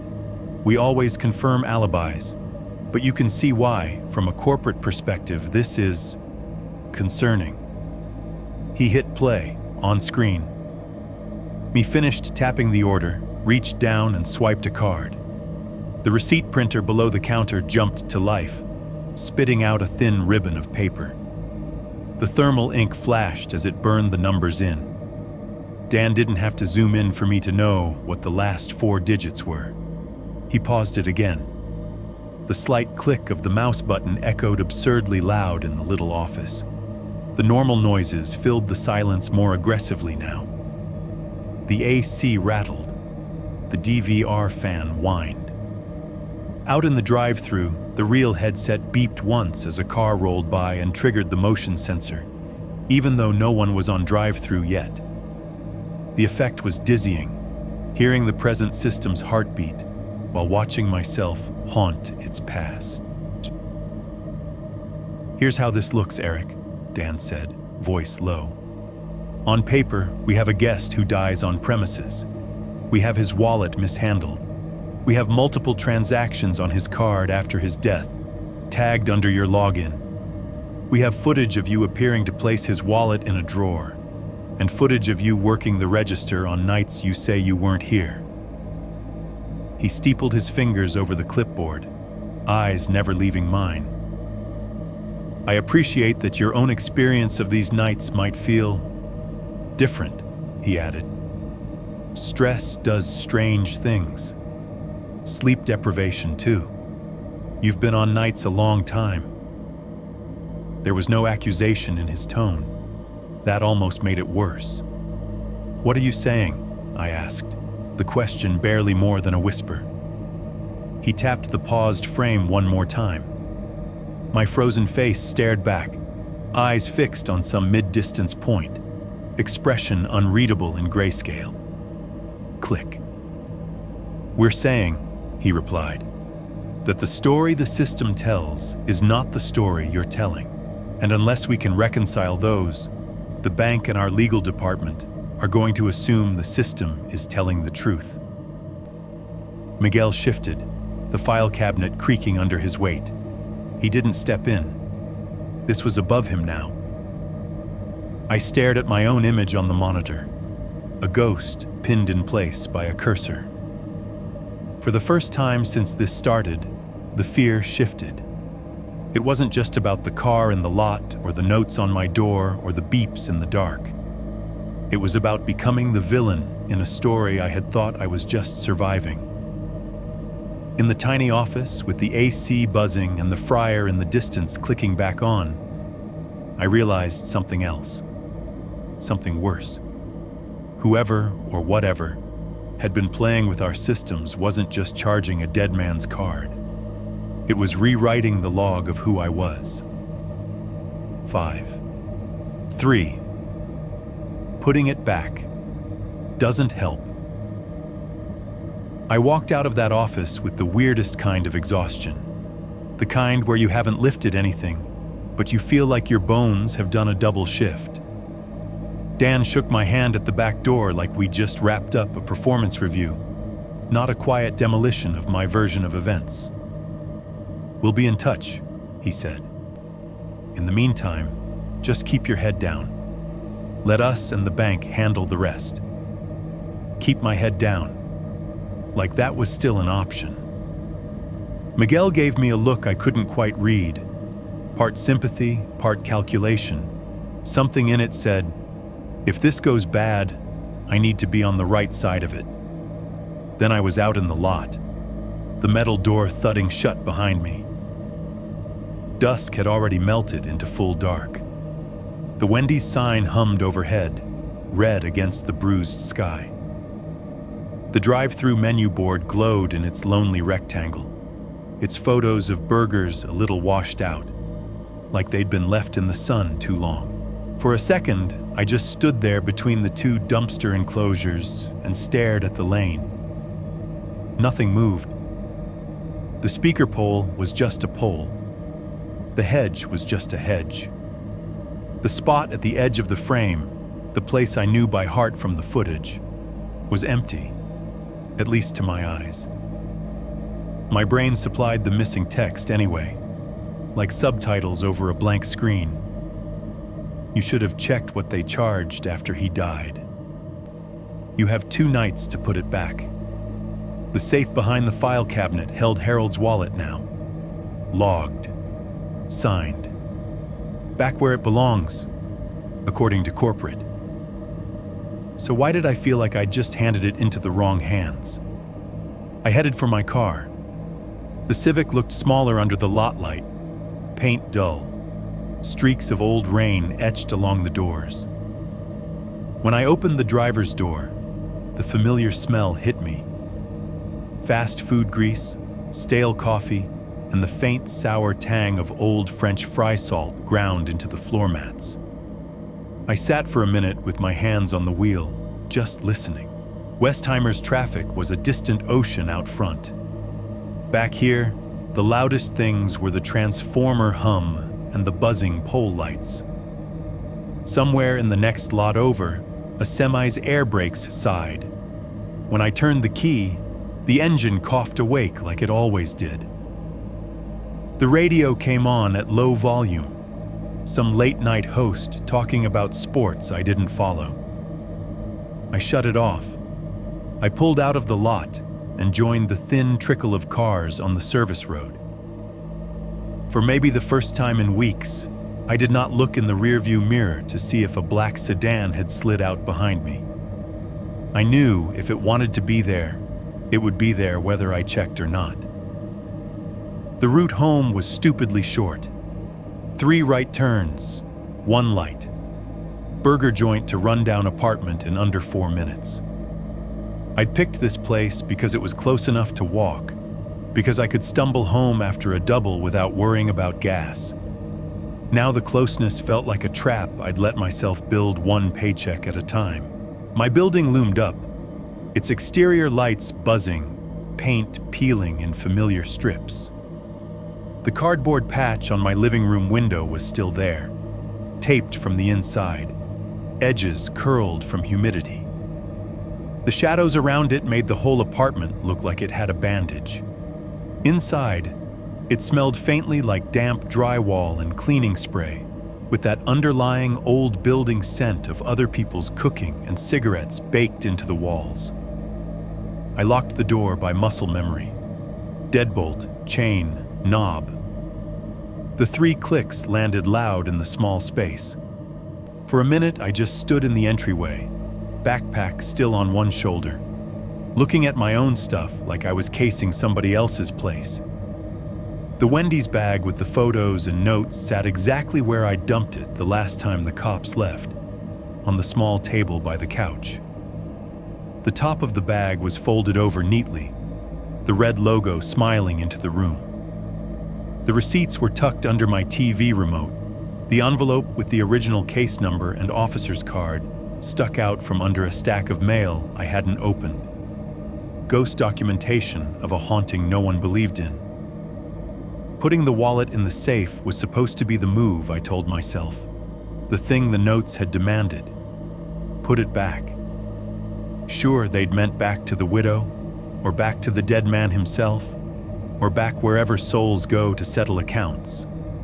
But paper doesn't care. Corporate doesn't care. The safe satisfied them. What about whatever had written the notes? I dropped my backpack, the fabric slapping the floor. The sound snapped something in me. Enough. If I couldn't fix the footage or the bank logs or the parts of my own memory that didn't line up, I could at least take control of what existed inside these walls. I grabbed the Wendy's bag and dumped it out in the kitchen. The printed photos slid across the laminate counter in a small avalanche. My hallway, my door, my car under the lot light, my living room window from the outside. One grainy shot of the back of my head through the living room blinds while I played a game, controller in hand, completely unaware. The notes fluttered out last, turning over as they fell, the handwritten messages flashing up in short, mean bursts. Stop stealing. You have 2 nights to put it back. You have 1 night left. My name wasn't on any of those pages, but they felt more personal than any bill in my mailbox. I turned on the kitchen light. The fluorescent tube flickered twice before settling into a steady, harsh glare. The fan over the stove hummed when I flipped it on, rattling slightly. My apartment didn't have a fireplace. It barely had an oven that held temperature. But I did have a stainless steel sink and a pack of cheap lighters. I stacked the photos in the basin. The paper felt slick and slightly cold. I made a loose pile, edges misaligned, faces of doors and hallways peeking out at odd angles. Then I added the notes. I paused for half a second on the one with the "you should have checked" writing copied from the wallet, then shoved that into the stack too. When I flicked the lighter, the little flame popped up with a soft chick, casting a warm circle on the stainless. My hands shook more than I wanted them to as I touched the flame to the corner of the top photo. For a second, it did nothing. Then the ink darkened, curled. The white paper browned, then blackened, flame crawling along the edge, slow, tasting. When it caught properly, it moved fast. Fire licked across my own hallway in miniature, devouring the shadow of my door. Faces of neighbors blurred and vanished in the curl. The black and white shot of my car under the light folded in on itself. The sedan-shaped smear at the edge of the frame swallowed in a jagged line of orange. The notes went next. The ink on them bloomed before it burned. The words, "Stop stealing," ballooning grotesque for a split second, then collapsing into ash. The smell hit me hard. Burning toner and cheap paper, sweet and chemical. It mixed with the lingering grease in the air, making something acrid that stung my throat. I turned the tap onto a thin trickle, just enough water to keep the metal from warping if the pile got too hot, not enough to douse it. Smoke curled up, faint and gray, drawn half-heartedly toward the humming stove fan. I coughed, eyes watering. It felt stupid and superstitious, and exactly like something a guilty person would do. It also felt necessary. When the last corner of the last photo finally collapsed into a soggy mess of black flakes, I turned the water up and washed it all down the drain. Ash smeared on the sides of the basin, streaks of gray that swirled and vanished. The sink drain gurgled plainly, like it was just food scraps, not evidence. I tossed the empty, crumpled Wendy's bag into the trash under the sink and slammed the cabinet door harder than I meant to. The bang echoed in the small kitchen. "Okay," I said out loud, voice rough. To the empty room, to the smell of burned ink, to myself. "Okay, it's done." Wallet in a corporate safe, notes and photos gone, police reports filed, bank people involved. Whatever "put it back" had meant, I'd taken my best shot with what I had. I showered, standing under hot water until my skin felt scrubbed thin. I watched steam fog the cracked mirror. For a second, in the blurred glass, my own face doubled, a lagging second image hanging just behind the first before snapping back into place when I wiped it. By the time I collapsed onto the couch with a towel still around my shoulders, it was a little past midnight. The building had settled into that specific kind of quiet you only get between midnight and 2. The upstairs neighbor's TV was finally off, no more muffled laugh tracks bleeding through the ceiling. The hallway, for once, wasn't echoing with arguments or slamming doors. Outside, the rain had stopped. Tires on the street made a softer sound now, hiss replaced by a faint rubber-on-damp asphalt whisper. I left my own TV off. I couldn't handle its light. The room was lit only by the kitchen's overhead and the digital clock on the stove blinking an incorrect time in steady green digits. 12:17. 12:44. I must have drifted somewhere between waking and sleep, because the next time I checked the clock, it read 1:18 a.m. The number punched a weird little hole in my chest. So many things seemed to happen for me around 1:20 a.m. Cars at the lane, orders no one picked up, the first time my name had come through the speaker. "Nothing's coming," I told myself. "You did the thing. You put it back. It's over." My phone was on the coffee table, screen dark, face down. At 1:20 on the dot, it chirped. The sound was small, a standard notification tone. But my whole body jerked like someone had fired a starter pistol in the room. My first thought was Miguel. Second, corporate. Third, uglier one, unknown. I stared at the phone for a few seconds, heart hammering, as if maybe the act of looking away would make the notification unsend itself. Then I reached out and flipped it over. The lock screen glowed, washing my fingers pale. One new notification from my banking app. The logo sat there, calm and corporate. Alert! Card ending 3176, refund processed. Wendy's number 2187 Westheimer. For a second, my brain refused to parse it. I don't have a card ending 3176, some rational part of me thought. That's his number. That's Harold's. That's the sequence I've been seeing on receipts and POS logs and notes. That's not mine. And yet, here it was, on my phone, under my login, as if his account and mine had quietly braided together somewhere behind the scenes. I tapped the notification with numb fingers. The app opened to a transaction detail screen, cheerful colors and rounded buttons framing something that felt anything but cheerful. Refund credit plus $11.34, Wendy's number 2187, Westheimer Road Card. 4 stars, 4 stars, 4 stars, 4 stars, 3176, date. Today, 1:20 a.m. Below that, in fine print, the kind of line you only ever half read, reversal of previous disputed transaction.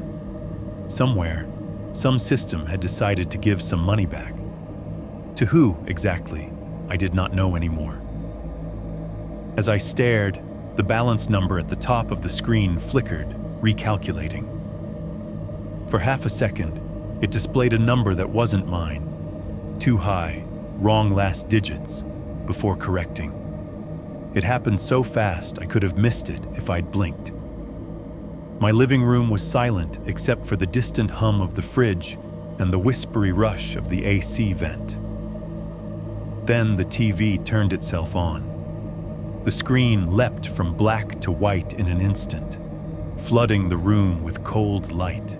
No startup logo, no input source, just full-screen static, the black and white snow you only see on old sets or in movies now. The sound hit half a second later. Not full volume, not a scream, just a steady, hissing rush, exactly like the headset when the line gets weird, when someone is there, breathing, but not speaking yet. Under it, if I leaned forward, I could swear I heard the suggestion of voices, not words, just mouth shapes, syllables that never fully formed.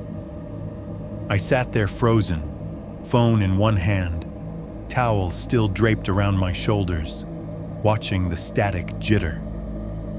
Before I could even process a thought like unplug it, the TV clicked back off. The screen went black. The little red standby light glowed in the corner like nothing had happened. The hissing continued for a fraction of a second longer, then cut mid-breath. It left a hole in the room sound. Suddenly, the normal noises rushed back in to fill it. The fridge motor kicking on with a low, thrumming growl. The AC whispering. A car in the distance changing gears. The faint buzz of the overhead kitchen light. My own breathing sounded too loud in my ears. Very slowly, I put the phone down on the coffee table. The banking app stayed open. That green refund posted banner sitting at the top like a congratulations message on a game level. I leaned back against the couch, the cheap fabric rough against the back of my neck, and stared at the dark TV.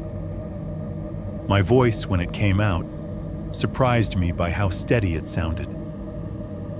I put it back, I said, to the blank screen, to the safe across town, to whatever had just used my bank app like a Ouija board. It's in their safe now. It's not mine. I never wanted it. I never wanted any of this. Silence answered, thick and full. I don't know what I expected. A bang. Another glitch. The TV flipping back on. A car starting outside. What I got instead was worse, because it was quiet. The kind of quiet where you can hear the building itself breathing, pipes settling in the walls, the faint tick of cooling metal, the compressor in the fridge cycling. Then, slipping under all of that, so close it might as well have been inside my own head, I heard it. A whisper. Not through the headset, not through the TV speakers, not muffled by a wall or a door, right next to my ear. Close enough that I felt the ghost of warmth on my skin, even though there was no breath. No body. You didn't put back what you took, it said. Just that. Nothing more. The voice was sexless, toneless, flat, like someone reading a line off a receipt. I jerked, eyes flying to the empty space beside me. There was no one there. No dip in the couch cushions. No shadow on the wall that hadn't been there before. The front door was still bolted, the chain still up. The cardboard on the window still sagged, edges taped, no new cracks. The fridge hummed on, unbothered. The little light on the router blinked its indifferent pattern. Somewhere down the hall, a toilet flushed in another apartment. Whatever had spoken hadn't come from a speaker, or a headset, or any place a microphone could trace. It had come from the part of the room that doesn't show up on cameras, the part right next to you. 6.1. New job, old sound. Quitting wasn't dramatic. I wish I could tell you I slammed my visor on the counter, threw my name tag at Miguel, and walked out into the night like a hero in a movie. That's not how it goes when your rent is one paycheck away from a problem, and your resume is just a list of drive-through windows. It started with a quiet click. I was sitting at my kitchen table the morning after the whisper, staring at a cold cup of coffee, when I clicked open the Wendy's scheduling app and saw my name slotted in all the usual places. 10 p.m. to 5 a.m., 4 nights a week, my life sliced into red and white blocks. My thumb hovered over the screen. I thought about the safe, the envelope, the footage that made me look like a thief, the rock through the window, the whisper that hadn't come from anywhere in the room and had still found my ear. You didn't put back what you took. I didn't know what, exactly, it meant I had taken. My time, my life, someone's last moments. But I knew this. Whatever ledger it was keeping, it wasn't going to balance from the back line of a Wendy's on Westheimer. I called Miguel. He answered on the second ring, voice already impatient. "Yeah? I'm done," I said. "I can't do nights here anymore. I'm putting in my notice." There was a pause long enough for me to picture him in the office, glancing at the schedule printout, calculating labor costs in real time. "You got 2 weeks in you?" he asked. "Or are you just walking?" "I'll give you 2, I said, even though every part of me wanted to say, "I'm already gone." "Fine," he sighed. "Text me so I have it in writing. Bring your shirts on your last day. And Eric." "Yeah? Don't talk about the card stuff to the others," he said. "Corporate's still sorting it. We don't need more drama." Sorting it. Yeah, that's one word for rewriting your life. I texted, "This is my formal 2-week notice. Last shift will be date, no emojis, no thanks for the opportunity. Just the bare minimum needed to get me out of the lane. Corporate made me come in on a Tuesday afternoon for exit paperwork." The district manager I'd only ever seen in blurry emails sat in the office chair where Dan had sat and slid a few forms across the desk. No one mentioned haunted headsets or dead customers. The words on the pages were all normal. Acknowledgement of company property returned, final paycheck schedule, confirmation of at-will employment ending. There was a line about no outstanding monies owed to the company. I signed under it with a hand that did not feel like mine. The AC vent rattled. The fryer out front kicked on, then off. The drive-through headset hung on its hook, silent, its foam ear pad catching the office light. "You'll need to leave your store key," the manager said. I unclipped it from my belt. The metal was warm from being against my body so long. When I put it in his palm, it felt like dropping a little piece of myself onto a conveyor belt. "That's it?" I asked. He smiled the way people do when they're already thinking about their next meeting. "That's it. Good luck, Eric." No one from corporate fraud said goodbye. If they were going to decide I was a villain, they were going to do it somewhere far away, in a building that smelled like new carpet and printer toner. I worked out my last shifts like a ghost in my own uniform. The fryer sounded the same. The headset beeped the same. The lane filled and emptied with cars like always. The only difference was inside my head. On my last night, when I clocked out at 5:04 a.m., the time clock made its usual little happy beep and printed my name with a line through it on the report. Done. Finished. Walking out into the pre-dawn air, I thought stupidly that the sky looked lighter. I found the new job exactly the way everyone finds those jobs, shaken loose by fear and desperation, and linked in at 2 a.m. Customer support, night availability preferred, no degree required, benefits after 90 days. The building was outside the Beltway, in one of those office parks that all look copy-pasted. Glass and beige concrete, a landscaped strip of grass clinging to the edge of the parking lot, like it was still trying to be Texas prairie. The The call center sat on the 5th floor. The elevator up smelled like someone had spilled cheap cologne years ago, and it had fused with the metal. The first time I stepped out into the main room, the noise hit like a wave. Not loud, exactly, just constant. Rows of cubicles, low-walled and gray. Overhead, fluorescent lights buzzing at that particular pitch that makes your teeth itch. Dozens of people with headsets on, talking in overlapping streams. I understand your frustration, sir. Have you tried turning the device off and back on? I can absolutely check that for you. Clicking mice, keyboard clatter, the occasional forced laugh at some customer's joke no one actually found funny.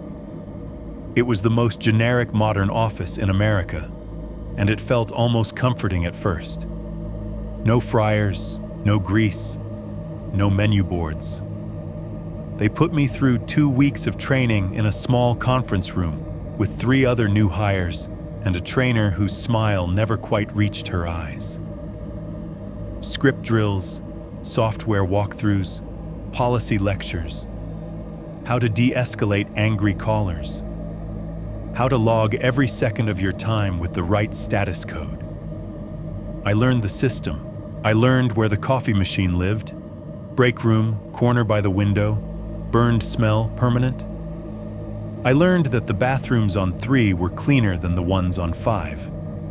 I learned how to say, "I'm so sorry this has been your experience," without laughing. And I learned my new headset. It felt weirdly intimate the first time they handed it to me. Slim black band, cushioned earpiece, swiveling mic.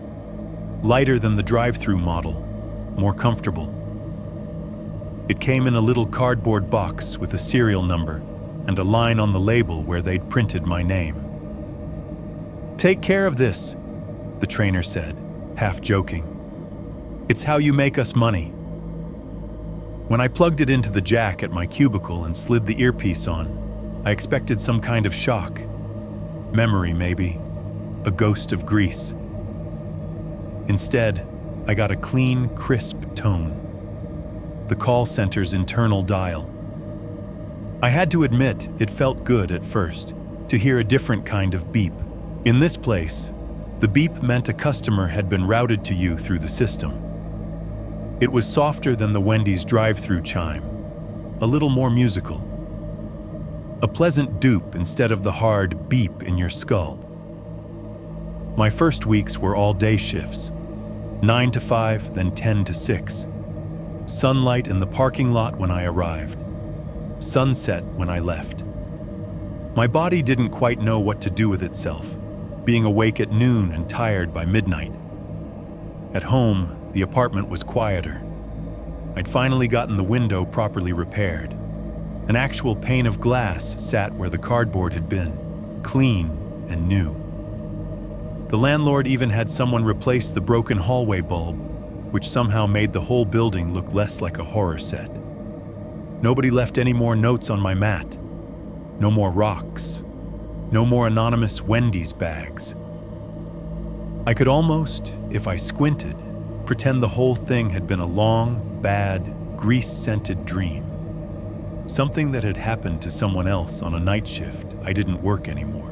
But you learn to be suspicious of almosts. My schedule slowly slid later.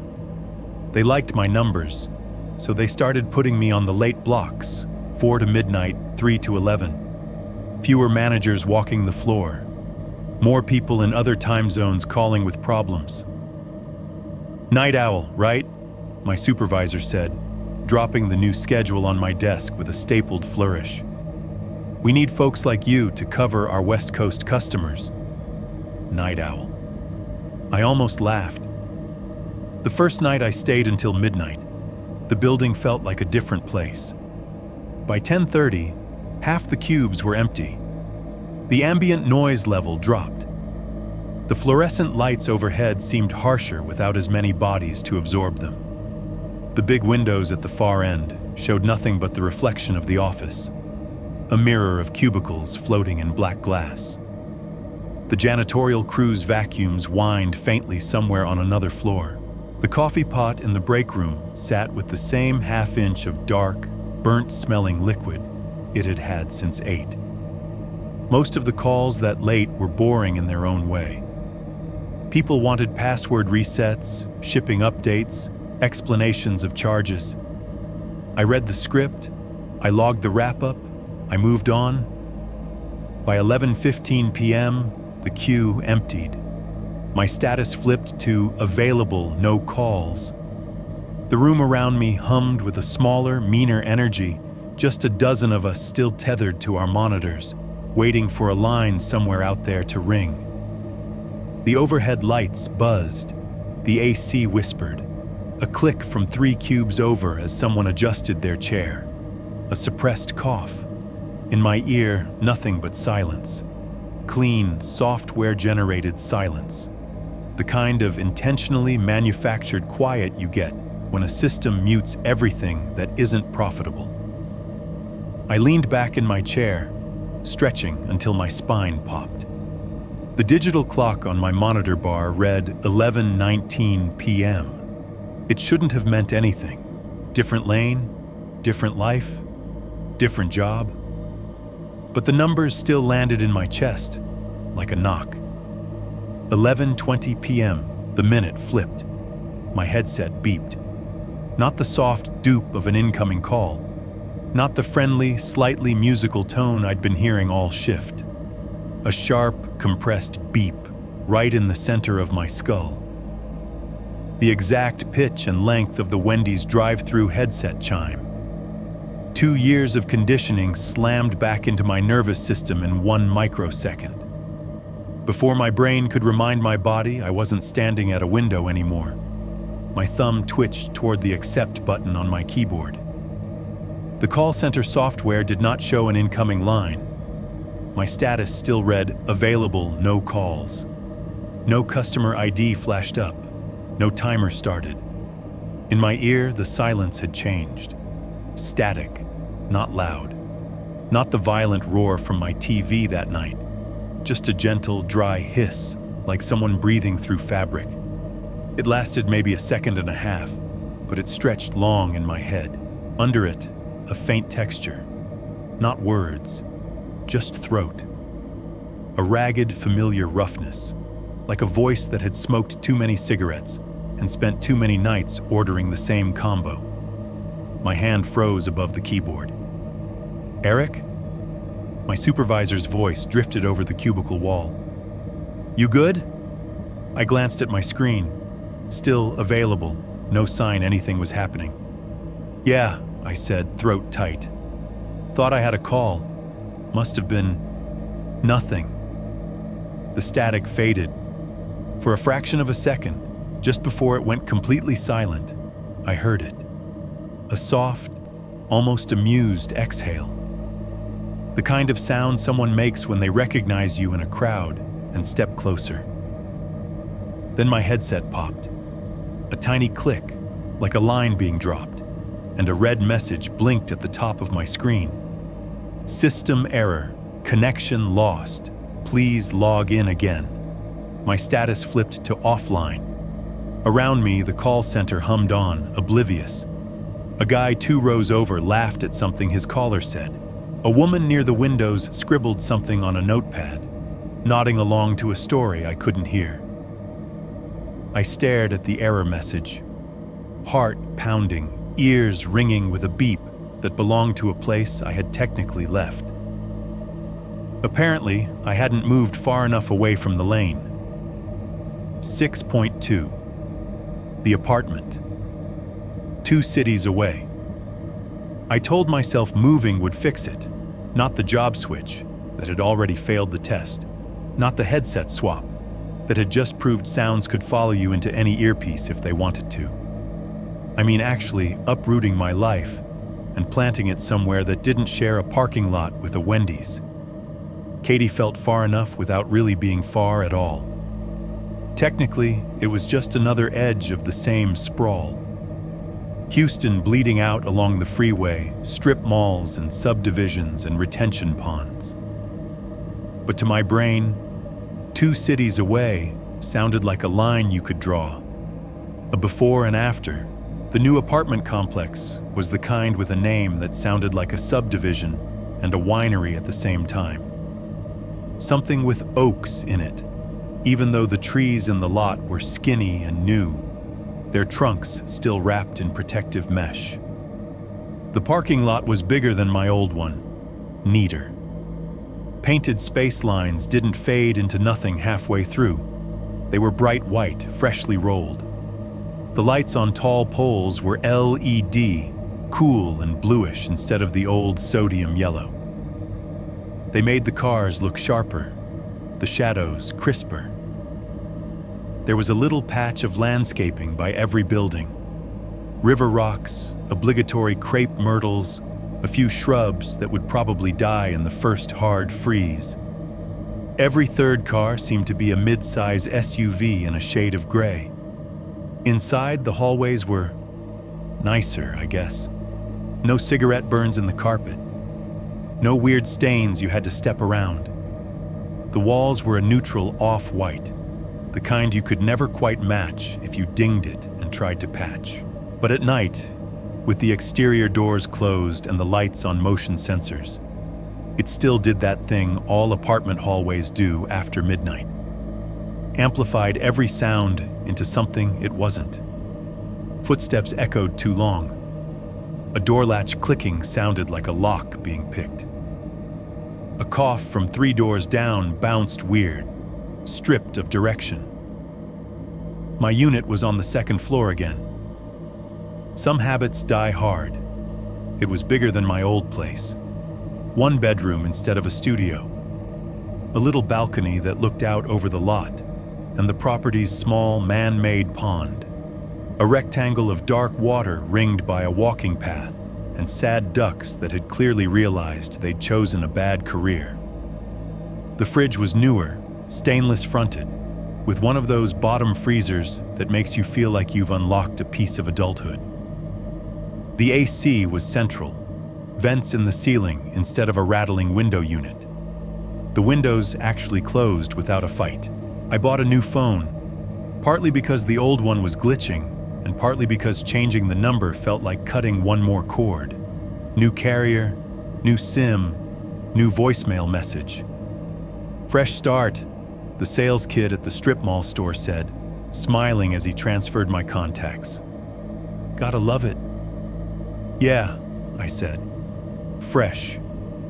I did all the things you're supposed to do when you're trying to reset your life. New number, new address, new commute out to the call center by the Beltway. I even bought a new set of sheets that didn't smell like the old place, and a cheap gaming headset for my console that didn't look anything like the drive-through model. The first few weeks in Katy were quiet, in all the ways that count on paper. No rocks through windows, no notes on my mat. No unknown cars idling in the lot that I could pick out from my balcony. If someone had been following me, they either got bored or had a change of heart. Or they were waiting. The problem was, the quieter things got outside, the louder the inside stuff seemed. Moving didn't change the clock. The first night I woke up in the new bedroom at 1:20 a.m. I didn't even look at the time right away. I just lay there, staring at the ceiling, feeling that familiar wide-awake drop in my stomach. The room was dark, but not completely. Light from the corridor outside slipped in under the door in a thin strip. The digital alarm clock on the nightstand glowed a soft, accusing blue. I rolled over to check it. 1:20, of course. The fridge in the kitchen chose that moment to switch cycles. The sound it made when the compressor kicked in was a deep, hollow clunk that traveled up through the floor and into the bed frame. In daylight, it was just an appliance turning on. At 1:20 a.m., in a new city, it sounded exactly like a rock hitting glass inside my chest. I lay there and listened to the new AC system shudder, vents sighing. As the air shifted, one of the flexible ducts in the ceiling made a soft, rising whine. a ghost of a sound that hovered somewhere between a whistle and a far-off siren. My brain did what it always does, grabbed the nearest past that fit. The fridge's clunk became the rock. The duck's whine became headsets hissing. The low rumble of the compressor became an engine idling just outside a drive-through lane. I told myself this was normal. Brain's pattern match. You smell a certain cologne and think of an ex. You hear a song and remember a car you totaled. You listen to a cheap AC and hear a man's last breath. New building. I muttered into the dark. New noises. That's all. Only they weren't all new. The TV in the living room was newer. Different brand, different remote. But it still had the same quirk I'd written off as nothing in my old place. Every once in a while, with no one touching the remote, it would flick inputs. Not often, not enough to be a bug worth calling the manufacturer about.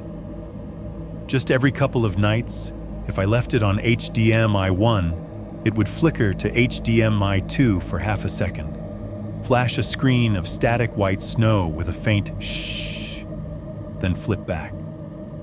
I told myself it was the cheap power strip, or the building wiring, or the neighbor's remote on the other side of the wall somehow bleeding through. The gaming headset I bought for my console had a built-in notification sound when the volume hit max. A soft ping, like a glass tapped with a fingernail. I found that out one night when my thumb slipped on the controls. After that, every few days, sitting on the couch at some completely normal hour, the headset would beep while resting on the coffee table. Not loud, not the company tone. Just a single little pip, as if something had sent a message to a system that wasn't connected to anything but a PlayStation. I checked the settings. No notifications. No chat invites. No hidden party.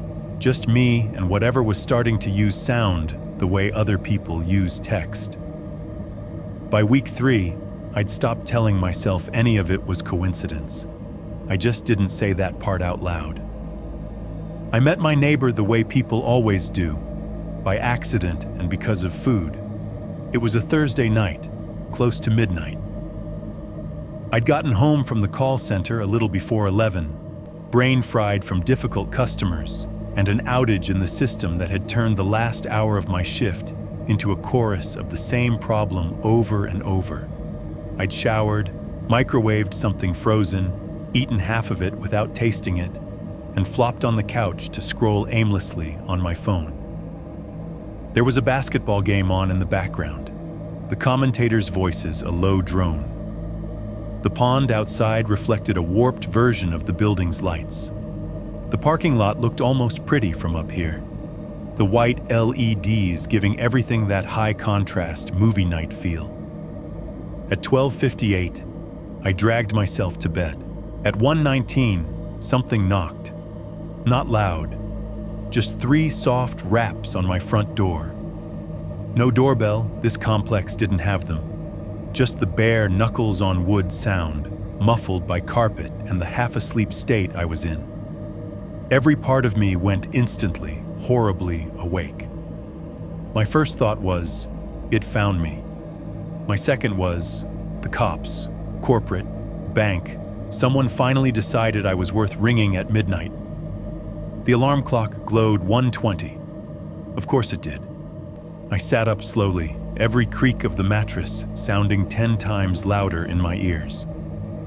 The hallway outside my bedroom was a dim tunnel. The small nightlight by the kitchen barely reached halfway. "Who is it?" I called, voice coming out scratchy. Hey man." The voice on the other side was male, mid-20s, friendly, a little sheepish. Not the voice from the Wendy's speaker, not a cop, just a guy. "Sorry to bug you this late. It's Alex from next door. I moved in last week?" I exhaled slowly. Neighbor. Not entity. Not yet, anyway. "Yeah," I said. "Hang on." I flipped on the hall light. the sudden brightness making my eyes ache, and walked to the door. The peephole showed me a fisheye version of a guy in a hoodie and gym shorts, hair messed up, holding something in one hand. I opened up, chain still hooked, the crack narrow. He grinned, embarrassed. "Sorry again. I wouldn't bother you, but I was making something and realized I'm totally out of salt. Literally the most basic thing to have, and I have none." I blinked at him, brain catching up to the fact that this was an actual human interaction. "Yeah, I got salt," I said. "Give me a second." I shut the door, unhooked the chain, went to the kitchen, grabbed the canister from the cabinet.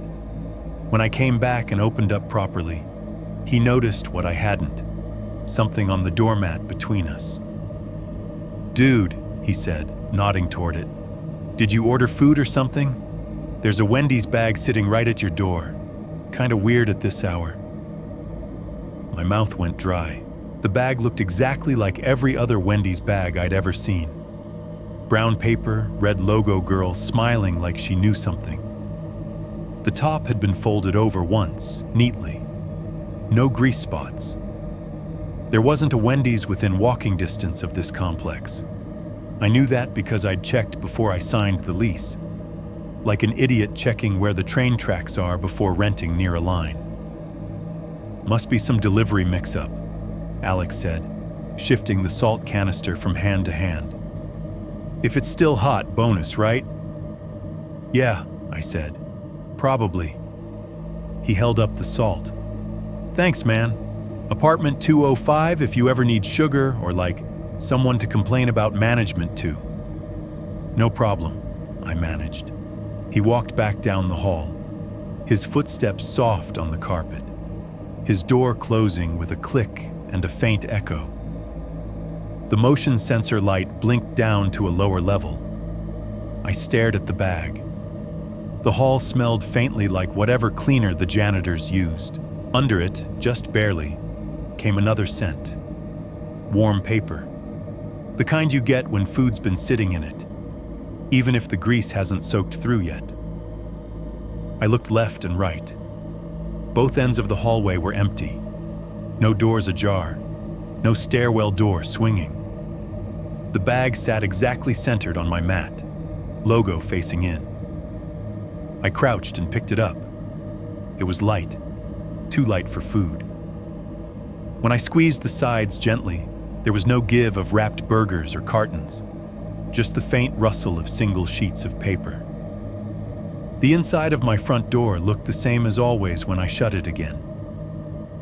3 locks, peephole, little metal plate where people had knocked over the years. The living room felt wrong now, like the bag had changed the air pressure. I set it on the kitchen counter and unfolded the top. Inside, emptiness at first. No burger boxes, no fries, no napkins, no sauce packets. Just a lone strip of thermal paper curled at the bottom. A receipt. I fished it out with 2 fingers, the cheap paper crackling. The black thermal ink was sharp, fresh, no fading at the edges. The header looked normal. Wendy's, online order, thank you for choosing us below it. Order, combo number 1, Baconator meal status, paid card. 3176, cashier. Eric Hurley, store, online. No physical location, no store number, no address, just online. Like the store itself had become a place without walls, floating somewhere between my old lane and my new life. The timestamp at the bottom read, order time, 1:20 a.m. delivery. Completed. My phone, sitting dark on the coffee table, buzzed once. I didn't pick it up. I didn't need to. I already knew what sound it would make next. 6.3, online orders and the combo that keeps reappearing. The bag shouldn't have rattled the way it did when I picked it up. Empty paper is supposed to be light, soft, crinkly. This one had weight to it. Like the receipt inside wasn't just ink and thermal stock, but something heavier. something with mass. I stared at that store online line for longer than made sense, the words blurring and snapping back into focus as my eyes dried out. Card ending 3176. Cashier, Eric Hurley. Order time, 1:20 a.m. Completed.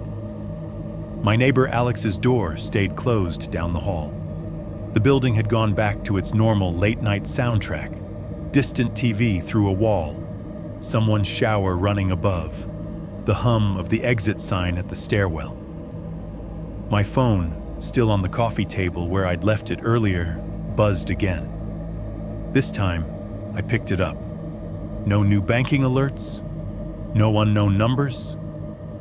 Just a generic notification banner at the top of the lock screen. One new email, promotions, Wendy's rewards. I almost laughed, of course. I thumbed it open, more curious than anything else, and my phone did that little vibrate it always does when the Gmail inbox refreshes. The list snapped into place. Ads, newsletters, junk I never unsubscribed from. Right near the top, time-stamped 1:21 a.m., was an email with the subject line, "Thank you for your order, Harold." For a second, my brain told me I was misreading it. Maybe it said, "Thank you for your order, Eric," and the words had just shuffled under my eyes. I tapped it. The email opened on the tiny screen, formatting all jacked from the app trying to make it fit. I could see the logo, the same red-haired girl smiling in a corporate-approved way, and below it, the first line of text. "Hi, Harold. Thanks for your recent order from Wendy's online." I felt my throat close. The to line near the top showed my email address, except it didn't. Not exactly. It was my usual Gmail, but with a plus and extra word jammed in. Eric.Hurley plus Westheimer 3176 at... I had never created that alias. I knew, in a vague way, that you could do the plus address trick. Add tags to filter things. I'd just never had a reason to use it. I certainly hadn't picked that tag. Westheimer 3176, street and last four of a dead man's card, glued to my name. My thumb hovered over the screen. Somewhere in the back of my head, it registered that my hand was shaking. The apartment was quiet. Too quiet. The TV was still off. The AC had cycled down to a low murmur. Even the fridge seemed to be holding its breath. I backed out of the email app and set the phone down like it was something that could explode. Then I did the thing you always do when something gets under your skin. Went to the bigger screen, the real device, as if more pixels would make it less insane. My laptop sat on the little dining table by the window. It was one of those cheap models with a plastic shell that always felt slightly tacky, no matter how often you wiped it. When I lifted the lid, the fan whirred politely to life. The screen blinked from black to the login page. Outside, the parking lot glowed under the LEDs, white spots of light on hoods and roofs. The pond beyond was just a rectangle of darker black. Windows loaded. Desktop icons appeared. The clock in the corner read 1:23 a.m. I opened my browser and pulled up my email. The inbox on a bigger screen looked the same. Junk, newsletter, receipt. The Wendy's one sat just a few lines down, cheerfully unread. When I clicked it, my laptop's notification sound chimed. A bright little ding I'd heard 1,000 times before when emails came in. Calendar events fired. Apps needed attention. Tonight, the ding hit differently. Same pitch, same length. Exactly, horribly, perfectly matched to the headset beep from the drive-thru. I sucked in a breath without meaning to, like somebody'd swung at me and I'd flinched late. The email opened fully, logo at the top, a clean red bar, then text. "Hi Harold, thanks for your recent order from Wendy's online. Your combo number 1, Baconator meal, large, Coke, no ice, has been successfully processed and delivered. Order details. Order. Combo number 1, Baconator meal. Status, completed, delivered store, online paid with, Visa. 3176. Below that were the usual corporate lines. Rate your experience. Download our app. You're just one combo away from your next free reward. No mention of me, by name. No reference to my address. Just Harold. Just the combo. But the recipient line, again, showed that plus address with my name fused to his. I scrolled down, half expecting to see something hidden at the bottom. A note, a threat, a glitch of text. There was only a copyright notice. I read the email twice, 3 times. Every time, the Hi Harold felt heavier. My banking tab lived in a permanently pinned slot at the top of my browser. I clicked it almost without deciding to. The site loaded, 2-factor check and all. I signed in and went through the motions, fingers on autopilot, checking, savings, credit, no new charges in my transactions, no mystery refunds, no small authorizations from fast food merchants. My card hadn't been hit, not this time. Whatever system was sending these messages had stopped using my money and started using my identity instead. I went back to the email tab, heart beating too fast. The more I looked at it, the more little things I noticed. The order time in the body of the email was 1:20 a.m., matching the receipt in the bag. The View in App button under the order summary linked to a URL with a string of nonsense characters. And in the middle of that string, one readable word, Westheimer. My laptop gave another polite ding. Same tone, same exact sound. But I hadn't gotten a new email. There was no notification banner, no program flashing orange on the taskbar. It was like the computer had just replayed the noise because I'd noticed it the first time. A tab on my browser glitched for a second. The Wendy's email header flickered, the red bar turning white, then back again. I closed it. I went into my email settings and searched for that plus address. No filters, no rules, no forwarding instructions, like it had just been used without being created. A door opened from the other side. My spam folder had 412 unread messages. I clicked it, suddenly sure there was more. Most of it was the usual garbage. Shady promotions, obvious scams, auto-generated, "We miss you, come back," from sites I hadn't visited in years. Halfway down the list, another Wendy's email. Subject, "Your order could not be completed." To Eric.Hurley plus Harold at. The preview line read, "We're sorry, there was a problem processing your payment." I opened it. The laptop dinged again, that same headset tone masquerading as a system sound, and my shoulders jumped even though I was waiting for it. This one was older, dated a few nights back, at times that lined up suspiciously close to when I'd heard cars in the lot and phantom POS beeps through the floor. The body said the order had been declined. Card ending 3176. Please contact your bank or try another payment method. Under payment method, the line read, "Account holder, Eric H. Billing. Zip, my current Katie zip code." The systems had stopped pretending there was a clean line between me and Harold. I closed the browser entirely. For a minute, the laptop screen glowed a blank blue desktop.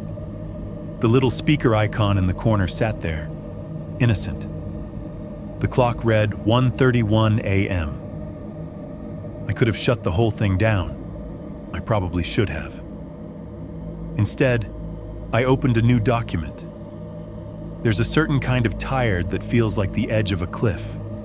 You're too wired to sleep, too worn out to keep pacing in circles. The only thing left is to pick one direction and step, Up until then, my entire approach to this thing had been defensive. Delete the photos, burn the notes, move the wallet, move myself, wait for it to stop. It hadn't stopped. If anything, all those moves had just given it new places to show up. So I did something I hadn't considered before. I decided to tell on it. Not just bits and pieces to cops who didn't care or to corporate guys who thought in spreadsheets. All of it in one place. Every weird noise, every receipt, every rock and whisper. I told myself it was for the police, that I'd send it to whatever overworked officer had my case file and say, "Here, this is the whole thing. Read it when you're bored." But somewhere underneath that, deeper and more honest, was another idea. One I'm sure you can guess, considering where you're hearing this. There are people online who collect stories like this the way other people collect trading cards. Night shift horror, true crime confessions. This might get me fired, but you need to hear it. I'd listened to them for years, on my own overnight shifts, the voices in my ear keeping me company in parking lots and empty dining rooms. It occurred to me that maybe the only people who would actually listen all the way through were people like that. People whose job it was to sit in a dark room, put on a headset, and hear someone else's worst night. So I put my fingers on the keys. The blank Word document waited, cursor blinking at the top like a tiny, impatient heartbeat. I typed, "My name is Eric, and I used to work the night shift at a Wendy's off Westheimer Road." The words looked small on the screen, too small for everything they were supposed to hold. I kept going. I wrote about the lane, about the first abandoned combo, the car that only rolled its window down an inch, the free meals I'd treated like a perk before I realized they were a tab. I wrote about the first time he said my last name through the speaker, about the notes on my welcome mat, about Harold on the pavement and the wallet in the drawer, and the footage that made me look like I was stealing from a dead man. I wrote about the rock, the TV static, the banking notifications that weren't mine, the call center beep that didn't belong to their software, the online receipt on my doormat 2 cities away. As I typed, I pulled the physical stuff into a messy pile on the table. Crinkled receipts I'd saved instead of tossing. The case card from Officer Ramirez. A post-it with the bank dispute number.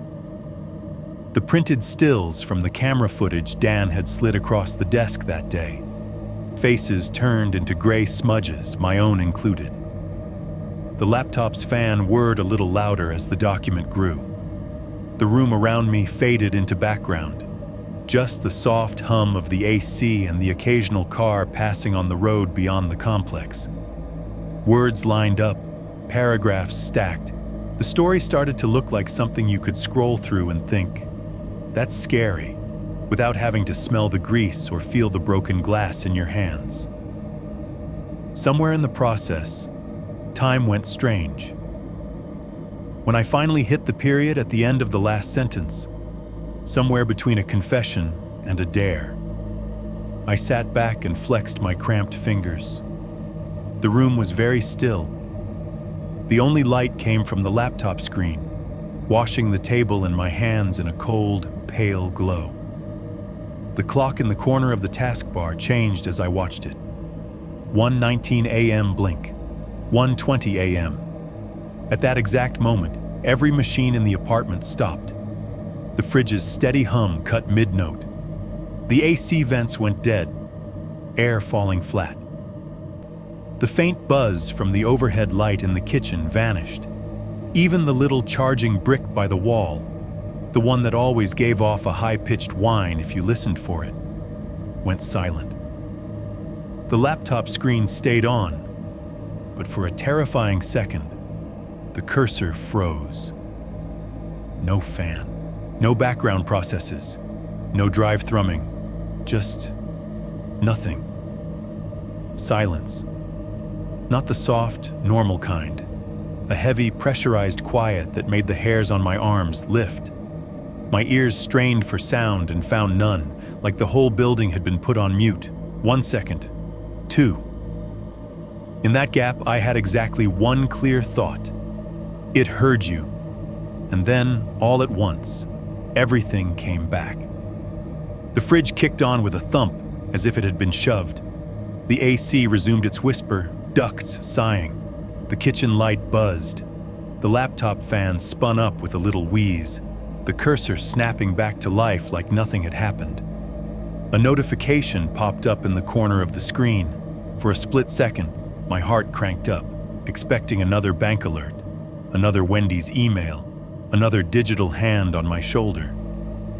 Instead, it was my word processor, cheerful and clueless. Document saved. Last modified, 1:20 a.m., the title bar at the top of the window now had a name where it had just said, Document 1. Somewhere between my fingers and the system, the file had been given a label. Westheimer_combo_det.docs. I hadn't named it that. 7.1. Confession to a Horror Channel. I am sitting at the little fake wood dining table in my new apartment while I say this, and I can hear every machine in this place breathing around me. The laptop is in front of me, screen turned down just enough that I can see out over the top of it, toward the short hallway and the front door. The only light on is the one above the kitchen sink behind me, so everything is this washed-out yellow except for the rectangle of bluish glare from the screen. My coffee went cold a long time ago. It is sitting to the right of the keyboard, in a chipped white mug I brought from the old place. There is a ring of brown, dried halfway down the inside where the level used to be, and a skin of oil on top catching the light like a film. Behind me, the fridge hums. Every so often, the compressor cuts off with that hollow thunk I have started to hate. And for a second, the apartment feels like it gets heavier. Above me, someone is walking from one side of their living room to the other. The sound comes through as slow creaks in the ceiling. 3 steps, pause, 3 steps back. Out beyond the balcony glass, the parking lot is mostly empty. 2 pickup trucks, a silver SUV, a sedan I have never seen before, sitting under the furthest LED pole. The light throws hard-edged shadows down from the railing on my balcony, turning the bare concrete into a ladder of dark bars. The digital clock in the corner of my laptop screen says 1 a.m. right now. It is the same time as always, and also not, because this time I am actually paying attention to it. Watching it creep toward the number I have come to dread in every time zone. I am telling you all this because I want you to know exactly where I am when you hear my voice, or read my words, or whatever format this ends up in if it gets out of my hard drive and off this table. I used to listen to stories like this in places that smell like burned oil and freezer air. I would put in a headset the same way I have one on now, and a voice would start talking about something awful that happened in a parking lot somewhere, or a long hallway, or a kitchen after midnight. The people in those stories were always somewhere very specific. A certain mile marker, a certain motel exit, a certain strip mall with a church across the street and a car wash half torn down. It helped somehow that they could pin it to a map. It made the horror feel like something that grew in certain soil instead of everywhere. I do not have that luxury. I have moved cities. I have changed jobs. I have changed numbers and headsets and the route I drive home. The only constant is me and the time on the clock when things happen. I am not sending this to my bank. I am not sending it to corporate. I am not attaching it to a police report so it can sit in someone's inbox under 300 spam messages about mandatory training. I am sending this to you, or to someone like you. If this ever gets read out loud on some channel, You are probably hearing my voice a long way from where this started. Maybe a narrator's voice, if I am too much of a coward to record it myself. Maybe you are hearing it over the sound of your own job, stacking boxes, driving a truck, stocking fridges in a grocery store overnight. Maybe you are like I was, sitting in a car behind a closed restaurant, or in a quiet guard booth, or in a warehouse office with monitors glowing in the dark, and you put on a horror video because it is either that or stare at a wall and listen to your own breathing. I know the type of person who listens to these. I was the type. You start one thinking you will just have noise in the background, and then the guy says, "My name is whatever, and this happened when I was 24. And suddenly you are leaning forward, replaying parts, because you recognize pieces. The parking lot, the monotony. The way the worst thing in the story is always something small at first. A sound, a receipt, an extra knock. I am not asking you to believe that what happened to me is supernatural. I'm not even sure I believe that word means anything anymore.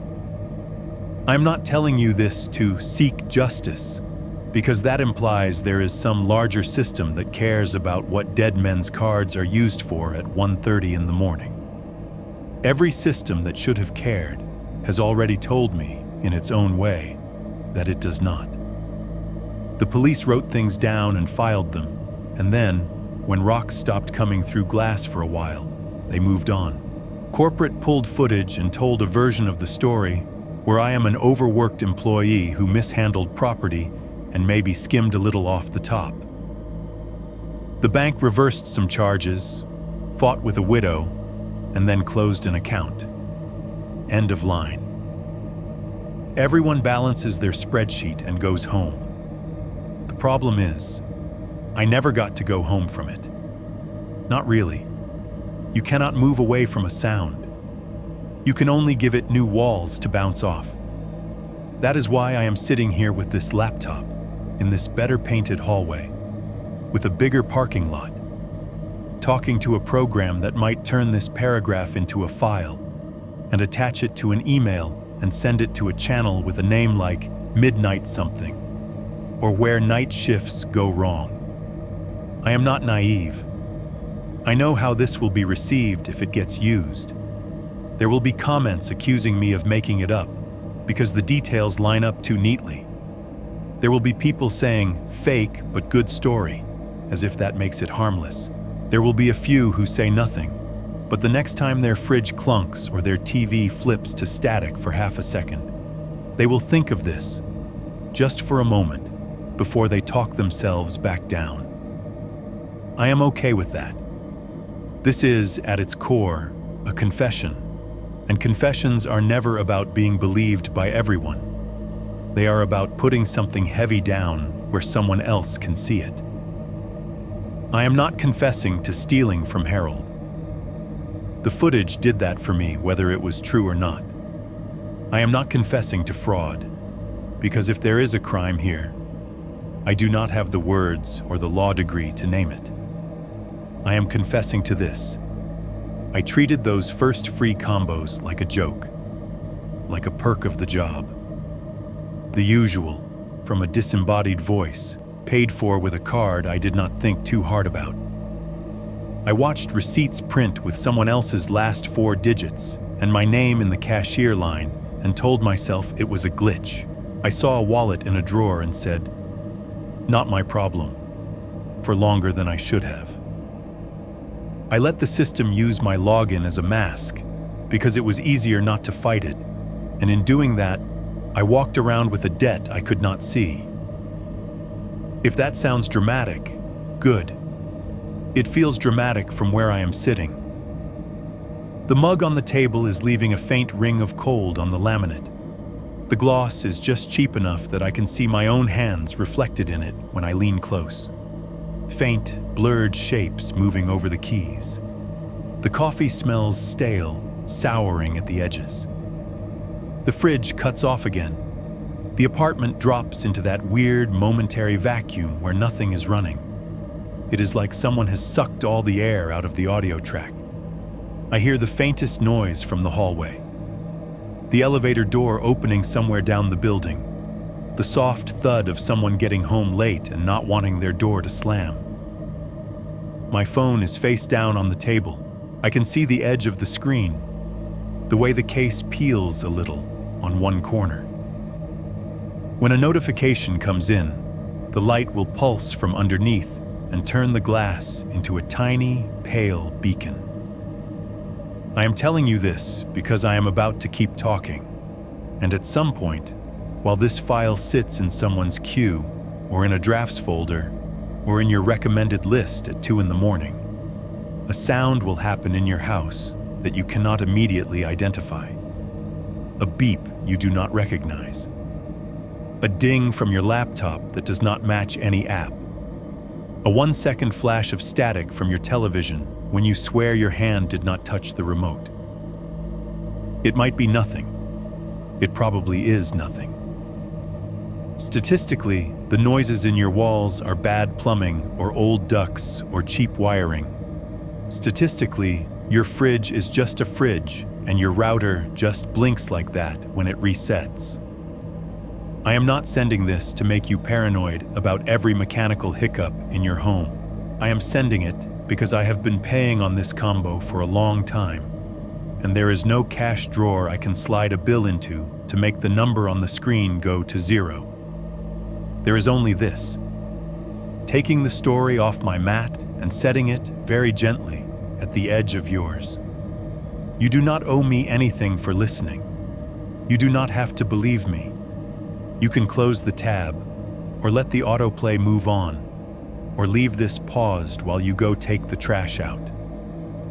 I just need you to know that the man whose name is on these receipts, the one who keeps showing up as Cashier Eric Hurley on charges he cannot remember making, is real and awake, and sitting at a table with a cold mug and a laptop that sometimes dings like a headset from a job he does not work anymore.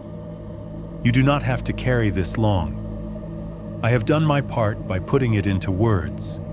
What it does once it leaves this apartment is, for the first time in a long time, not entirely my problem. 7. 2. Patterns and what you ignore. On your receipts.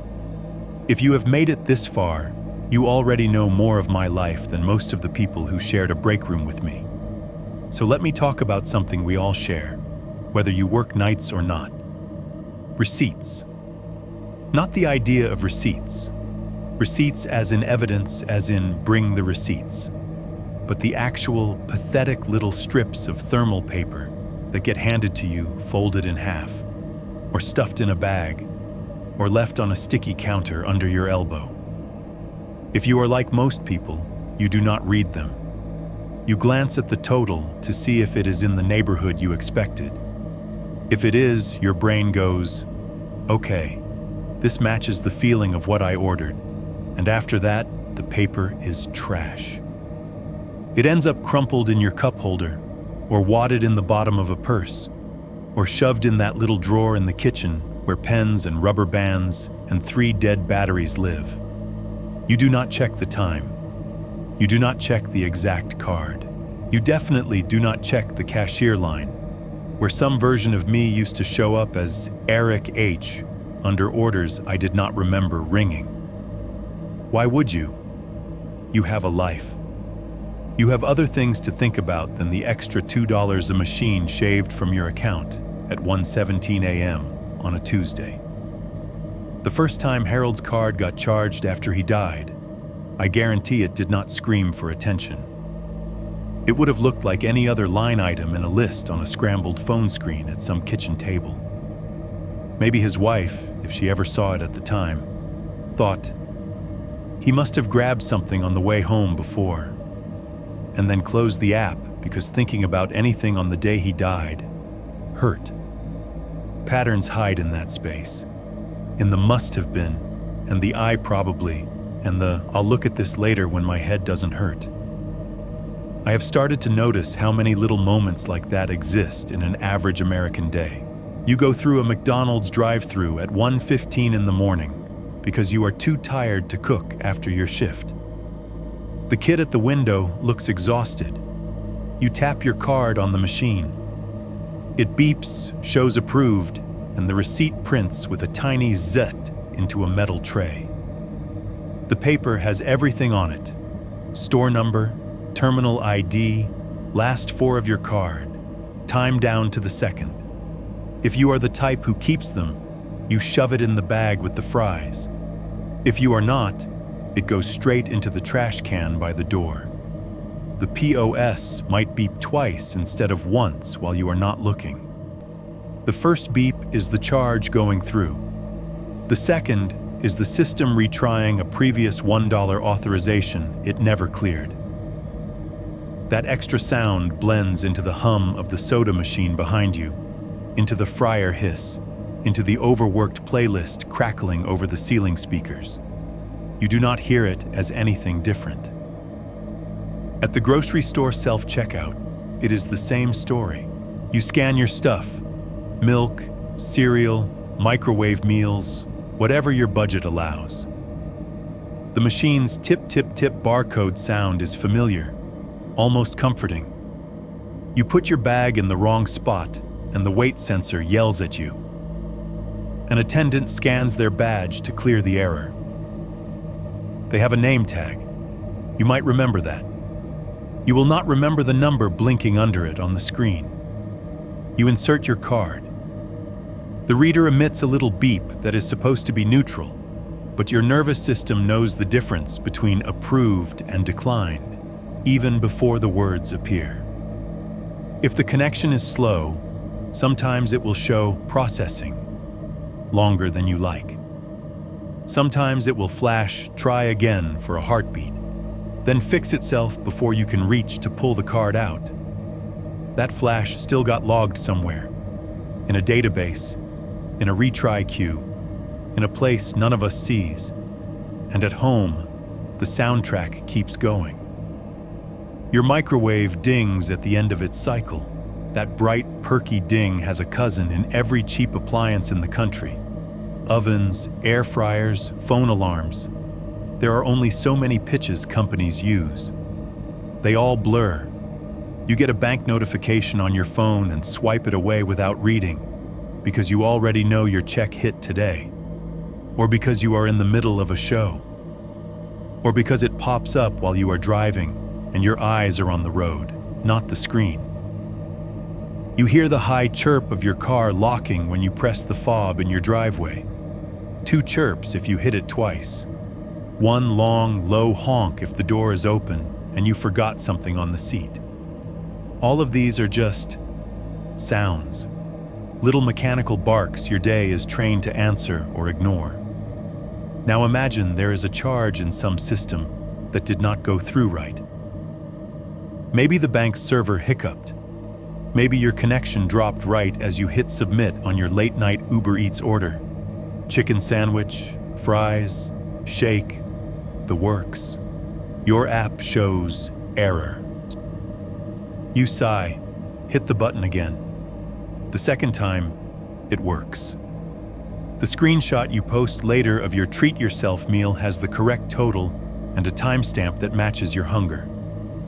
But that first attempt, the one that glitched, sometimes the system just deletes it. Sometimes it marks it as failed and moves on. Sometimes it does neither. Sometimes it drops into a quiet queue of retry later, and later in these systems often means when the servers are less busy, which is a pretty corporate way of saying in the middle of the night. You are asleep by then. The street outside your house is empty. The Wendy's or McDonald's or Taco Bell, whose name is on the transaction, is dark. Its fryers cooling. Its dining room chairs flipped upside down on tables. The machine in some data center somewhere pings your bank again. Can we run this $1 test charge now? It asks. Your bank pings back. Maybe yes, maybe no. Maybe try again at 1:20 a.m. when we do our batch jobs. In my case, something in that invisible back and forth got stuck. The card belonged to a man whose heart had already stopped. The charges were being tagged with the login of a guy whose mind was slowly cracking under lack of sleep and guilt and sharp fluorescent light. In that gap, something started writing its own orders. You might think that is too dramatic, that I am personifying a bug. Maybe I am. But I want you to understand how little attention any of this gets until it is too late. When I was still working nights, people would come through my lane in cars that cost more than I made in a year. They would tap their card, grab their bag, drive off, and never think about the fact that the slip we kept under the register had their last 4 digits on it next to my name. If a glitch double-charged them, maybe they would see it. Maybe they would call and yell at Miguel. Maybe corporate would eat the loss. If they did not see it, the system would quietly consider that a success. You live in that world too. You order DoorDash or Uber Eats at 1 in the morning because you got off a late shift, or you were gaming too long, or you just did not feel like cooking. You pick leave at the door so you do not have to look anyone in the eye. The driver takes a photo of the bag on your mat. You hear the notification ding on your phone, see the picture, and shuffle to the door in your socks. The receipt is digital. You never see the line that says which of your cards got hit, or the second attempt it made 15 minutes later when a tiny part of the process failed behind the scenes. You hit the McDonald's drive-thru on your way home from a night out, and the beeps of the speaker blend into the laughter of your friends and the drunk music from the back seat. Your friend in the passenger seat hands your card back to you, thumb covering the last 4. You stand in line at a 24-hour grocery, half asleep, and tap your phone on the reader instead of a card. There is a little chime. Approved. That chime gets used as a text tone in some models. If you are listening to this now, there is a very good chance there is at least one pending thing in your banking app you have not looked at in detail. It might be harmless. A gas station hold that will drop off. A hotel pre-authorization. A $1 card on file verification from a food delivery app you signed up for once and forgot about. Or it might be the ghost of a transaction that never should have existed. I am not saying this to spook you into becoming a personal finance monk who reconciles every line item with a spreadsheet and a magnifying glass. Nobody does that. And if they say they do, they are lying or retired. I am saying this because this is the pattern my life got wrapped around. Every step of the way, something strange happened in a system, and I shrugged because it was easier. The first abandoned combo, I told myself it was a weird customer and ate the free food. The first note, I told myself it was a prank and went to bed with a baseball bat and my phone on loud. The rock through the window, I told myself it was escalation, but at least the cops had documentation now. The footage that did not match my memory, I told myself it was stress or a timestamp error or some horrible blind spot in my own head. The online order email to an address I had not made, I told myself it was some marketing glitch. Every time, there was a version of me who could have just said, "No, this is not normal. This is not nothing." That version never stepped up until far too late. So let me give you a small, practical experiment. If you are at home right now and your phone is nearby, pick it up. Do not worry, I am not going to tell you to delete your apps or cancel your cards. Just unlock it. Open your banking app. You probably already know where it is. Thumbprint, Face ID, PIN, whatever. Glance at the last 10 transactions. Not just the big ones you recognize immediately. Rent, paycheck, that huge Target run last weekend. Look at the small ones. The $1 pending from a merchant name that is half truncated.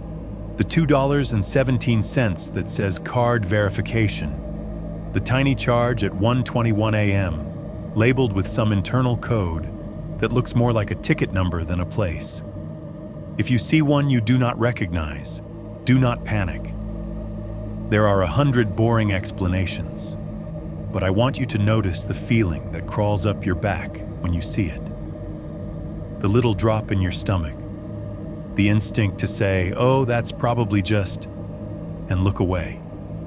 That feeling, that urge to ignore, that is how it started for me too.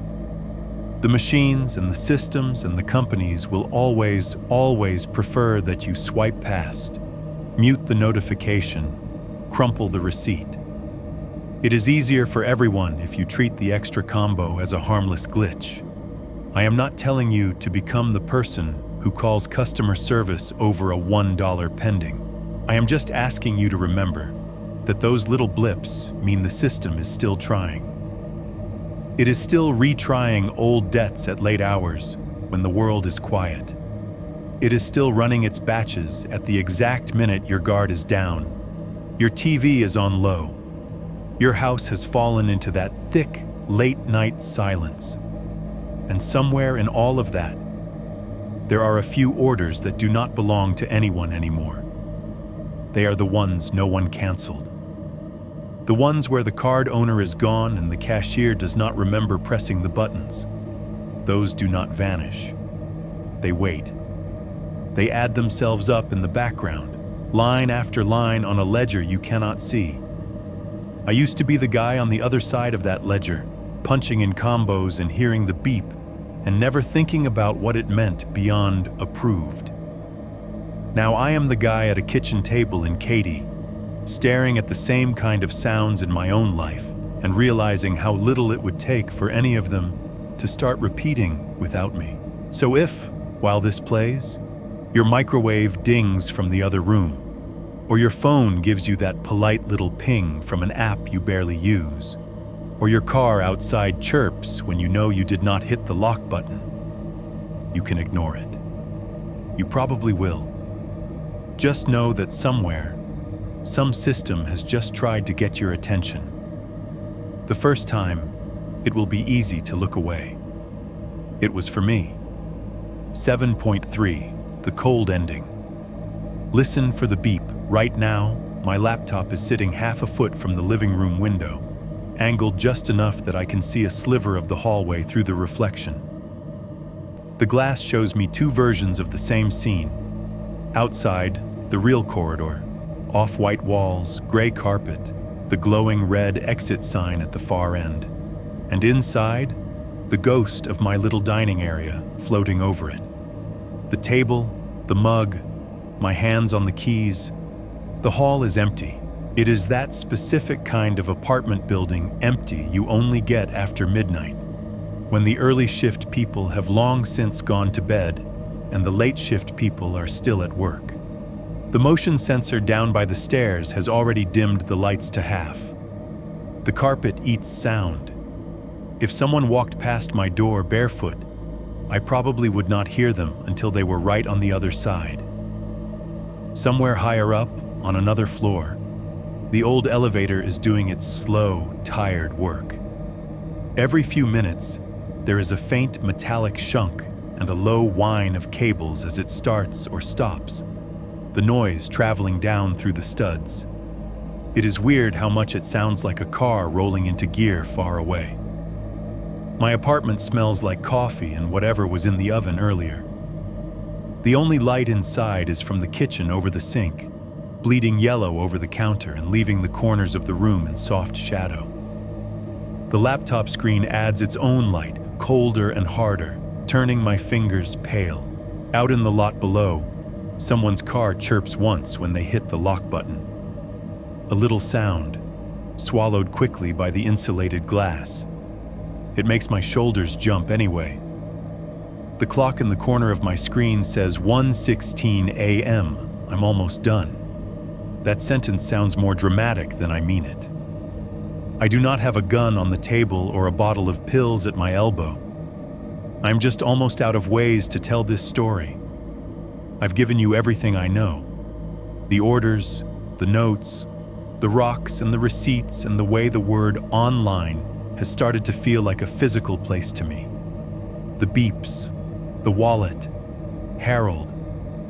The fact that somewhere in the Wendy's system, there is a field labeled cashier that keeps filling itself in with my name, even when I am not there. The truth is, I still do not know what started it. On bad nights, when I am tired and the building is too quiet, my brain runs circles around all the human possibilities.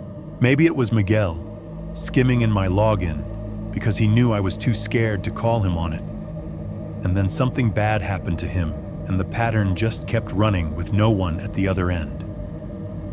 Maybe it was some night manager I never met who figured out how to ring ghost orders and hoped the refunds would never catch up. There is a version of this where it was all fraud and laziness and the kind of petty theft people justify to themselves with phrases like, "they won't miss it," and "the company makes plenty." There is another version where it's nothing but broken software, a code path left dangling, a test routine someone forgot to comment out, a retry queue stuck on one card that just happens to belong to a dead man. And then there is the version I don't like to talk about, the one that wears Harold's name and the sound of my own voice over a headset like a mask, and sits at the edge of camera frames in lots and hallways. I don't know which one is true. The only honest answer I can give you is that I will never know. I will never stand in front of some monitor in a back office and have a programmer point to a line of code and say, "Here, this is where it went wrong." I will never walk into a store and see someone I recognize chewing on a burger who turns and admits, "Yeah, I used your account. I'm the ghost." Nobody gets that kind of clean explanation outside of movies and Reddit threads. What I get instead is patterns, times on clocks, beeps in headsets, charges that show up on statements at 1:20 in the morning from places I wasn't physically in. What you get, if this story ever makes it into a video and onto your screen, is a choice about what to do with those patterns. I keep thinking about you, wherever you are right now. Maybe you're in a house on a quiet cul-de-sac somewhere in Ohio or Arizona, sitting at your kitchen table with the lights low and the rest of the house asleep. Maybe you've got this playing on a TV in the living room while you wash dishes. The water runs, plates clink, and my voice is just another noise layered on top of your day. Maybe you're in bed with your phone propped on your chest, screen turned down to keep from waking the person next to you. You've got one earbud in. The room is dark except for that rectangle of light. Your nightstand is a mess of receipts and takeout menus just like mine used to be. Maybe you're on break at your own night job, sitting in your car behind a warehouse, or in a cramped office behind a gas station counter, or in a tiny security booth with a space heater at your feet. Outside, the lot is empty, and the air smells like cold concrete and exhaust. You've got 20 minutes before you have to go back out and walk halls or check locks or serve the next drunk customer who bangs on the glass. Wherever you are, there are machines around you. There always are now. A microwave with a bright digital clock and a cheery little ding when things are done. A card reader, either on your counter or in your pocket, that chirps when it's approved or groans when it's not. A car that chirps when it locks or honks when it doesn't. A phone that sighs softly every time an app somewhere decides you have something new to see. Most of the time, you know which sound belongs to what. You can tell your oven timer from your text tone without thinking. You know the difference between the high ping of a group chat and the deeper chime of your bank app. Your ears are fluent, even when your brain is half asleep. So here is the part where I stop talking just about me and start talking about you. In the next few hours, or the next few nights, there is a decent chance that at some point after midnight, one of those devices in your life is going to beep when you are not expecting it. It might be at 1:20 a.m. That's when it tends to happen for me. It might be a few minutes before or after. Systems are not always precise. Neither are ghosts. Maybe you'll be in the bathroom, brushing your teeth, and from the kitchen, the microwave will let out a single, sharp beep even though no one has touched it, and there's nothing inside. Maybe your phone, face down on the coffee table, will give a single, lonely ding like a notification. Screen dark, no banner when you pick it up. Maybe the car in your driveway will give a lock chirp, a quick double pip, even though your keys are hanging on a hook or sitting in a bowl by the door and nobody is near them. Your first instinct, the sane one, will be to shrug and say, glitch. You will tell yourself you must have bumped something, or that a neighbor's remote interfered, or that an app somewhere glitched and pushed a notification in and out so fast the phone couldn't display it. You will be right, almost all of the time. Electronics hiccup. That is what they do. That is what they have always done, long before any of this happened to me. But when it does happen, and you are standing there in your kitchen or hallway or driveway at some rude hour, with that little echo of a sound still hanging in your ears, I want you to remember something else too. Every beep is attached to something: a timer, a process, a charge, a log entry. Even if you never see the message, the system thinks it tried to tell you something. If, after that weird little noise, you open your banking app and scroll through your recent activity, and you see a $1 or $2 pending from somewhere you do not remember going, a gas station across town, a fast food place in a city you have never visited, a line that just says authorization with no store name, just know that somewhere in whatever passes for an afterlife for transactions, there is a receipt attached to it. On that receipt, there will be a line for the item, a line for the card, and a line for the person who rang it up. Somewhere, a system will have written, cashier, name. When my rock came through the window, that name was mine. When the online receipt showed up on my doormat in a city with no Wendy's nearby, that name was mine. When the corporate guy slid the printed logs across the desk, and I saw Harold's card number paired with charges, at times I knew I hadn't been there. The system still insisted the name was mine. That is the part that sticks under my skin more than the notes or the whispers.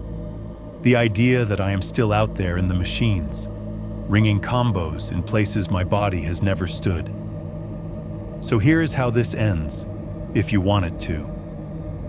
At some point near the end of this story, if whoever made the video leaned into the bit, you might hear a beep very close to your speaker, not the YouTube chime, not the ding your phone normally makes, just a clean, sharp tight that sounds a lot like a headset coming alive in the ear of someone working a lane. If they really go for it, you might even hear a voice after that. Low, rough, almost swallowed by the room tone around you, coming from somewhere that feels uncomfortably close to where you are sitting. It might say something as simple as, "Thank you for your order." If that happens, if you hear that, and in the same moment your phone screen lights up on the table with a charge from a place you know you did not go to, don't call your bank right away. Don't call your store. Don't call your friend to tell them about the creepy coincidence. Look at the name on that line first, the one under the total, the one that says who punched the keys. If it is anyone else's, you can file a dispute in the morning and tell this story at work as a weird thing that happened while you were watching horror videos too late. If it is mine, if, by some glitch or joke or whatever is riding the wires, you see cashier Eric Hurley under a meal you never ate, then just know this. This story was not enough to pay it off, and the beep you just heard was not the first one.